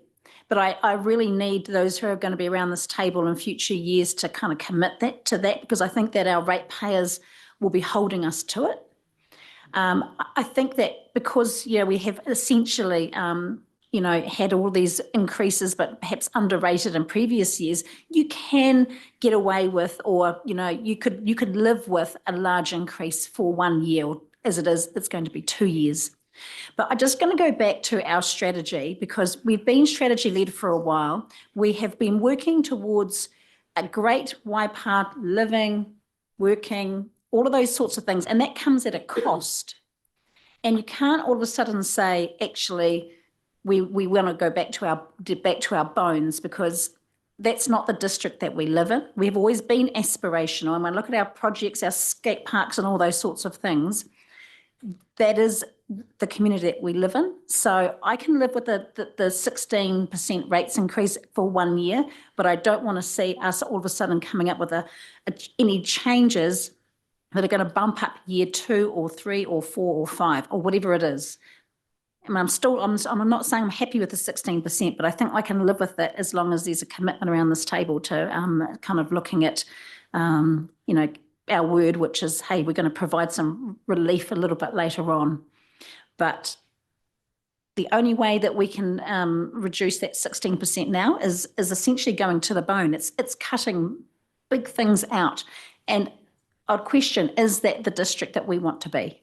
Okay, so that's not what we've been working towards for a long time. If we wanted to do that, we wouldn't have done Ahuaki. That was costly. It was expensive. I mean, we're talking millions of dollars that we've invested in that spatial plan. If we didn't want to do it,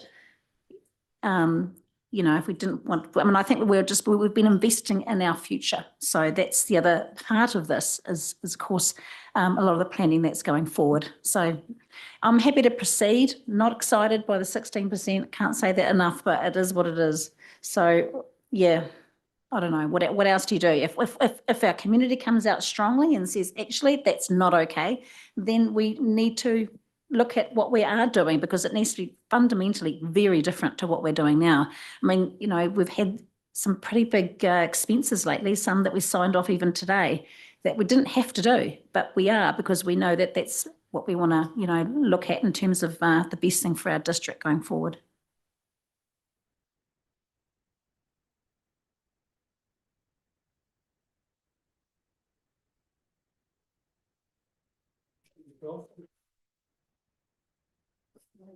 Monty, then Mike. I just want to totally back up something Liz just said. There needs to be a commitment around this table. Like we're in a really, really constrained place now. We've got affordability constraint, we've got balance sheet constraint, and it's a really tight spot we're manoeuvring in. So you've got to be really clear to get out of this. You fix the balance sheet, which is, I mean, that this fixes the balance sheet, and reducing revenue a lot would damage the balance sheet. You see, first you fix the balance sheet. Second, for years, like probably 5 years at least, you run a very tight financial ship, and we're going to have to keep doing that. And thirdly, yeah, you stay on a very strict strategic path. You don't mess around, and that's how you get out of these kind of situations. So for me, it's balance sheet, strict financial control, and tight strategy. If we do that and we stick to it for the medium term, we'll be all right. Thanks, Monty. Mike and then Claire.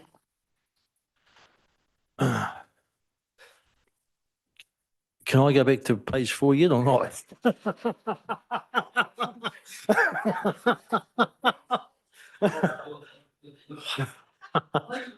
Because it's a great segue into trying to save some money and sticking to, your path. I mean, hey, it's been good conversation to listen to it, and I totally agree with what's been said. And it would be nice if the folk around this table and each election, going forward, sort of stick pretty much to what's in that 9-year plan.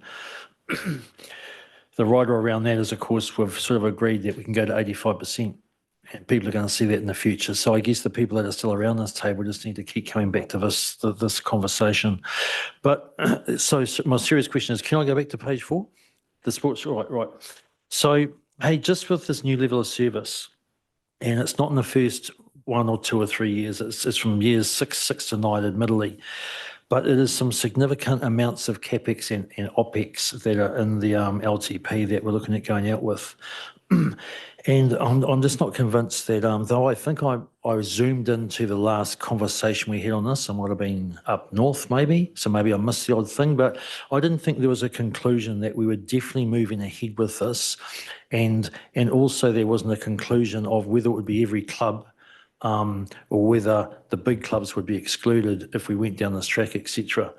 But there's some significant CapEx and OpEx. There's roughly $10 odd million of CapEx and OpEx in years 6 to 9. And I just think it's a conversation not for here and now. I'm too tired, but I think we need to come back to this particular set of this bit of money. Well, it's not a bit of money, it's 10 mil. And because my recollection was a lot of the clubs went into it, and a lot of them felt they were doing all right. Now, it's not so much the CapEx. I'm sure they'd be actually happy with some CapEx, but there's still, around sort of 5 odd mil of OpEx. But the whole thing as a conversation, I don't think was concluded, if I leave it there. And any other, and someone else might want to comment. Yeah, that model. I guess the only relief, from that, Mike, is that it does sit outside of the particularly stingy years. But yeah, we'll revisit that. Can I just go on with a question? Roger. And I'm trying to think back to when we did have that discussion. And I know we said that it would be parked for a while, but was there not the intent to employ an individual to continue the liaison with current sports clubs? Do you recall that? I think that is part of it. There is, because there's existing conversations taking place. Sally's probably better prepared to speak to this than I am, but I think it's because there are existing conversations already at play, including with our stakeholders like Sport Waikato. And so I think and that was going to make sure that any work that was done in the future, if there was anything to be done, it was fully informed. So Sally, do you want to talk to that? So really nothing further to add in terms of Steph's great summary there, but the idea was to have the sports liaison officer that then confirmed those budgets that are well further off within the LTP process, and that was working with all of the clubs. So that was also part of what you had approved through the sports lease model review. So that did come to council, to committee, and you did approve that approach, which is then fed into the budget discussions. That approach has then been pushed out because of the financial constraints. So it's been pushed out those years. Can I add? So there is somebody currently engaged fulfilling that role? No, there isn't. That role is further out within the LTP as well. So it's not in the year that we're talking about. All right, but I just want to, so I'm just black and white on this. Are other councillors in what Sally said there, that we totally committed to this, that we're expecting $10 million to be spent on this? What we're totally committed on is having it relitigated in 3 years' time. Yeah. I mean, So I agree. it I sits think in years some of the major 6 to clubs 9. are really against that. Yeah, I know it sits out there. Yeah. Yeah. But I'm a bit unclear, what year is the person due to start? Is that year 2 or 3? 3. Okay, that's helpful. Okay, so would we still employ that person if we weren't going to proceed with that model, is the question? Because if that's the case, we need to decide. I think having a bit of chicken and egg conversations a bit too, because sometimes you don't decide on the model until you've had the person doing the work, who informs the work, who then brings you the decision. But what we have heard clearly is that there's obviously further discussion to be had on this project, and that we'll work at an exec level to decide and even let you know when it's appropriate for that to come back in the annual planning cycles. Mike? Thanks. Yep. Thank you, Steve. Claire? Yeah, so thank you. I wanted to respond to what Monty said about, how we can manage this here. And I had a great conversation with someone at Steph's Welcome over at the Cambridge Town Hall recently, and they were saying that what would be really helpful would be to actually stimulate, I suppose, Cambridge, possibly Te Awamutu, but they were focused on Cambridge because that's where our big growth cells are, to make it a really attractive place for people to come and buy sections.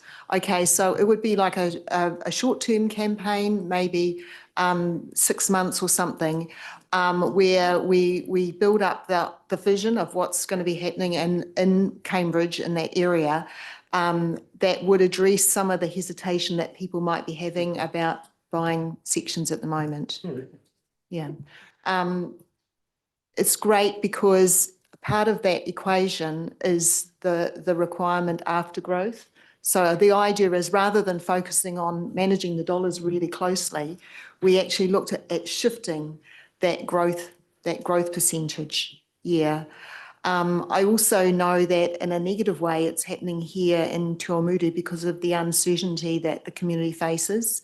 And so, that's right. And so that was something that I hadn't heard before. It's to do with the waste to energy proposal, that just simply because it's been a protracted process, the developers fed back that it means people aren't even committing to a section because of that uncertainty.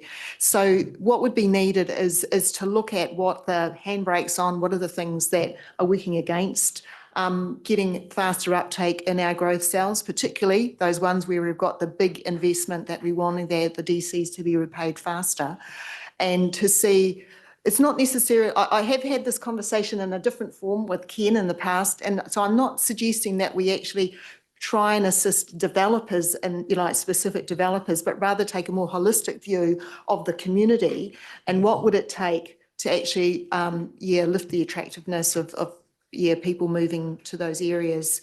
The suggestion actually was to play on the offering of the town hall actually and what the plans were for there, or another one would be the new school that's proposed, and make sure it's very clearly communicated that that's there's no constraints there or something. I don't know, but I think it'd be worth us actually exploring that, because it means, that we'll be helping all of those years, and we'll also be helping our community as well. Yeah. Yeah, some interesting suggestions there, Claire. And as you were saying, Steph and I just sort of said the school is a classic issue. in that space, and in the throes of finalising a letter to Chris Bishop to take up his desire to discuss that offline.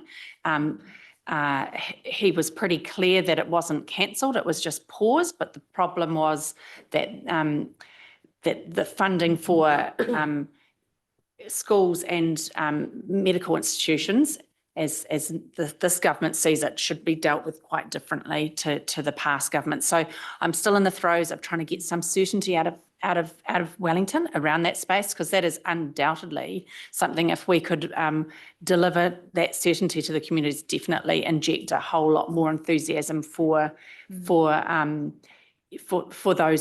that growth cell. 61 hectares, fair amount, right? So just waiting on getting that finalised. And to further that though, I think, that Cambridge is open for business. You're getting that certainty. The best thing that drives investment is certainty. It's one of the critical factors, right? So I really like what I hear from you, Claire. And I think to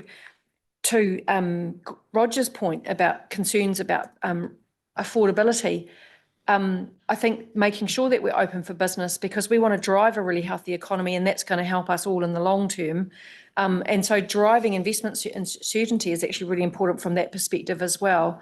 And so we are supporting Mayor Susan to do what we can in that space. And we've also working alongside our colleagues in Kāinga Ora and MHUD to be giving the government sort of similar advice. But I think the whole sort of Cambridge is open for business and TA is open for business. There's sections coming, the lifestyle here.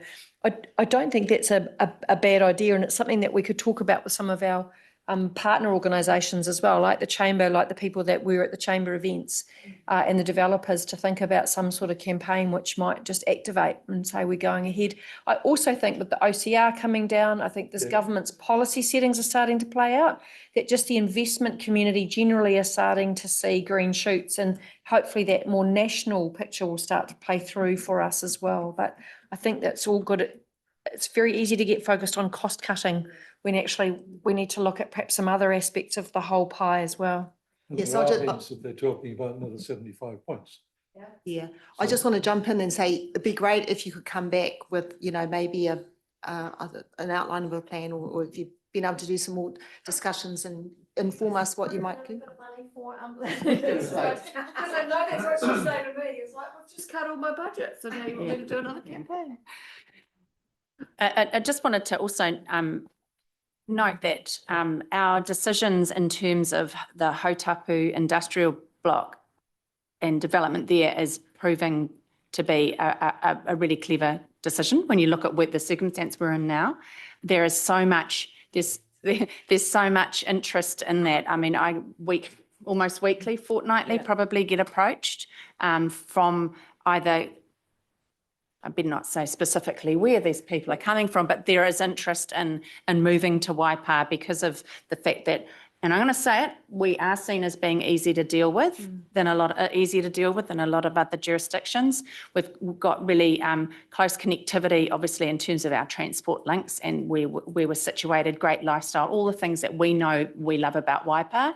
A lot of other businesses are beginning to realise and looking at relocating, and with them they bring a need for 120 staff, or so that's a piece that's simmering away and gaining more momentum literally as the weeks go by. Liz, just to comment on Cambridge's growth. I mean, I don't think that there is a shortage of enthusiastic businesses and families wanting to move to Cambridge. In fact, I think at the moment we have the balance right. We have continued steady increases. Our existing communities are able to cope with increased growth, which is great. I'm not too sure that it's our role to be, looking at too many campaigns and things like that. For me, it's always about build good infrastructure, keep your towns looking good, pipes are clean, gardens, bridges are clean. You better talk about the low-level bridge, Dawn. So it's really about just our infrastructure. And I want to stay in our lane at the same time, because I often hear our communities worried about the pace of growth that they've experienced over the last few years and our ability to keep up with it. So there's always a fine balance around in that space as well. The school, yeah, we've got a 1 year delay that we know. So it's all coming, but it doesn't have to be rushed. And I don't want to rush this too much at the same time. I think we've got a lot going on already. So just that little bit of a balanced approach. I'm more worried about Parongia, to be honest. You know, if there's ever a place that needs a campaign right now, it's probably Parongia. The pub's closed. Strange man across the street. You know, there's a whole bunch of things going on there that I just sort of feel like, hey, if there's a community that probably needs a bit of help, maybe it's that. Helpo is probably, you know, we're hearing from the residents tonight, hopefully. So yeah, I mean, I just guess there's lots of places that we can play in at the same time. Okay, look, I'm just looking at the clock. It's 10 to 5. George, did you have something you wanted to cover in terms of next step? Yeah. Are we okay? Are you comfortable? We do move on? I think so. I think there's a level of comfort's not quite the right word, but yes, we can move on. Do you want me to do this? All right. So as I said before, 5th of November, we want to come back to you with some numbers, some indicator properties. It will be a sample to show you what that's looking like. And we will bring to you the significant forecasting assumptions based on what we've heard. We just want to have a quick risk discussion with you around the covenant and what 2.8 could mean, just so that we're all on the same page and it's all transparent. And then 11th of November, the draft financial strategy will come through, which sort of pulls all of this together, the funding and financing policies, and then start the conversation about how we're going to talk to the community about this. Great. Can I just say thank you very much? I mean, I know that you recognise this, but the work that they're doing after hours on weekends to roll around between these weeks, even in short weeks, long, what are supposed to be long weekends for our families. But I just want to acknowledge the team and the work that they're doing, including the executives who are providing the leadership. But there's a huge amount of work, and I know it'll give you comfort to get moving today and to be able to keep progressing, team. So thank you. And on top of the annual report getting signed off last week, Yolanda, you've had a huge time. So to you and your team, thank you. Melissa, George, Anthea sitting very quietly in the background there, and everyone in behind you, thank you. And thank you, elected members, for the robust and open and engaged conversation. We really appreciate it. Can I just make a comment on that, Steph? So when I was sitting in China and I saw a whole lot of, how does the staff contracts work here? My concern was for staff working on weekends and long weekends. And I personally find it unacceptable unless it's in their contracts. Like, I don't see that as a long-term great strategy to work. So is it in their contracts that they're open to us 7 days a week? Mike, when you were in China having a groovy time, we had a workshop amongst elected members and we did talk about that, about the expectation on staff and communication out of hours and those sorts of things. So it's an issue that your colleagues have raised as well, and it is of concern. And when Claire raised it today in terms of risk, cumulative impact on health and wellbeing is often, and mental stress is often cumulative and very hard to identify, but you push people towards burnout if you're not careful. So we are going to go away and do some thinking about that, and I undertook to come back to you. But what you have undertaken to do as elected members is be very clear when you're asking for something, when you need a response by. Try and avoid contacting out of hours, because even though it might be on your mind, as soon as you send something, it creates a feeling of obligation to respond. So just managing self in terms of when those comms are coming through, and also making sure things are going to GMs. In the first instance, in this situation, things are battering back and forth, but anything outside of this, making sure you're sending things through GMs so that they can monitor the workload of their teams. So yeah, a couple of tools. Can't quite talk about contracts because there's obviously difference in approaches, but I too am concerned about it. And it's also why I'll be quite firm in some of these workshops about getting to some decisions, because the more we keep asking for more detail and the more we keep prolonging decisions that are tough decisions, the more work that creates for staff. And so we've got a double-edged sword here. Yeah. Right. Well, it's 5 to 5. Thank you, everybody.